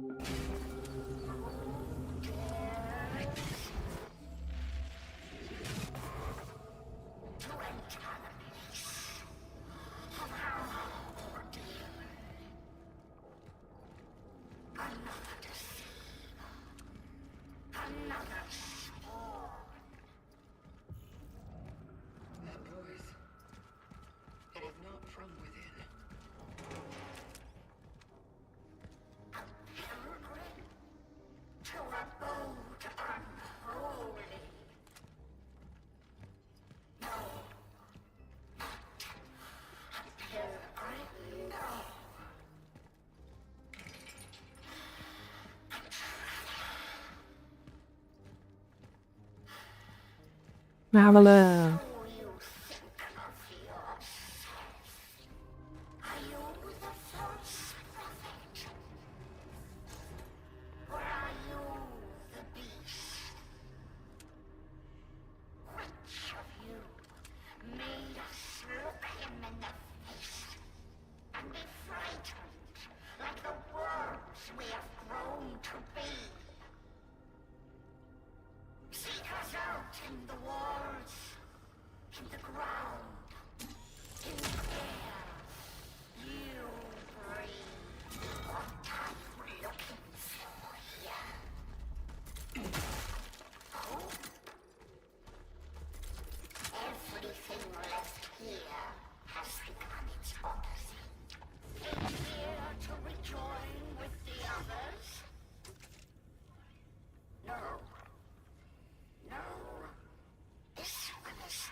Okay.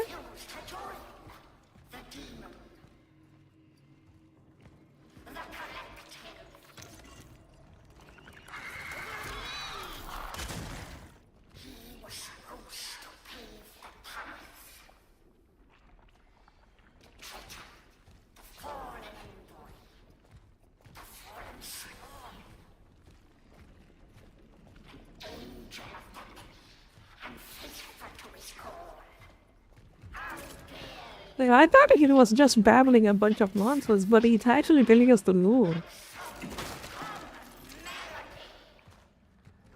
Hold on.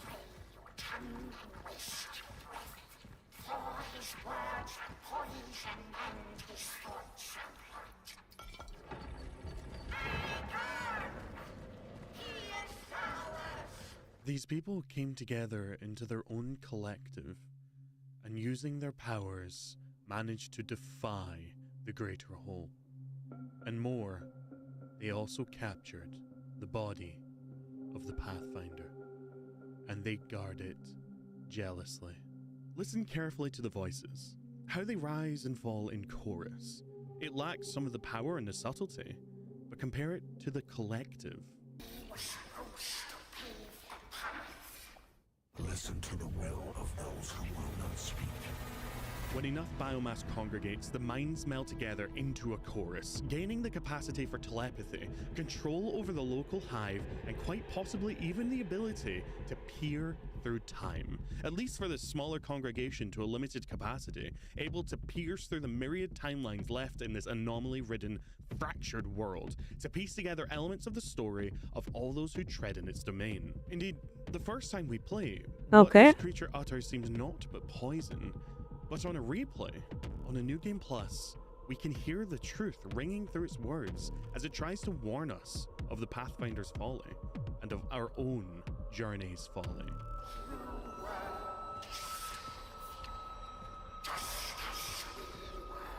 And if this is the potential of merely a small part of a city's refugees merging together, pray tell, what capabilities would something have should the entire world come together?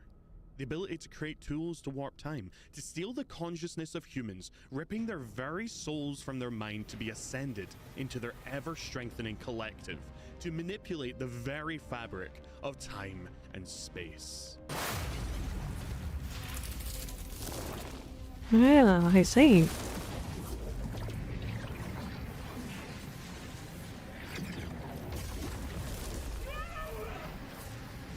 can see the doubt.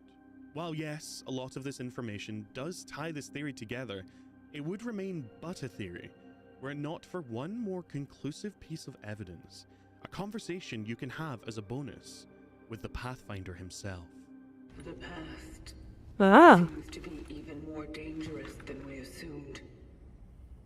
What do you mean by that? I knew that the change affected all people, but I find it hard to believe that so many of them were unable to join.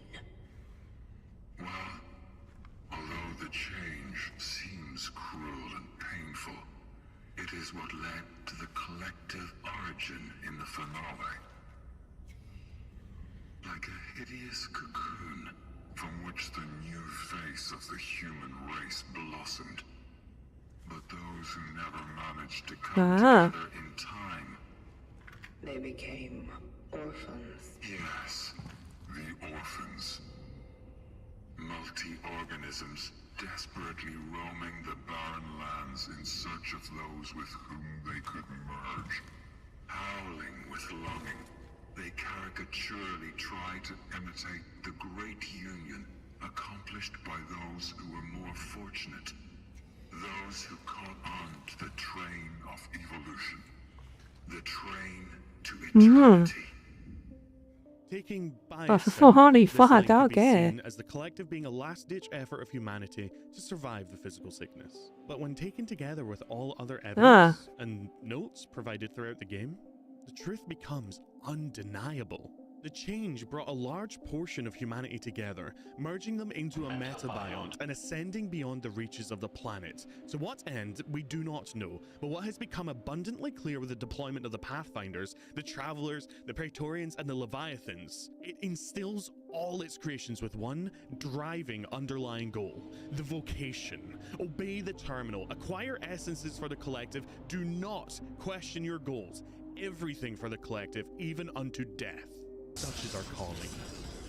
The collective requires more minds, more souls, more essence in order to achieve its final, perfect form. And above all else, it despises solidarity. It despises uniqueness. It despises will. Listen to the will of those who will not speak. And if the tools are not willing, they will be. Their will be considered full. And the Ooh. Yeah, that makes sense. And with this revelation, the Warden, the Pathfinder, his story is a tragic one. With the context of the world and the Oh, he is the good guy we now? can finally begin to talk about the story Oh, come of the on. world of Chronos as we perceive it in game. You're such an asshole when you fought them. While, yes, with the additional context we acquire from the notes and logs, he becomes sympathetic, he is still in his core an antagonist. The state of the world we emerge into from our robotic cocoon is one marred and torn asunder by the rampant overuse of time travel technology. Rampant overuse by our dead mentor, the Pathfinder. The oddities in A0. What are they exactly? The threads that used to bind the world together are snapping there in Sector A0. And as they do, chaos looms through the wounds in reality. Those wounds, how were they created? Our actions are not without consequence. Each dive we have made, each rift we have created, are like sandpaper for those delicate fibers that keep our world whole. They are sublime, but frail. Tear one, nothing happens, but hundreds, thousands, and the stitches give up. And thus, the oddities, they wouldn't have existed without us, and we without them. Our awakening is not something the Pathfinder, now known as the Warden, expected. Having discarded his mantle of Pathfinder many years prior, he now spends his time repeatedly harvesting the essence of Veronica and forcing it into the shells of travelers not yet awoken. Harvesting the essence of Veronica. Finder many years prior, he now spends his time repeatedly harvesting the essence of Veronica and forcing it into the shells of travelers not yet awoken, trying to achieve what the collective seemingly makes so simple. His attempts fail. Time and again, he finds himself frustrated and stymied by technology he cannot tame to his own ends. Time and time again, he discards broken travelers, tossing their now useless birthing cocoons off the edge of the world, tossing their useless corpses into the jail, and sets out to find another, overwriting their consciousness and returning them to their cocoon to wait for his readiness. It's a Sisyphean task, a task that will never end as long as the game continues, as long as we pick a certain ending. Okay. I am getting ahead of myself. It's into this shattered world that we are awoken, not by a mad warden desperately trying to force his obsession, a Veronica awoken. It's into this shattered world that we are awoken, not by a mad warden desperately trying to force his obsession, a Veronica personality, into a shell unfit for human purpose, but by the collective, who sees the opportunity to put a pawn into the world who is capable of eliminating the Pathfinder and allowing the vocation to continue. Collective is limited to only deploying one Pathfinder, Traveler, or other of its hands at a time. Why is not entirely certain, but what is certain is that the Pathfinder is throwing a wrench into the collective's plans, and it needs him eliminated. Ooh. Permanently.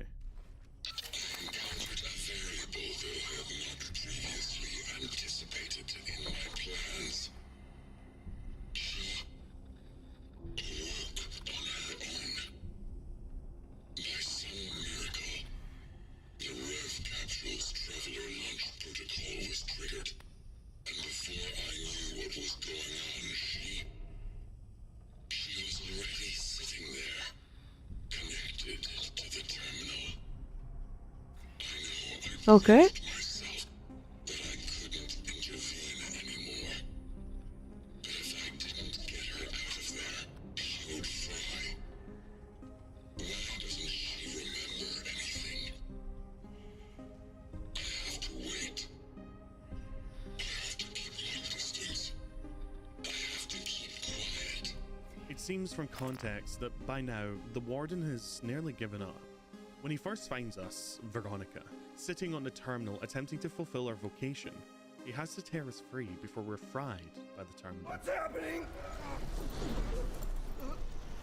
The ascendance. It is about to commence. Wait, He what? has to tear us free before we're that by now, the Warden has nearly given up.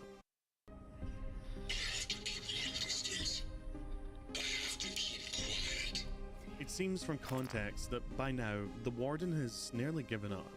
When he first finds us, Veronica, sitting on the terminal attempting to fulfill our vocation, he has to tear us free before we're fried by the terminal. What's happening? The ascendance. It is about to commence. I'm scared. Something is wrong.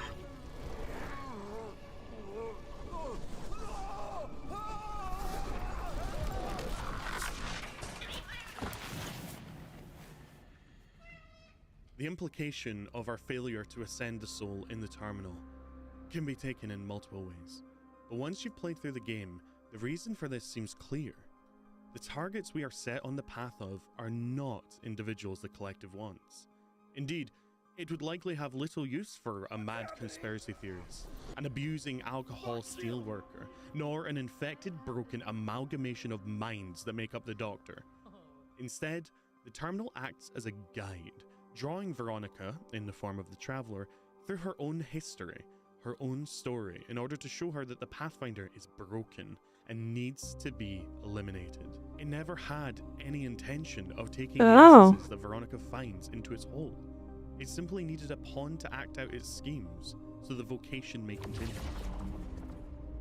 We follow her path, From the apartments, where we connect with Edward, a good friend of Veronica's and a conspiracy theorist driven to near insanity from the influence of the Pathfinder on his mind. Our thread winds around and continues to the Steelworks, where Veronica influence of the Pathfinder on his mind. Our thread winds around and continues to the Steelworks, where Veronica initially meets the Pathfinder, the Warden, where everything descends into madness around them as he breaks the vocation.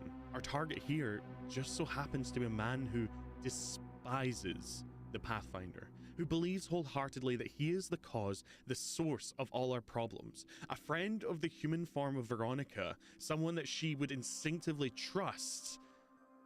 He believes that this very thing, the Pathfinder, is what brought the disease and destroyed humanity.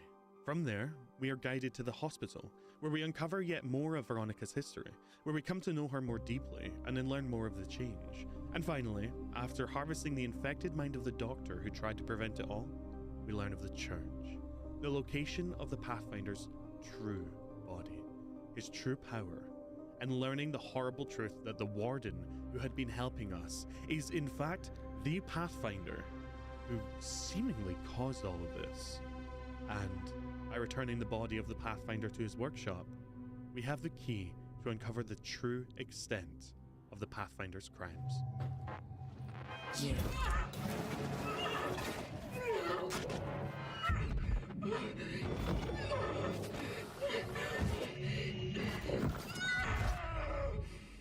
Welcome back, Pathfinder.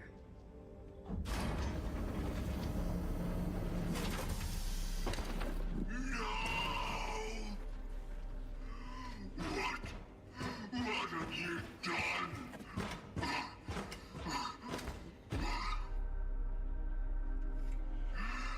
Just when I thought we were actually beginning to accomplish something. Just when you were starting to be complete.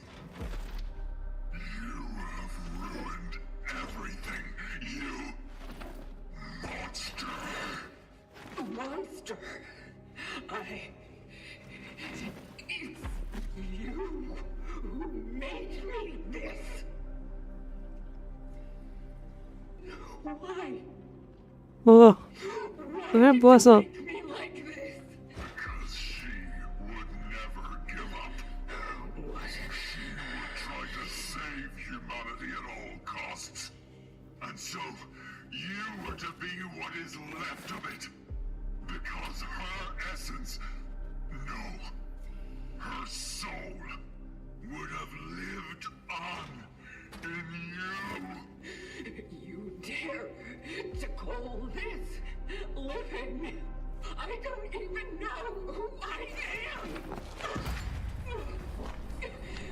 You are not her. And the vocation?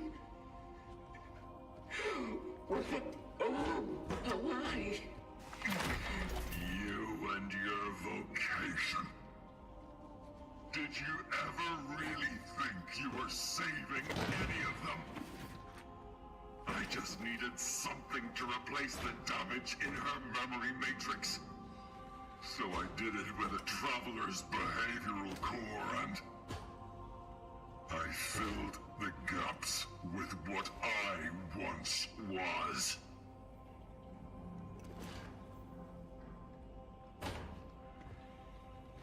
I knew she would change, yes, but I still thought she'd stay herself.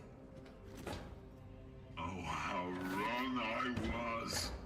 Instead, I was left with you. The very thing I once refused to be. Why? Why didn't you tell me who I am? Who I once was?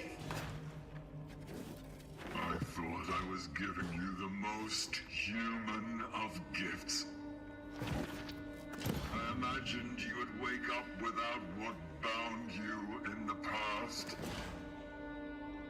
That you would be a new person in this new future, this new chapter, and you would make it your own, that you would be free. And instead, you chose to serve.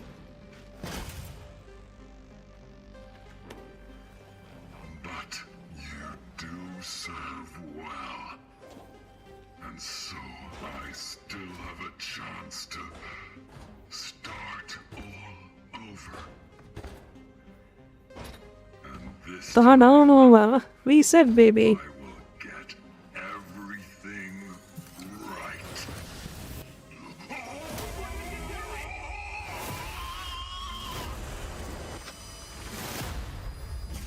Fixing things.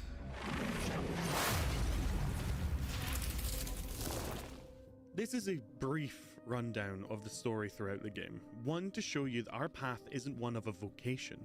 We aren't being driven to collect essences. We are being primed by the collective to eliminate the Pathfinder, to put an end to his schemes. Pathfinder himself is confused by the Terminal's activities, the collective's decisions, and in his naivete, believes it may even be trying to help him. It's uncanny. The terminal seems still functioning. Of course, it is one wreck, but it still chooses new targets for extraction.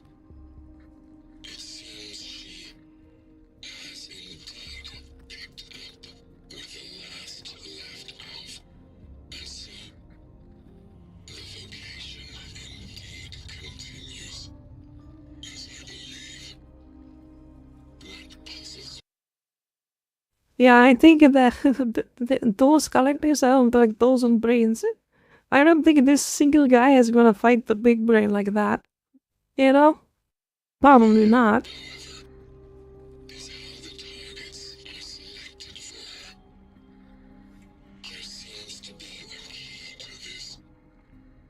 Does the terminal want to show us something?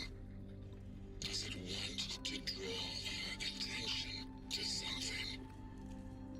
Does it force us into some kind of investigation through which we will discover the secrets of mankind's salvation?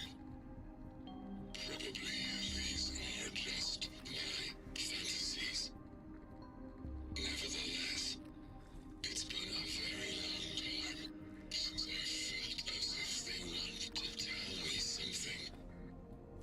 Or rather, tell her.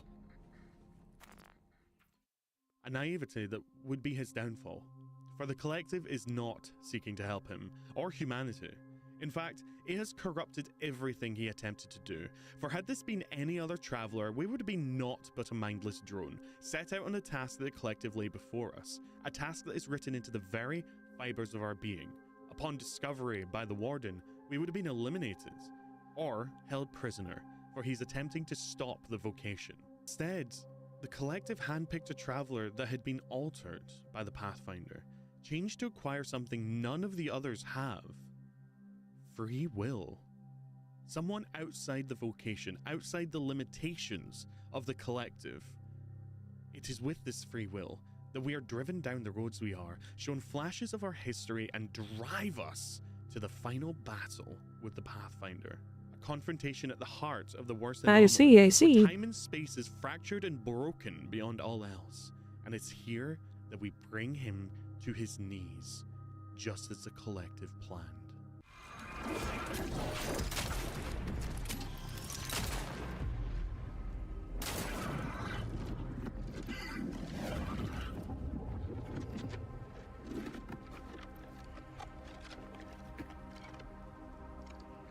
Please, let me try. There is still hope for us all. I'm sorry. But I can't. I know I hurt you. But this time I will do this right. Just let me try to fix all this.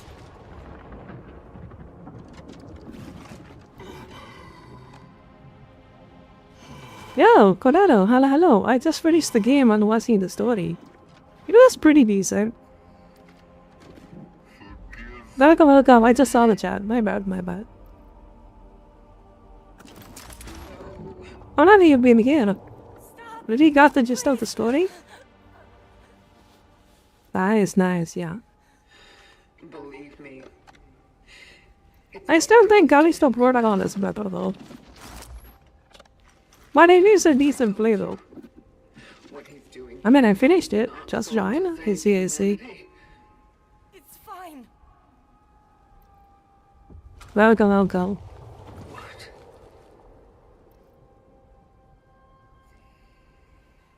Maybe not now. Maybe not in this time.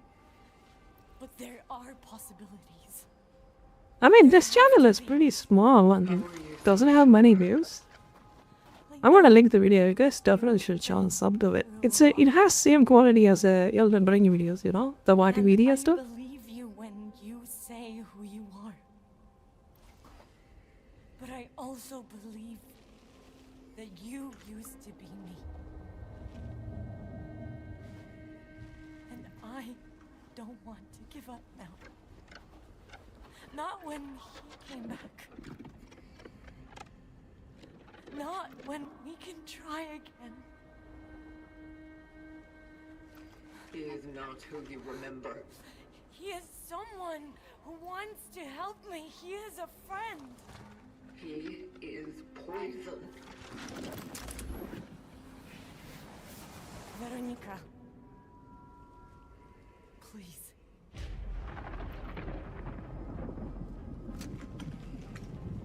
I want to have a future. Whatever it may be.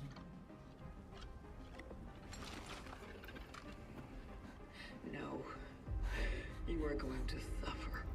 That is your future. But without it, we don't even have a flicker of hope. Please. I want this. In our first playthrough, there are two potential endings here. The second ending is Sisyphean in nature, where we spare him. It's arguably the worst ending.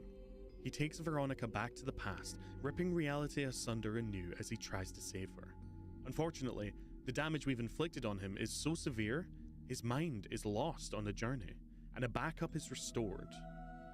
Unfortunately, this backup is prior to the events of the game. Veronica succumbs to the disease, and this loops the story anew, denying the collective once more its ability to continue the vocation, and forcing the human Veronica to suffer the tortures anew, kicking off New Game Plus. And this loop will continue endlessly. Please. Red Bulls off. To understand. New viewer with interesting content? Yes. Until we pick the first ending. The first ending is the goal of the collective, an end to the endless loop, and allowing the vocation to continue. So that's also a bad idea. The worst outcome for humanity. As the traveler Veronica burns to ash, as the timeline resets itself, the Pathfinder is no more. Eliminated and denied his prize, and Veronica stumbles back through the portal. The final blockade to the collective's end goal being removed as she succumbs to the infection. Edward! Open up, Edward! Open up! Please!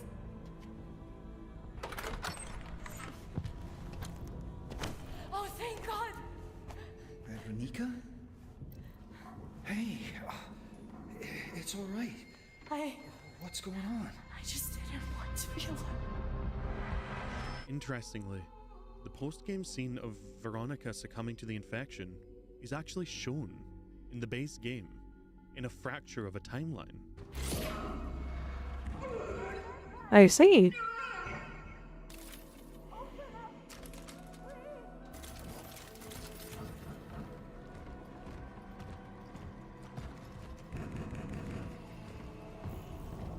Who thought would be elected to this? Jesus Christ. The time loop in this shit is insane. Something's wrong. The implication Oh, of this God. being that no matter how many times the collective have to try, this is the true ending of the game. The collective will inevitably win. The Pathfinder will inevitably fall, no matter how many loops it takes. For that is the nature of human will. Eventually, with enough attempts, it will take a path less traveled and end the Pathfinder. At least that is until we come to NBC. Completing the game on New Game Plus hard difficulty gives us another option, one that takes everyone by surprise. Please, let me try. There is still hope for us all. I'm sorry. But I can't.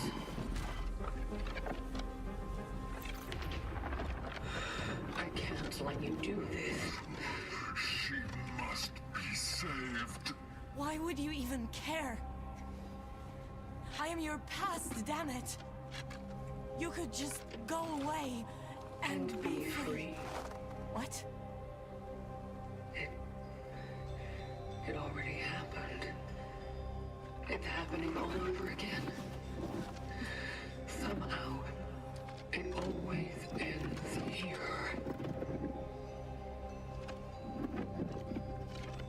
Maybe you should be free from all the scars. And most importantly, free from me.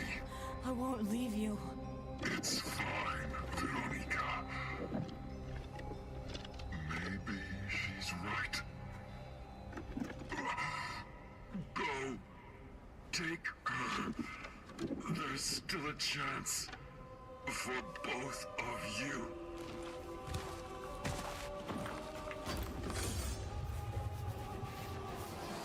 Will it work?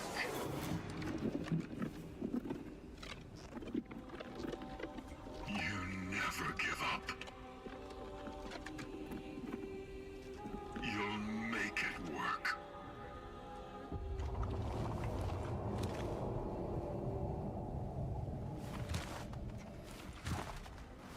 Like, listening to the video makes me feel a lot more of the story than playing the game, to be honest.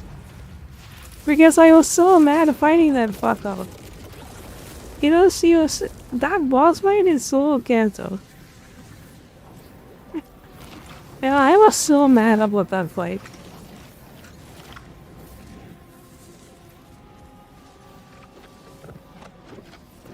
Yeah, looks like this is the good ending. You have to play New Game Plus for that.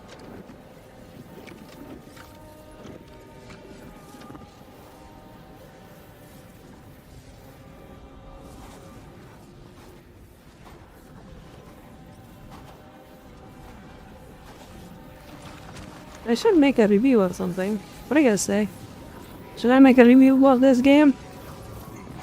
Is this how to... Oh yeah, instead of pulling the notepad, I should play the gameplay. Play the game line? Yeah, I think I can do that.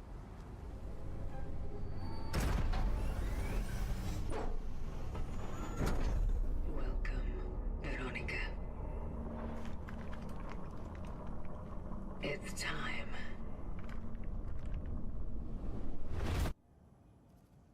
This is not the ending the collective expected. Indeed, it infuriates them to no end.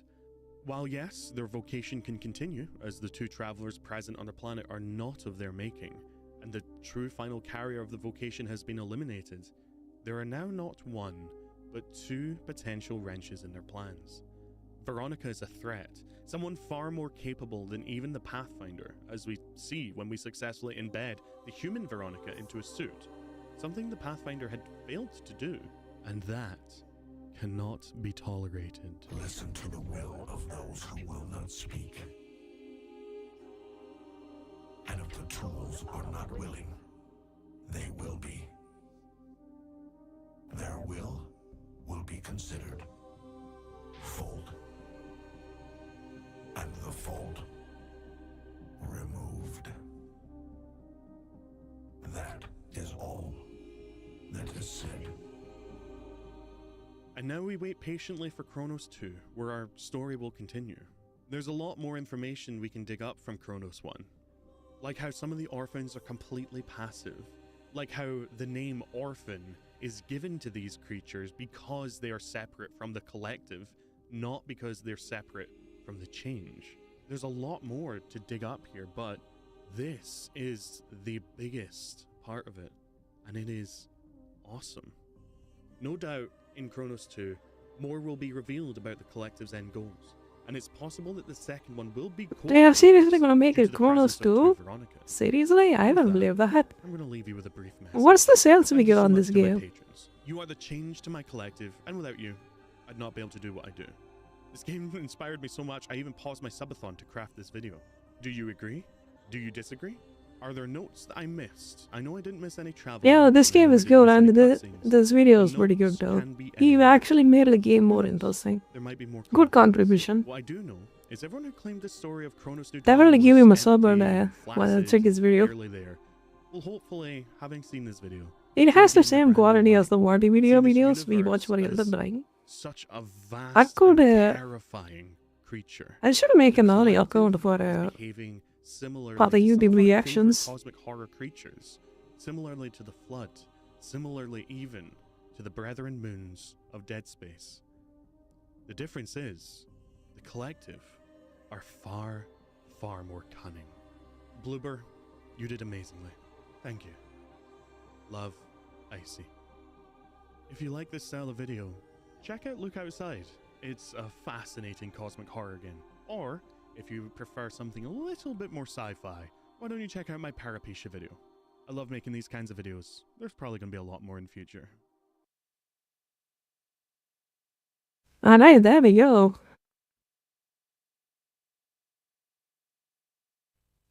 I still think Dead Space series, I think Dead Space had a like 3 game series, right? So it has more story to it. And what is the other one? Callisto Protocol also has a decent story, and the gameplay was way better, you know, in Callisto Protocol.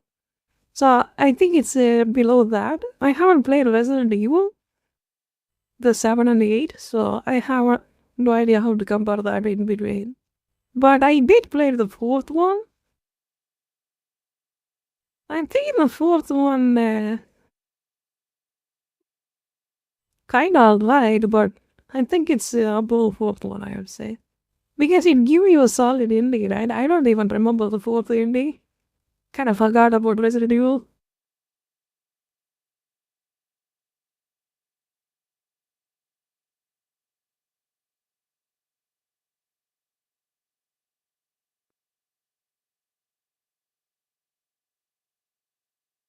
Alright, like give me a second. I'm gonna try to pull up my notepad and then I'll idea what other stuff I can think of. And then we can play the gameplay, like in my ward. So you can have a gameplay to watch and then I can make a review around it. Let's go. I will still talk about it, so if you say I can listen to something.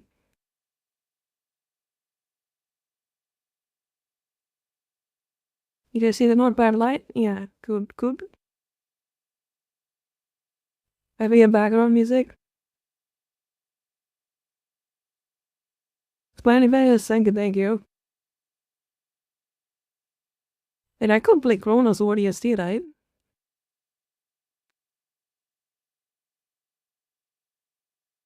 OST?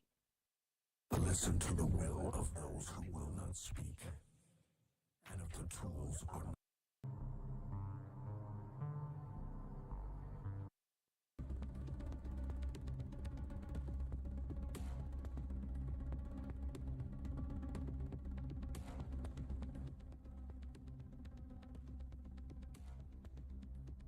Alright, let's hope that the sound is not too much. What's the thing it's called? Chronos View Done, right?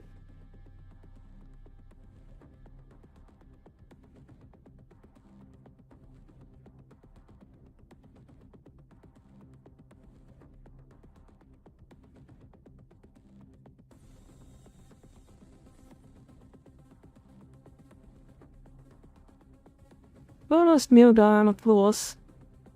I think the impressive part about it is that went surprisingly well, but under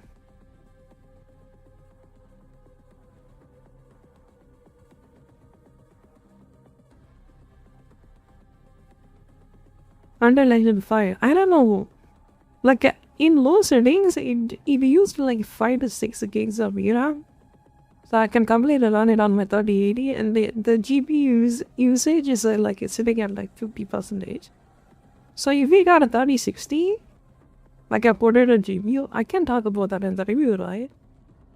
So let's just give a big resolution. 3060 you can run this, you know, which is quite nice.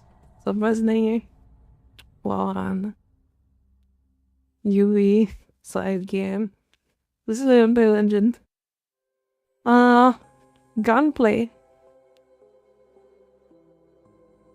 Charging mechanic specifically. Pretty good. It's not pretty impactful. You know, you just says charge and then bam, and then he... I wish the monster's head would just blow up, but it didn't, which is kinda unfortunate. You know, because the way you charge, it feels like you were charging a railgun, you know, in the game, which is quite nice. What else is there? Very Dead Space.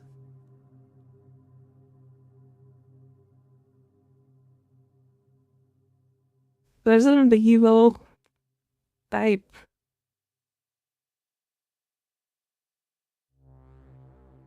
Man, you'd think that's the problem when you play many games. You can see the pattern. This game has the puzzle system from Resident Evil. You know, go there, find a key, and then run to the door, use the key. You guys know that bullshit, right, in Resident Evil? And then go there, find an item, and then place the item in the pedestal or something. And then there is like a small pseudo riddle in the church. Yeah, it is very... The Resident Evil died in that regard. But the combat felt like it's a Dead Space, you know? You have the melee, never used the melee because you hit like a little bit, no.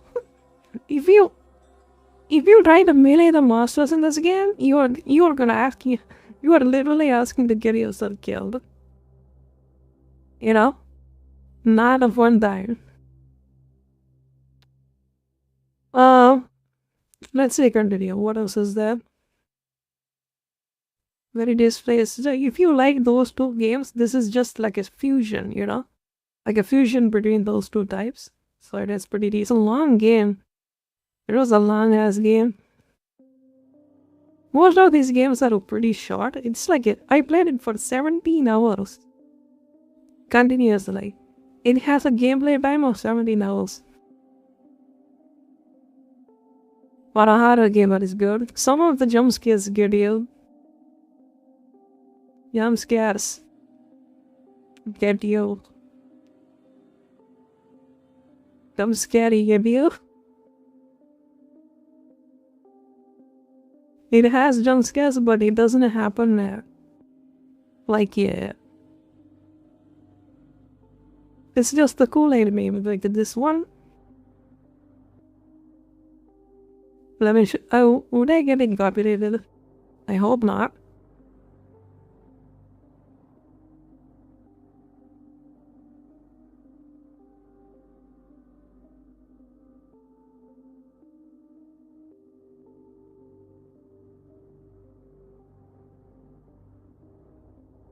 I think it's the Kool-Aid line.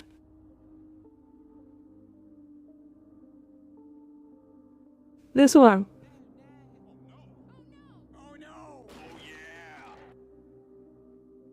Most of the zombies will do this to you. Kinda hilarious.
Alright, let's continue. Jump scare give you different types of guns.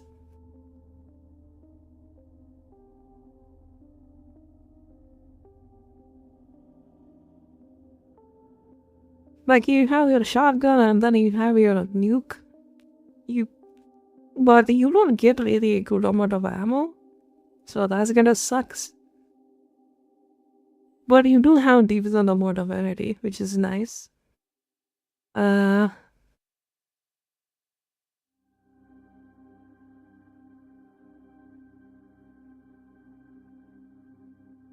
Is an amount of variety, what else I can think of?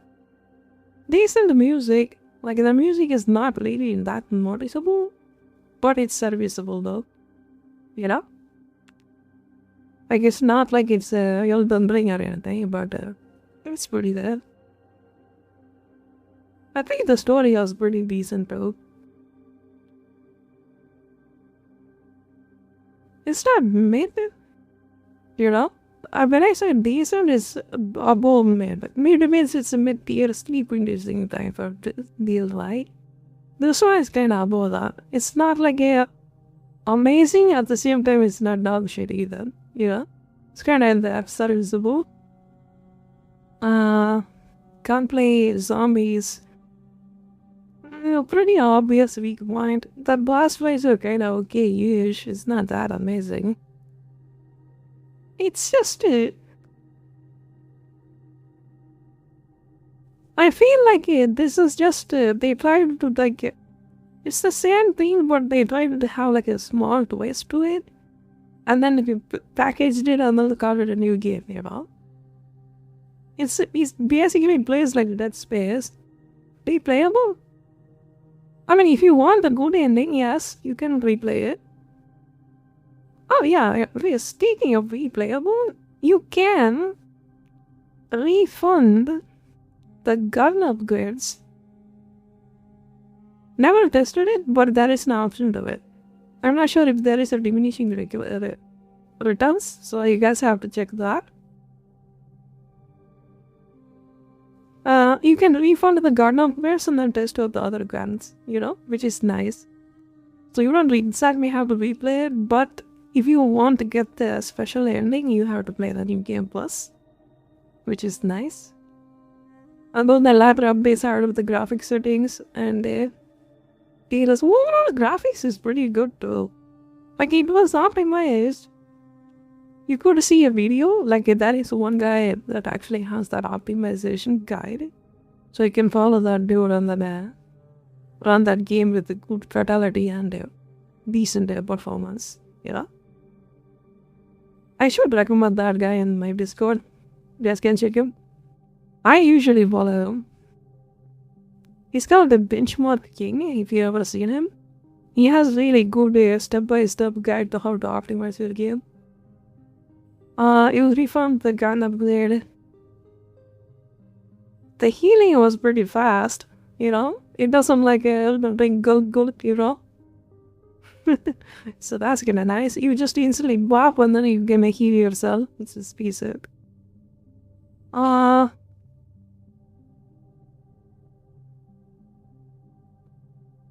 grabs are not that much.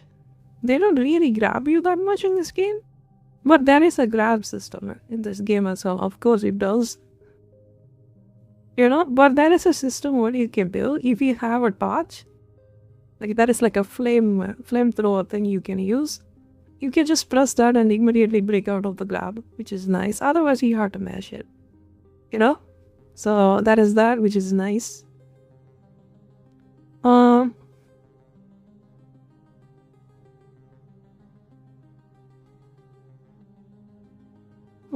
But it's kind of hard to think about good things to say about this game. I can say like a million things that are bad, but good thing is pretty hard. Let me think. What else I noticed? But I do to say the things that's really important though. Like the refund and gun upgrades. Many games doesn't even do that. You know? Well, the story The puzzles were kind of decent. The gravity system was interesting, you know. I think they did put it off from atmosphere in the game. The vibe is good.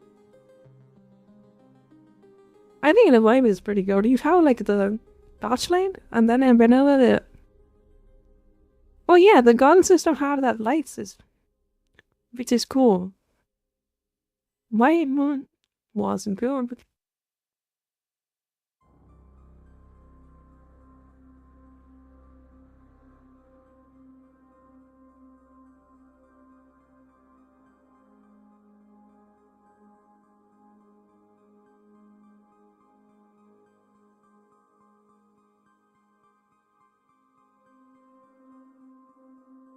So, when you aim, you will get that as an upgrade, and when you aim at an enemy, the gun will have that bar, like green, orange, and then the red, I think. So you can plan your ammos and then fight the mobs, fight the enemies effectively, you know? That is amazing. How was the moving around like the character heavy, clunky, slow? Hell yeah, that's going into the con section. I can go talk about the cons like a million times. Let's wait. I think if the gunplay itself is good, but the targeting system is pretty decent. Once you have to... Yeah, I think we can go to the cons. You know, let's go to the good stuff. Right? Cons. Even though the performance is good, it's a VRAM hard.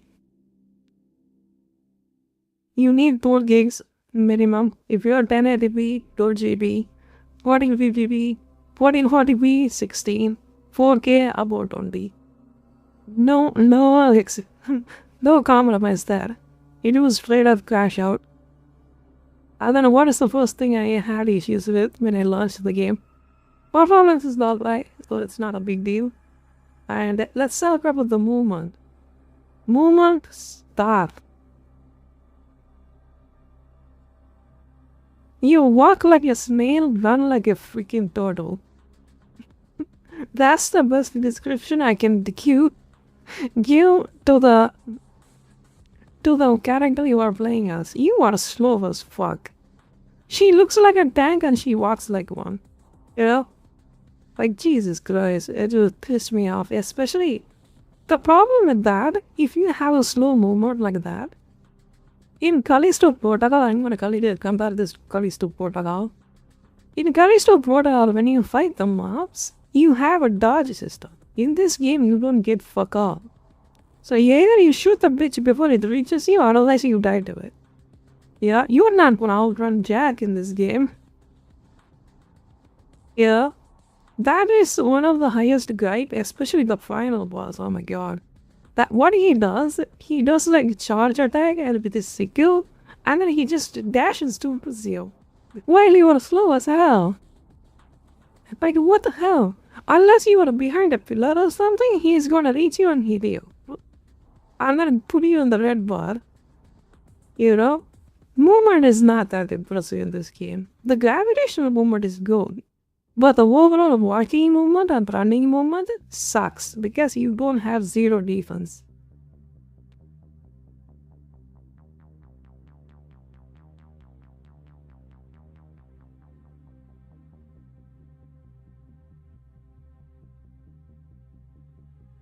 Like, if you see a mob, you shoot the thing, or if it reaches, you are kind of dead.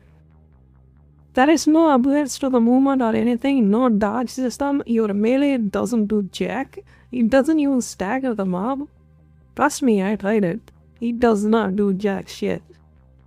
That melee damage is still that has. You know, like it's not that good. Like, you have to use your gun. Otherwise you are a gunner. You know? Oh yeah, I'm gonna add another thing into the... You can pick up the grenade.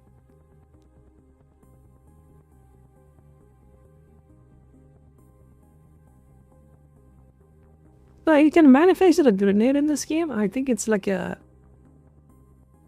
Yeah, it is a grenade. It's like a sticky bomb.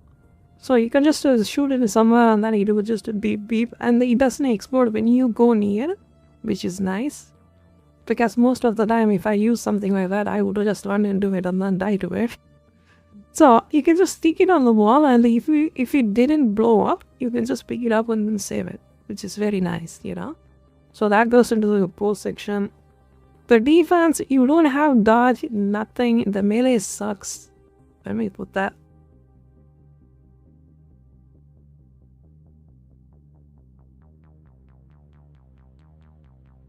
No dodge. In the early game,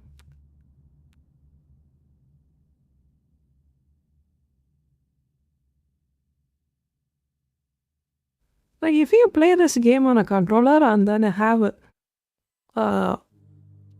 no stability. Stability is something you unlock, like it's an upgrade to your gun.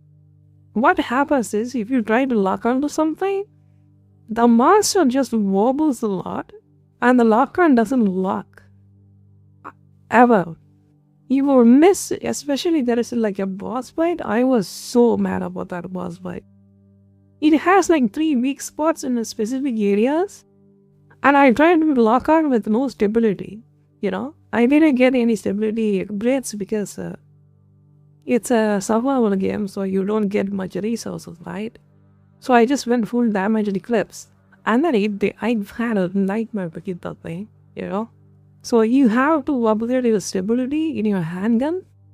Because the reason why you need stability is once you lock on, you have to charge your bullet in order to maximum damage, right?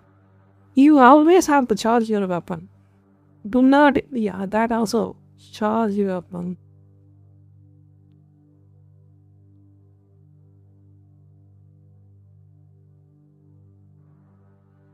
Like, charge weapons do so much damage, so it's just, you just default into charging the weapon, otherwise you're not going to do any damage.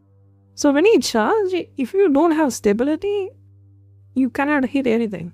You just hit like a drunkard, you know, which is kind of really bad. So it just automatically locks you into upgrading stability, or you will just have a bad time, which is not fun. But yeah, but it does feel good when you charge and then shoot something. Mobs don't react.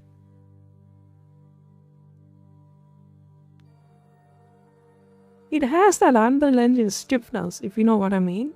When you hit a character or something, they won't do like a, you know, like when water games they do react, right? They just so stiff. Even if you shoot them in the head, they just do like a split second, and then if they are in the animation, you are done. Like you can shoot them with a bazooka and they will just still go through the animation. You know, they don't react as much. The limb system is not that good. No go that much. No detachable. There is no like a meaty gameplay. Like you cannot decapitate the monsters that effectively. Like why would you even do that? The most effective way to kill a monster in this game is just shoot it in the head. You know? Why would you want to shoot the limbs? Waste your ammo trying to do that, and the mob is still alive. Instead, you can just two-shot the boss. Not the two-shot the boss, two-shot the mob in the head. You know?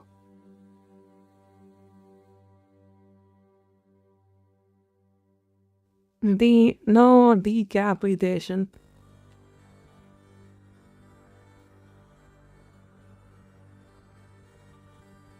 Not really. When you shoot the head still stays. You know, I just point blank shoot the bitch on the head. The head is still completely fine. Like he's been covered by some kind of freaking energy shield or something. When I shoot a guy with a shotgun in his face, there shouldn't be a face there. There shouldn't be even a head there. You know? That's what I want to use the shotgun for. So the mom's just straight up stiff. Like so stiffy. Yeah, shoot the body parts. You clearly shoot the body parts in this game too. But there is no need for you to do so. Why you shoot that instead of took a grenade on it, you know? Took a grenade and shoot it in the head. It's more effective to that. More rewarding to that. Especially you get an upgrade called when you get the headshots you'll do more damage. Use that and then shoot the mobs on the head, you know? Speaking of upgrades and those shooting in the head,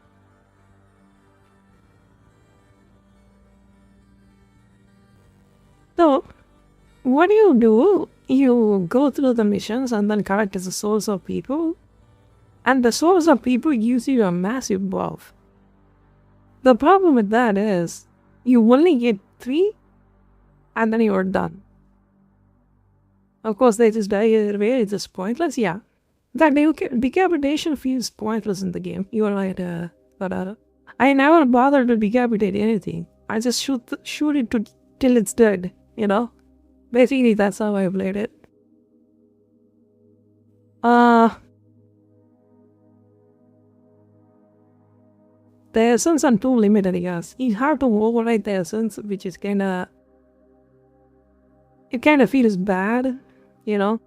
To just delete the essence, you cannot get the essence back either. So once the essence is gone, it's gone forever. So, you know, then lore-wise it makes sense, but gameplay-wise it just sucks to do it, you know? Like, I got an upgrade for my mag, like the SMG, but I have to override my handgun's headshot damage. Which kind of felt so bad. I want to have them both, you know? Like, I want like that essence system is good in a sense, lore-wise it made sense. But stat-wise it kind of sucks, you know? You get the idea.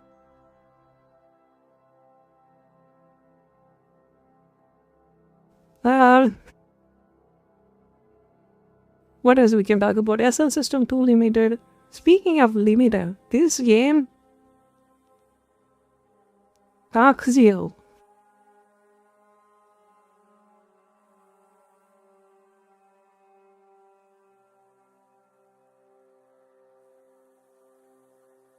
Like, this system sucks balls. Like, it says they're unbelievably bad.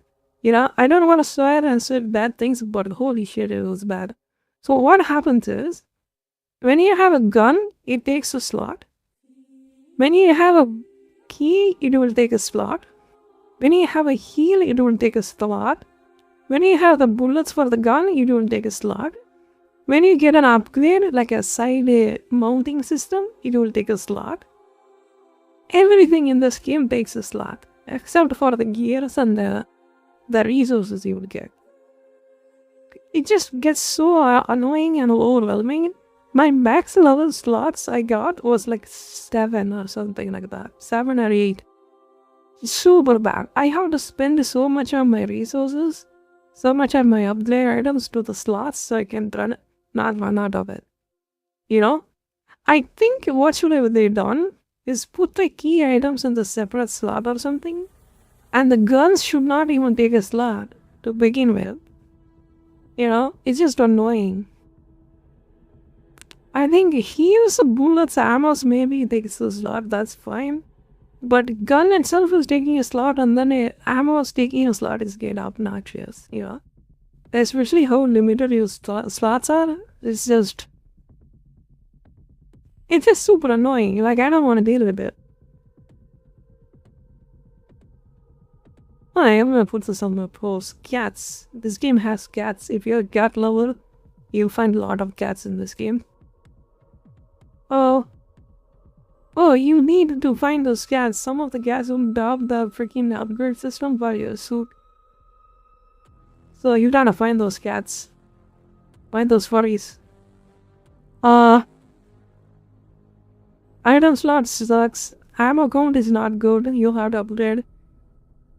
I mean, it's just the general survival bullshit cuckery they do to make the game fun. It has every one of them. They throttle you as much as you can. Especially the Giga gun. Like, you will get like it's like a particle cannon, you know? You shoot like a black hole, and then it blows up, and then just basically evaporates everything in that radius, right? For the whole gameplay, the ammo I got for that gun is 4. That's it. I cannot craft the ammo for that. I cannot do anything about that.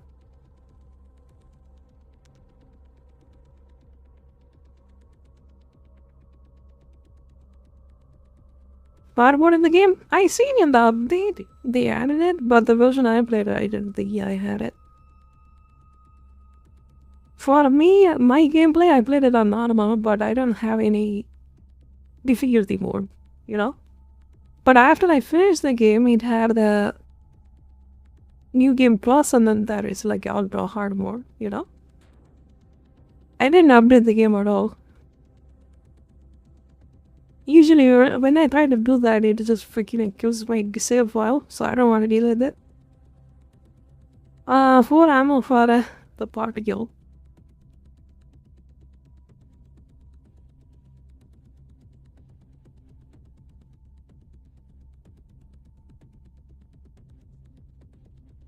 The limited ammo system, Gram Hog.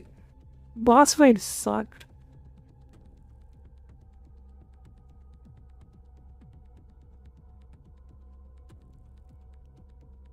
Like, all the boss fights are very gimmicky. Shitbots.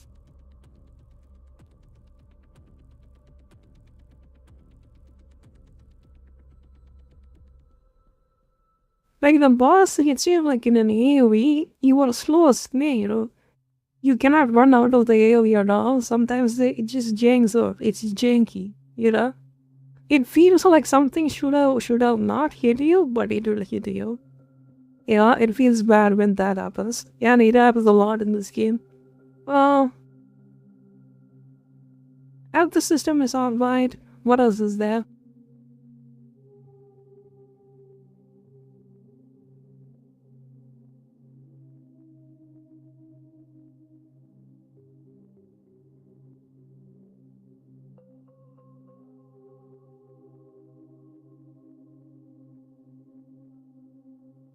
Bugs is bad. More selected made it. I mean, so overall I finished it. I had a decent time playing it. But I don't think it's as great of a game. It's like above average. At best. Boss fights are frustrating as hell. I hated it. And bosses had multiple phases.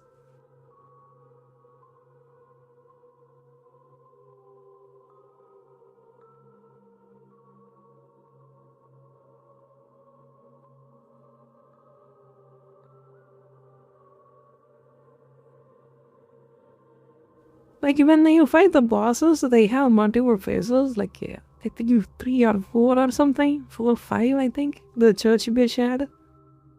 And when you die, it just resets completely to the 0, and then you have to do it all over again, which made the fight super tedious, you know? It felt like bosses, when you died to them, felt tedious rather than challenging, if you know what I mean. Like, they are super gimmicky. Once you find the gimmick, you can pretty much easily kill them. But it's just the process of going through that over and over again makes it frustrating and annoying.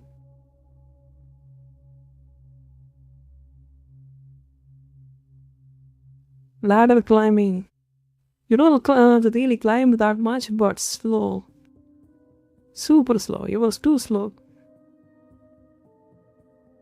Makes sense? Yes. What else I can talk about? Boss fights sucked.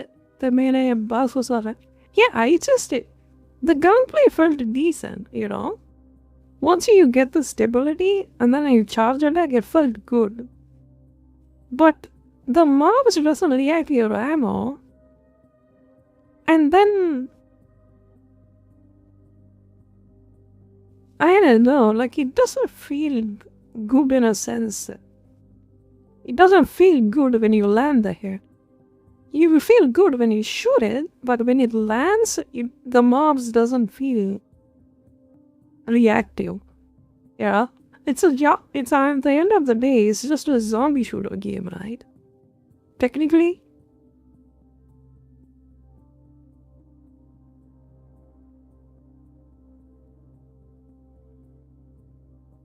every horror game has this problem, right? Mob where it is, you fight the same guy, whatever in this game. Like, it just, I don't know, like the fleshiness of the game doesn't feel good. Maybe it's because of the reason I was playing in there. Maybe I was playing in low settings, that could be the reason, but I'm not sure. Even in the high setting gameplay, when you shoot something, it doesn't react. Even that issue also happened with the Silent Hill, right? The mobs in that game doesn't react either. I think it's an Unreal Engine stiffness. Yeah, speaking of stiffness, none of the assets are interactable. You can try to smash something, nothing moves. It's like they felt like they are nailed to do it. You know? It kind of, that regard that type of emotion, it's freaking, it's regressing. Like, especially with the Unreal Engine. None of the environment is interactable whatsoever. Like, everything is stiff as fuck. The mobs are stiff as hell. They don't react. Only thing that I saw what changed was they will have some blood on their body when you shoot them, that's it. No decapitation. When you smash them, they decapitate, yes. But what's the point?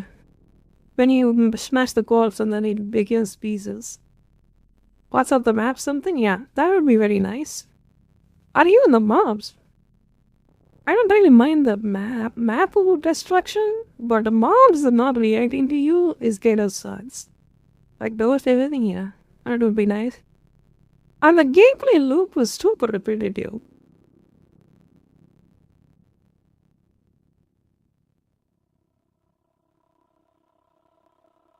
Here's the gameplay loop. Detailed gameplay.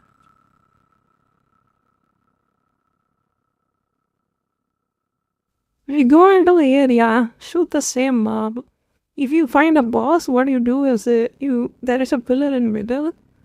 The effective way to fight the boss, you run around the pillar and then shoot the boss till the boss dies. How many times have you guys seen me do that? And then you suck someone off and literally, and then you do it rinse at the very bit, pretty much. That's the gameplay loop. You know, there is some puzzles you do in this game, but not really that interesting. You just go do the same thing, you know. The gameplay repetitiveness is kind of gotten really noticeable, yeah, with the same mobs. But I think the story kind of carries it a little bit because the first 4 hours, let me tell you, first 4 hours of this game is utter snooze fest, like it was slow.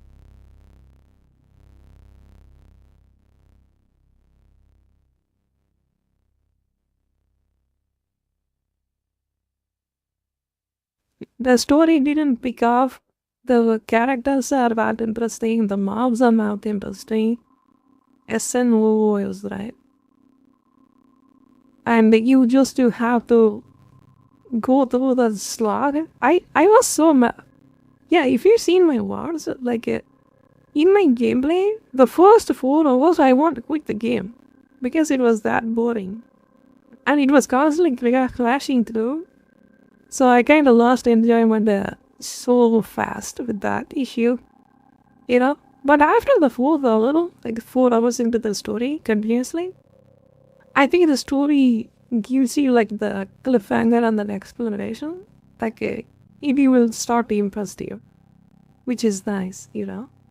And then it will just a smooth ride. You want to know more, and then you want to your guns feel better, and then you are more confident to shoot things, which is nice.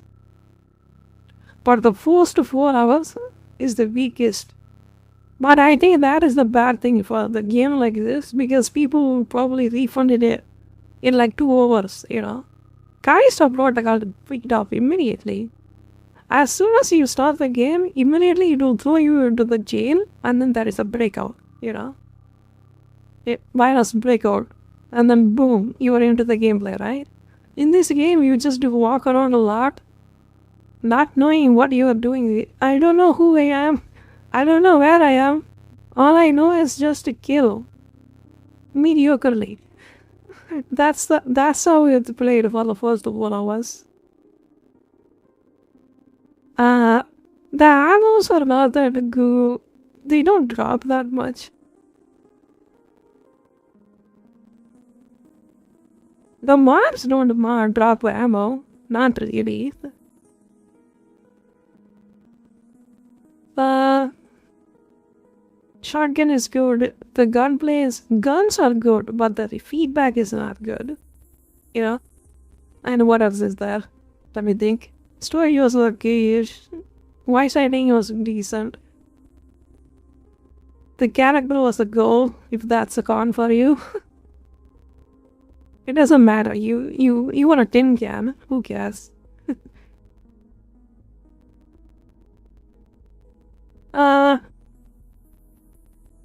Melee socket stompy mechanic, never used it.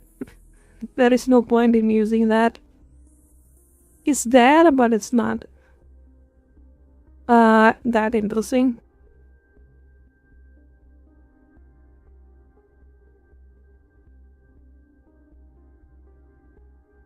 The repetitive mobs, the bosses, also repetitive. It's not scary.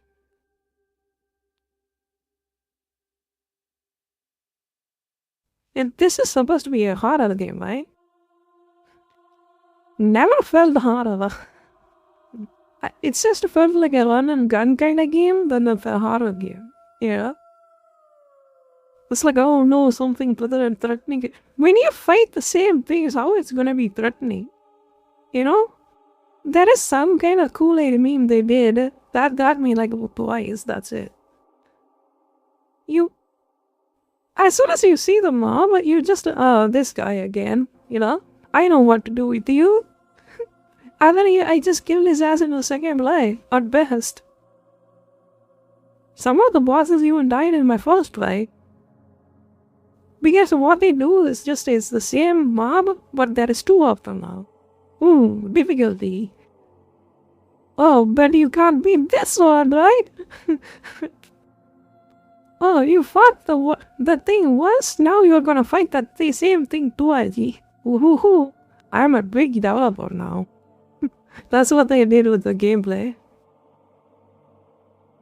I can use fight the black guys like of course it's a black guy, you have a shirt.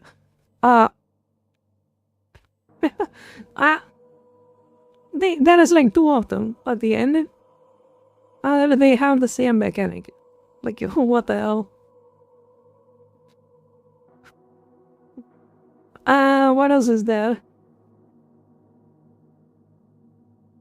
I think the story was not very well portrayed. Like, I have to see a video to understand it. I wish they did a good job. You know, they didn't deliver it well. You know?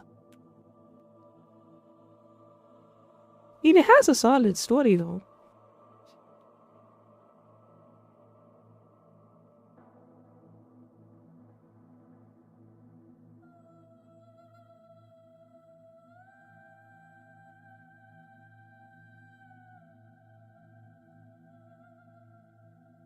Yeah, I think maybe give them like 2 or 3 games and then they can figure out how to tell a story.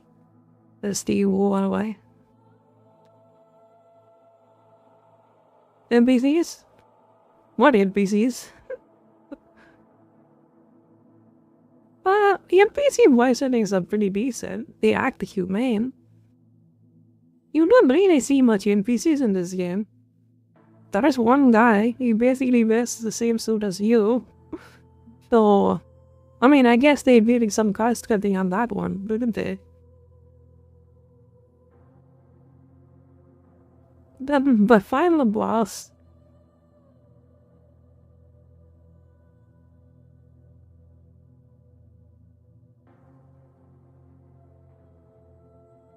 Like you fight the Pathfinder, like he's just a guy with a gun.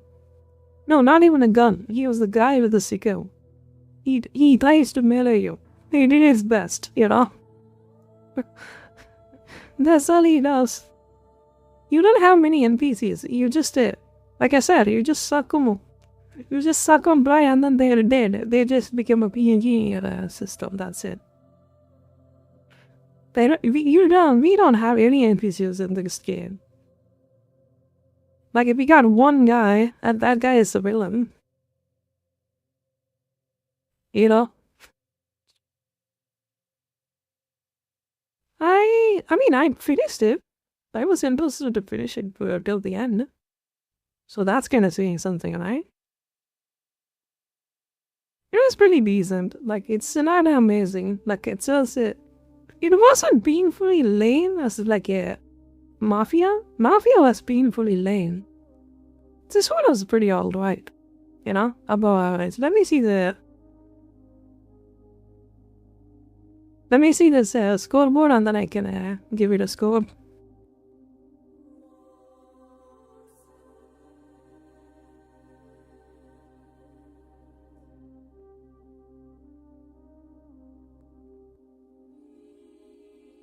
I think it's a 6 to 7, I would say.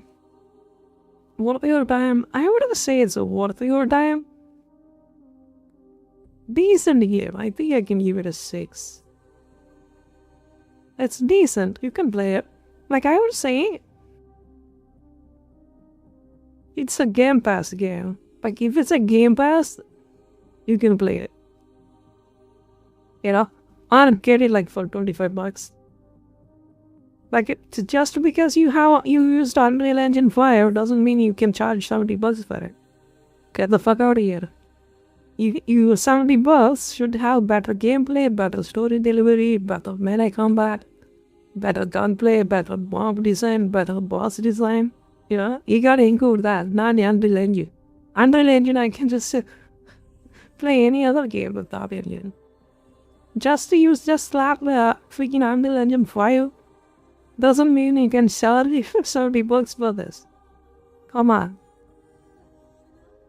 But I think if we didn't have Unreal Engine, I think this would be a bad game. But Unreal Engine kind of lifted up with the graphics aspect of it, you know? But it's so stiffy, like it's so stiff. Like let me show you a gameplay. Maybe I can.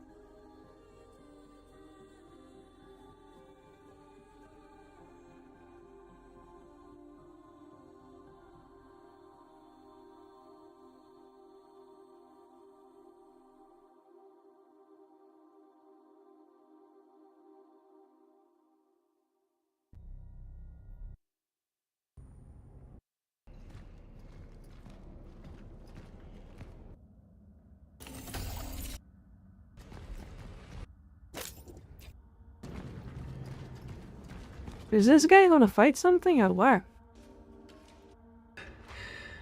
Oh my god. Not fighting anything.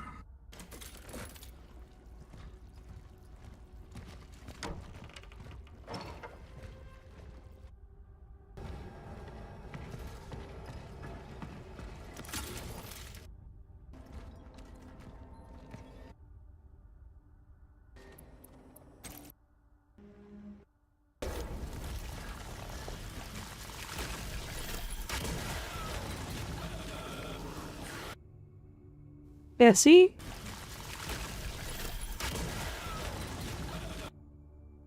Like, nothing. It just falls. That's it. Why blank shotgun?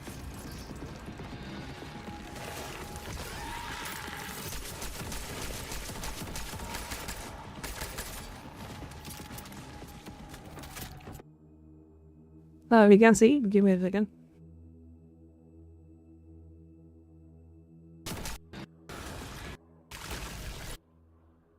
Like, watch this guy. He just falls and then dies. See? If you shoot something like that in point blank without that thing has no armor, I want to see half of its body just blow off. You know? Yeah, it looks like the graphics settings that kind of gives you less blood. Yeah, this game shows more blood to it. See? But still, the mob is still super stiff. You can see that, right? Even though it kinda had that visual feedback, like blood is splashing, the guy is still completely fine. Look at that guy.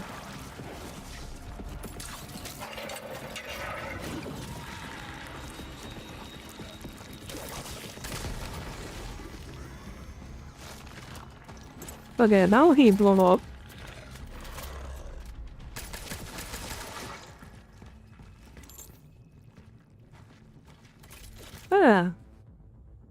Maybe it is the settings. Could be the reason. It's actually having some decapitation over there. Interesting.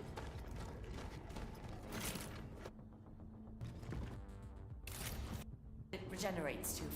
I don't know. I don't mind it. It sounds like it's moving at all. The last one is really bad. Yeah, it looked like it's scripted. You know, it doesn't feel like it's immediately blowing up piece by piece. It's like when its HP drops to 0, just disable the bones, and then it just falls apart. That's how it feels like. You know, it doesn't feel like it's alive and then losing one of its limbs.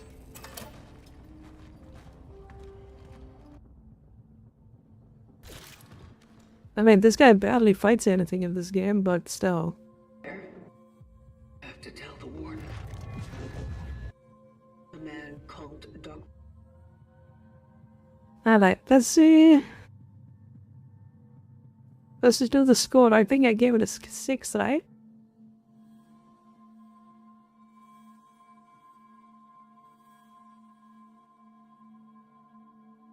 Like, so then, what's my one-liner?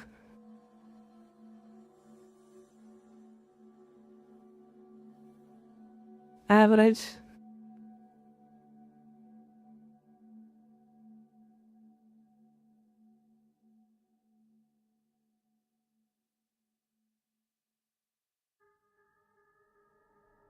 Yeah, this is my score and the one-liner. Average Resident Evil Dead Space clone. It doesn't have...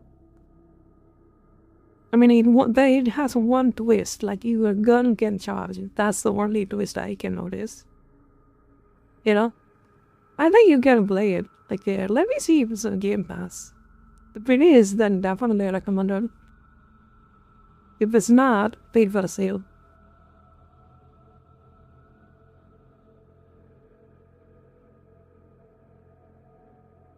I still feel like Callisto Protocol is better. Like, especially the DLC just washes this game out. Like, it has the execution animations too. And you die in good ways in that game.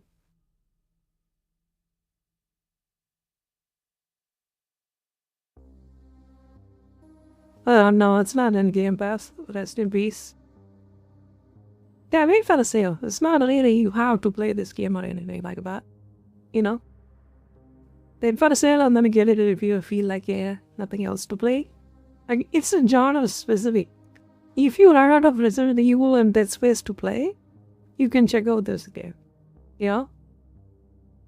And you already played Callisto Protocol as well. Because if you didn't play Callisto Protocol, play that one. Because let me show you.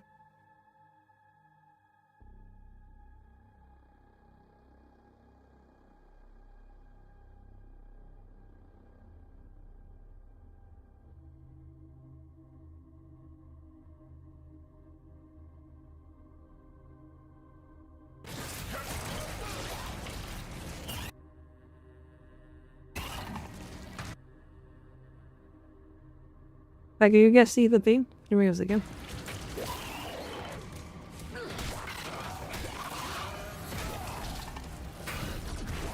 Like, you see?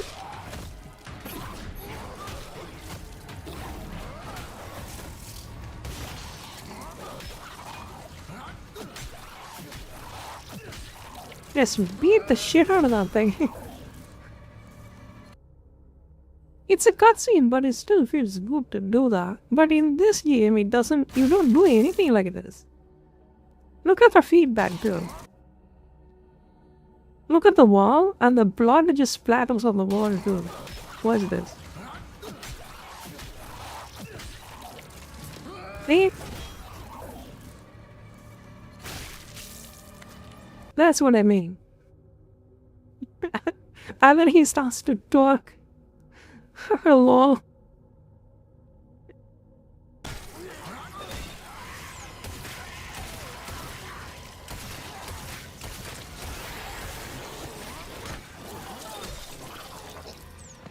Oh, that feels good. See, this is what I mean. This is what I want to see in this kind of games. Like, is this Unreal Engine?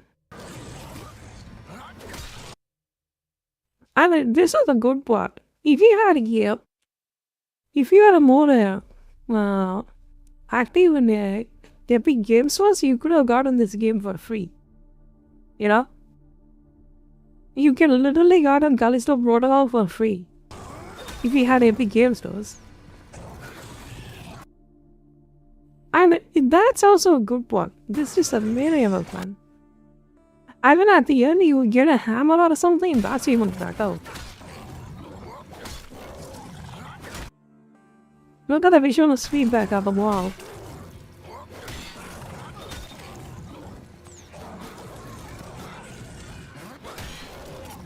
And then you 4.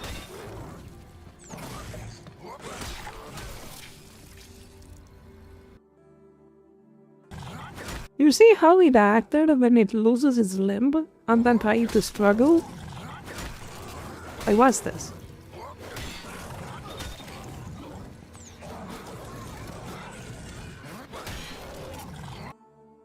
I say, Dion loses his limb, immediately uses his left hand.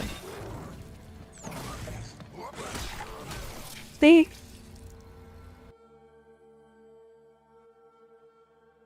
In this game, nothing. He just falls upward like a puzzle.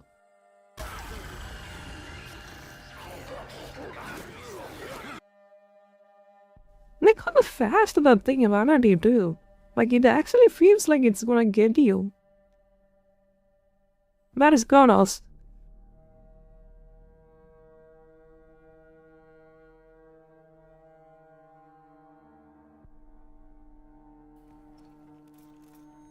This body has a tentacles on it. It means that it may be absorbed by the other monsters. And here they come. Let's grab a flamethrower ammo. Oh yeah. Now we can interrupt merge again.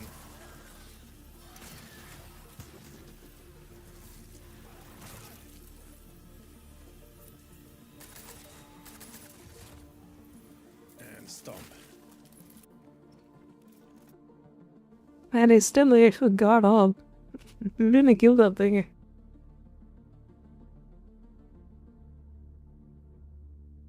Like, you see, it just comes around and then walks towards you. This guy runs at you, but he dies in one hit. Look at this one. Let's watch this one.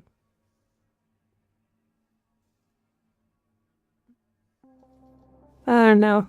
This game is gonna freaking coast on this.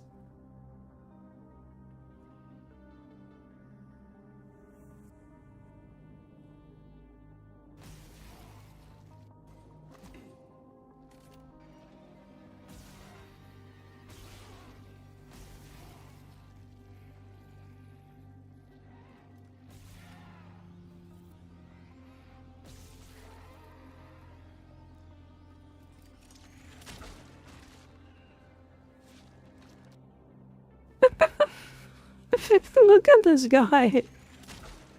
Would you just see that? Ayo, that's hilarious. Ayo, let me play it again.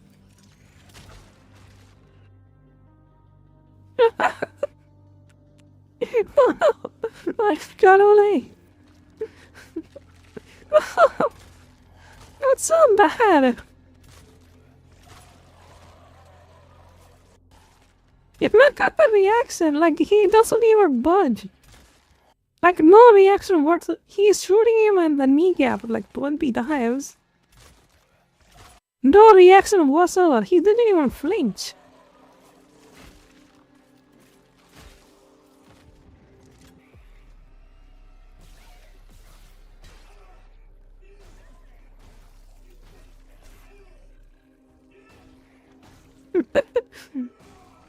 Oops. Okay, the actually that is so bad it is.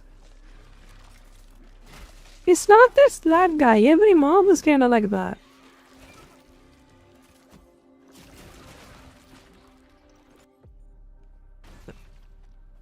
I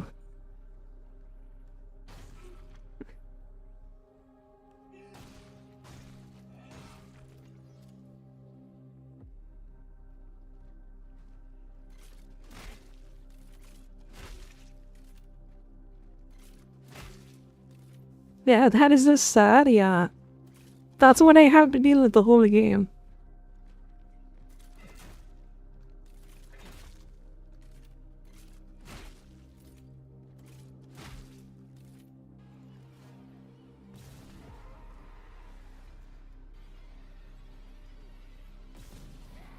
Damn, the detail in this game is freaking rock solid.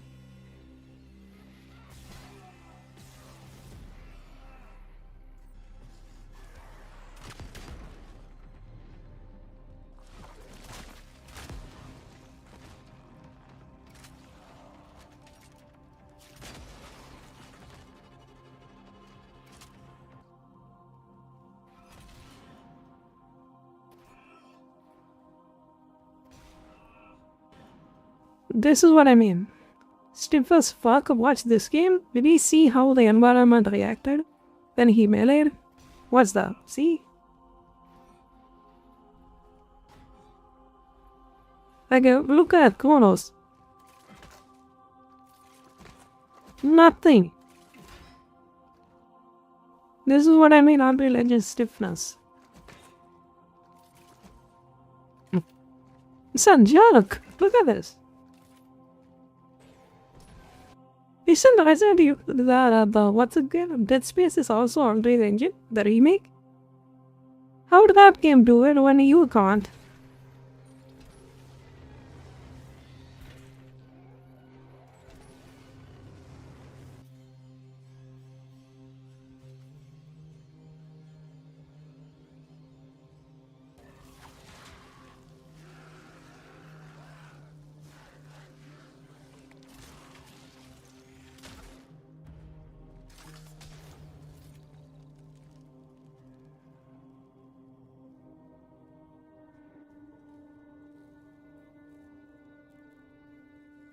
Why? Because, Jesus, I might play this game again. Dead Space looks really good. I think it has been a while since I've been able to play it. Exclusive.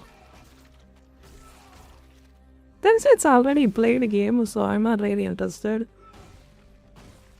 Like, I played Resident Evil because I never played the fourth one. Yeah, this is what I mean, it's being stiff. You see how bad the melee was? What's the point of using melee? Look at oh my god, he just gave up. He just gave up in the middle of the fight and starts to shoot him.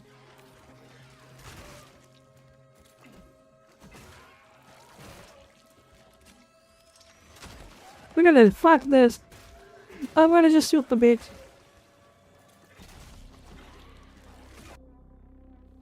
Look at the feedback, that monster. Look at that guy. Zero difference. It's like you were hitting him with a freaking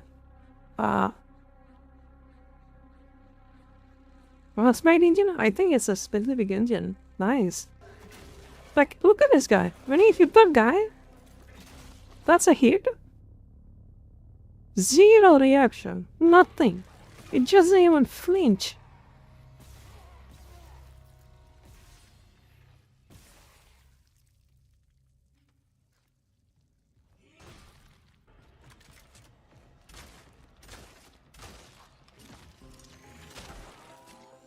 Could have charged it. Yep, there we go.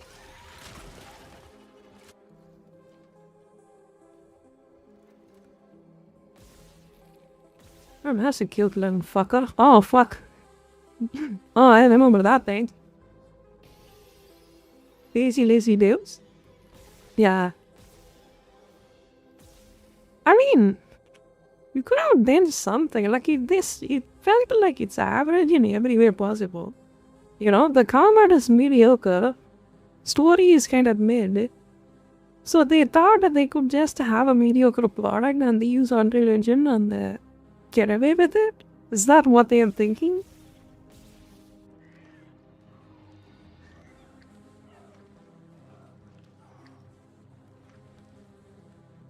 This guy is literally a pop follower. That's it.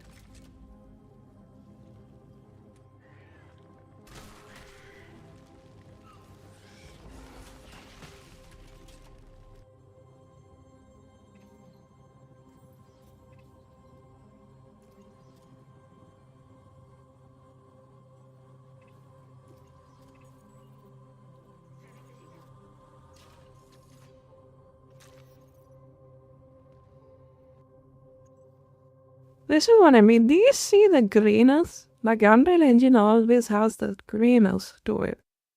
This one is more less grayish, right? And more colorful. Do you see that film graininess? It feels low quality. I don't know what the Unreal Engine is doing, but it just feels very fuzzy and gray. And less colorful. It feels like it has a filter, you know?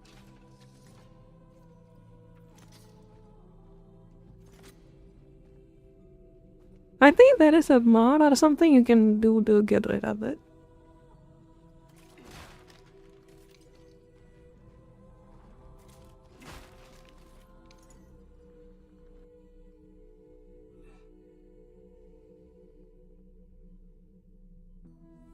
Except for the graphics? I don't really care about graphics.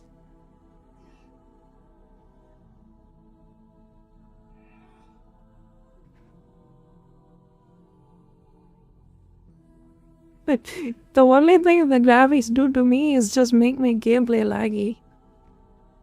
Oh my god, that looked really low.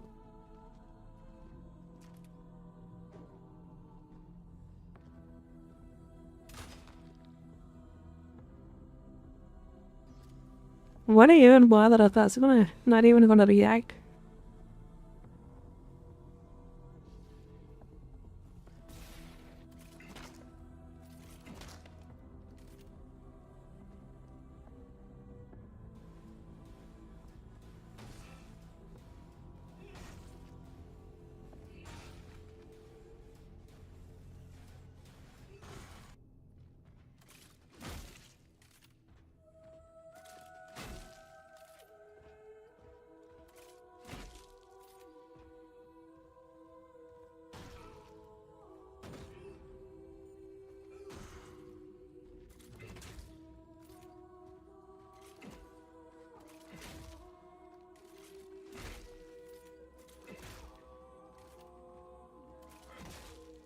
What I mean, I'm like legends difference. Look at that guy.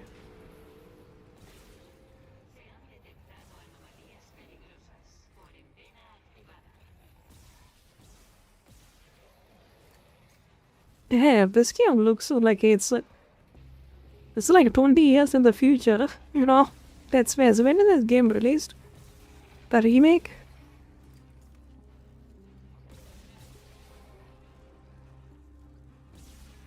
Probably the original playable like this to an extent too, right?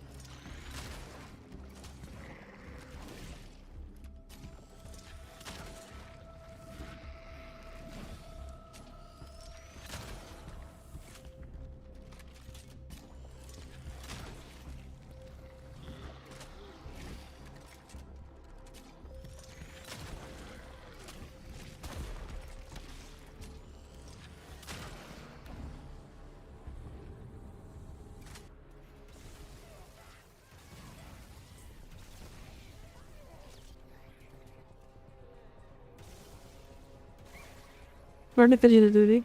Damn, 2 years old. Earlier, and that game just destroys this? My guy, that's a shotgun, come on. Have some reaction.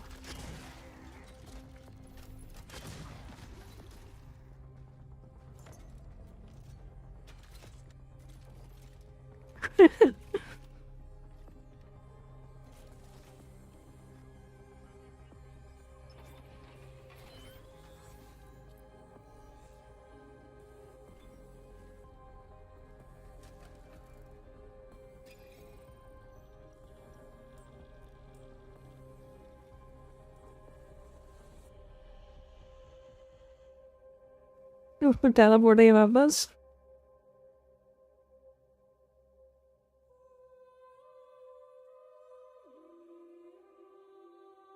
Let me see the comment section, what they say.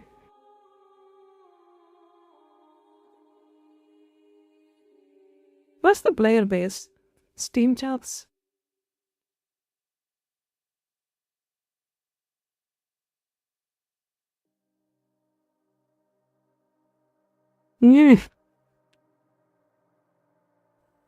That was enough. Probably you have probably more profit if you just put this bitch on Game Pass. Yeesh. That is sad. They didn't even get 10,000, but yeah, no shit. No wonder, what are the other games you made? You made a medium?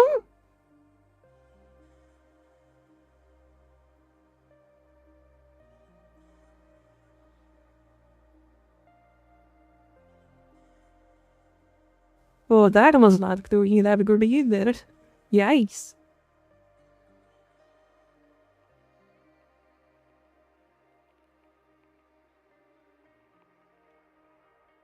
Okay, they just have a history of bad games, never mind. They don't have anything good.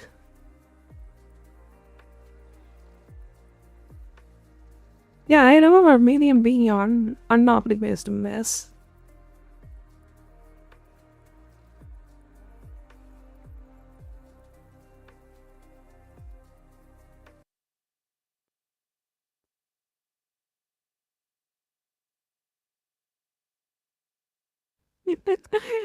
I want to see the comment section. Let's go. That is it. Yeah, after that, I'm gonna call it a day. I'll get some food and then relax. I've been streaming for how long? 8:24. Let's go. Very positive? No. Let's see the negative.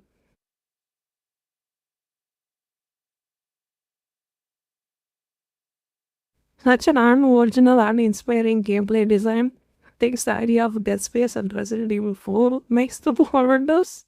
Exactly what I said. This is the same copy-paste survival action formula from every other modern Resident Evil title ever.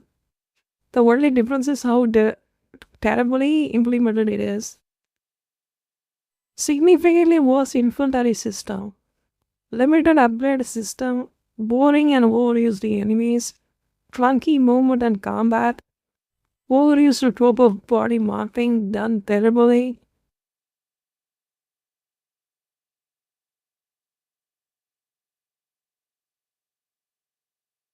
Progression item and you have no room for it? Yes, there it is. Exact complaint. The key item, like I said, should be going on something else.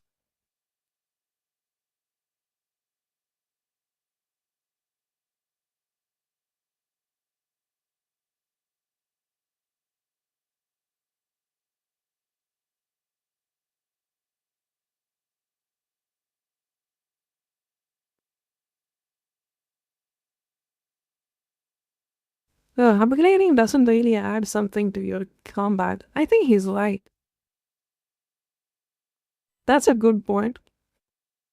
Like, upgrading your suit and weapons is as bare bones as it gets. Nothing gives you special skill ability up. It's like, but go up. Completely agree. It's literally you can have one more slot now. Give me 5 codes.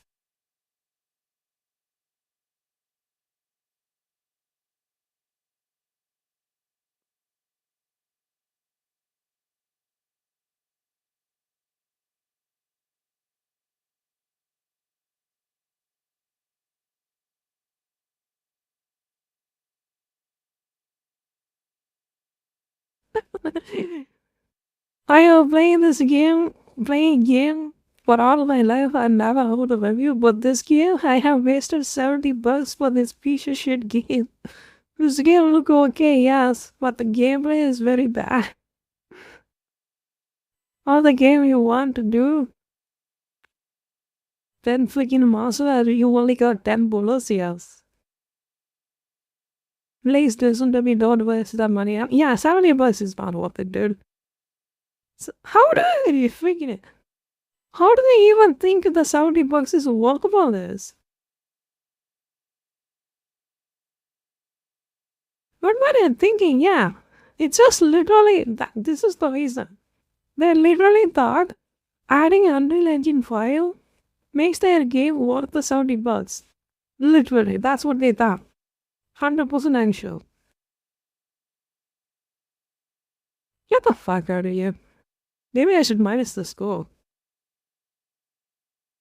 Nah. Maybe I should start minusing the score for Unreal Engine. That's what I am 100% sure that's what I thought. They used Unreal Engine 4, not 4, 5, and then that, look at the requirement. It fucked off. It'd be 700 XT for a minimum, and a RTA 770. Are you fucking kidding me? Recommended at 3080, no, this game does not run good at 3080. No, it doesn't. It runs out of VRAM.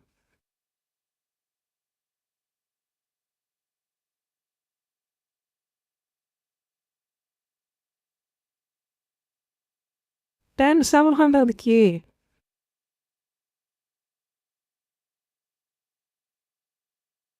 Yeah, no shit, you got cooked. I don't know how this game has positive reviews. It makes no sense. It's just the people with the drooling smooth brains, they think Unreal Engine game. Graphics, good graphics, you know? As I said, the game was good. Anyone that had a brain, I don't think this game is good at all. Or they didn't play other games. You know? We just had a comparison side by side how Dead Space just destroys this game. And I showed Callisto Protocol. You can get that thing for free if you just wait.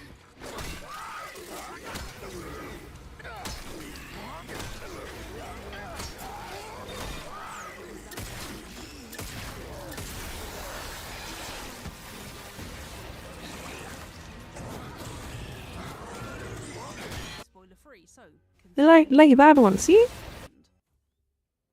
When he runs away, he got him and pushed into a corner. Look at this. Look at what he did. Boom. Dodged it.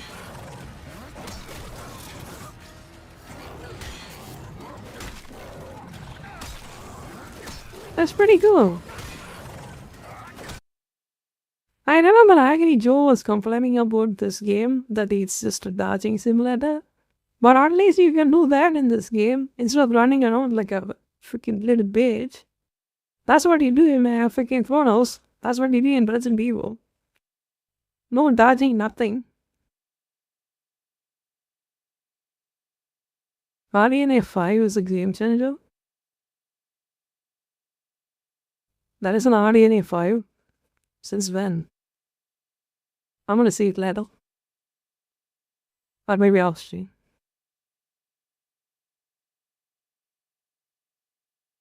And I think that's my review. I gave it a 6 out of 10 average. I think you could say it's bad for $70. It's a Game Pass game. To be honest, get it for free. I'll maybe get it in a bundle or something. The boss to put this game for $70. They have to understand, these developers have to understand That Unreal Engine game is that gonna carry your game. At the end of the day, gameplay is the king, the story is the king. You know, if you fail to deliver that, you can use the freaking Unreal Engine 10 and your game is still gonna sell for 5,000 copies. That's it. It depends on how much they invest on it. If they just spend like 50K in the game and got like 5,000 copies, that means they got a profit, right? But I think they spend way more. Let me see it. What's the budget?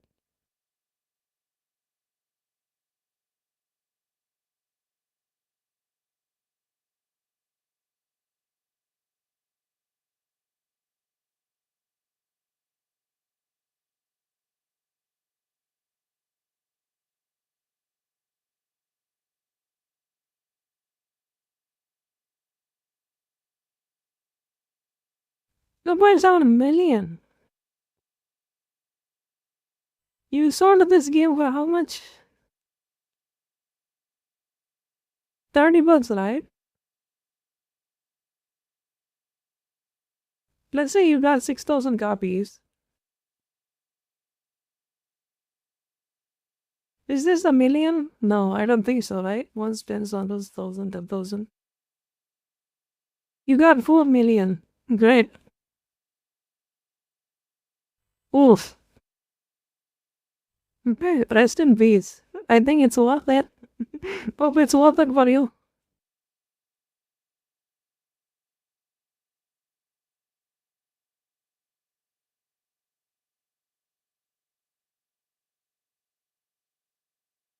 Alright, thank you for watching, and I'm gonna hop off and see. You gave me so thanks for dropping by, and thank you so much for the subs today, I really appreciate it. So if you guys want to support me, be sure to sub to my channel, and give me gifts to sub and stuff, so I can continue doing this stuff and review them. And be sure to subscribe on YouTube as well. See you in the next, thank you, but I really appreciate it. Having sambar and rice, nice. I'm gonna get the chapati, roti, for my dinner. And be sure to support and show some love.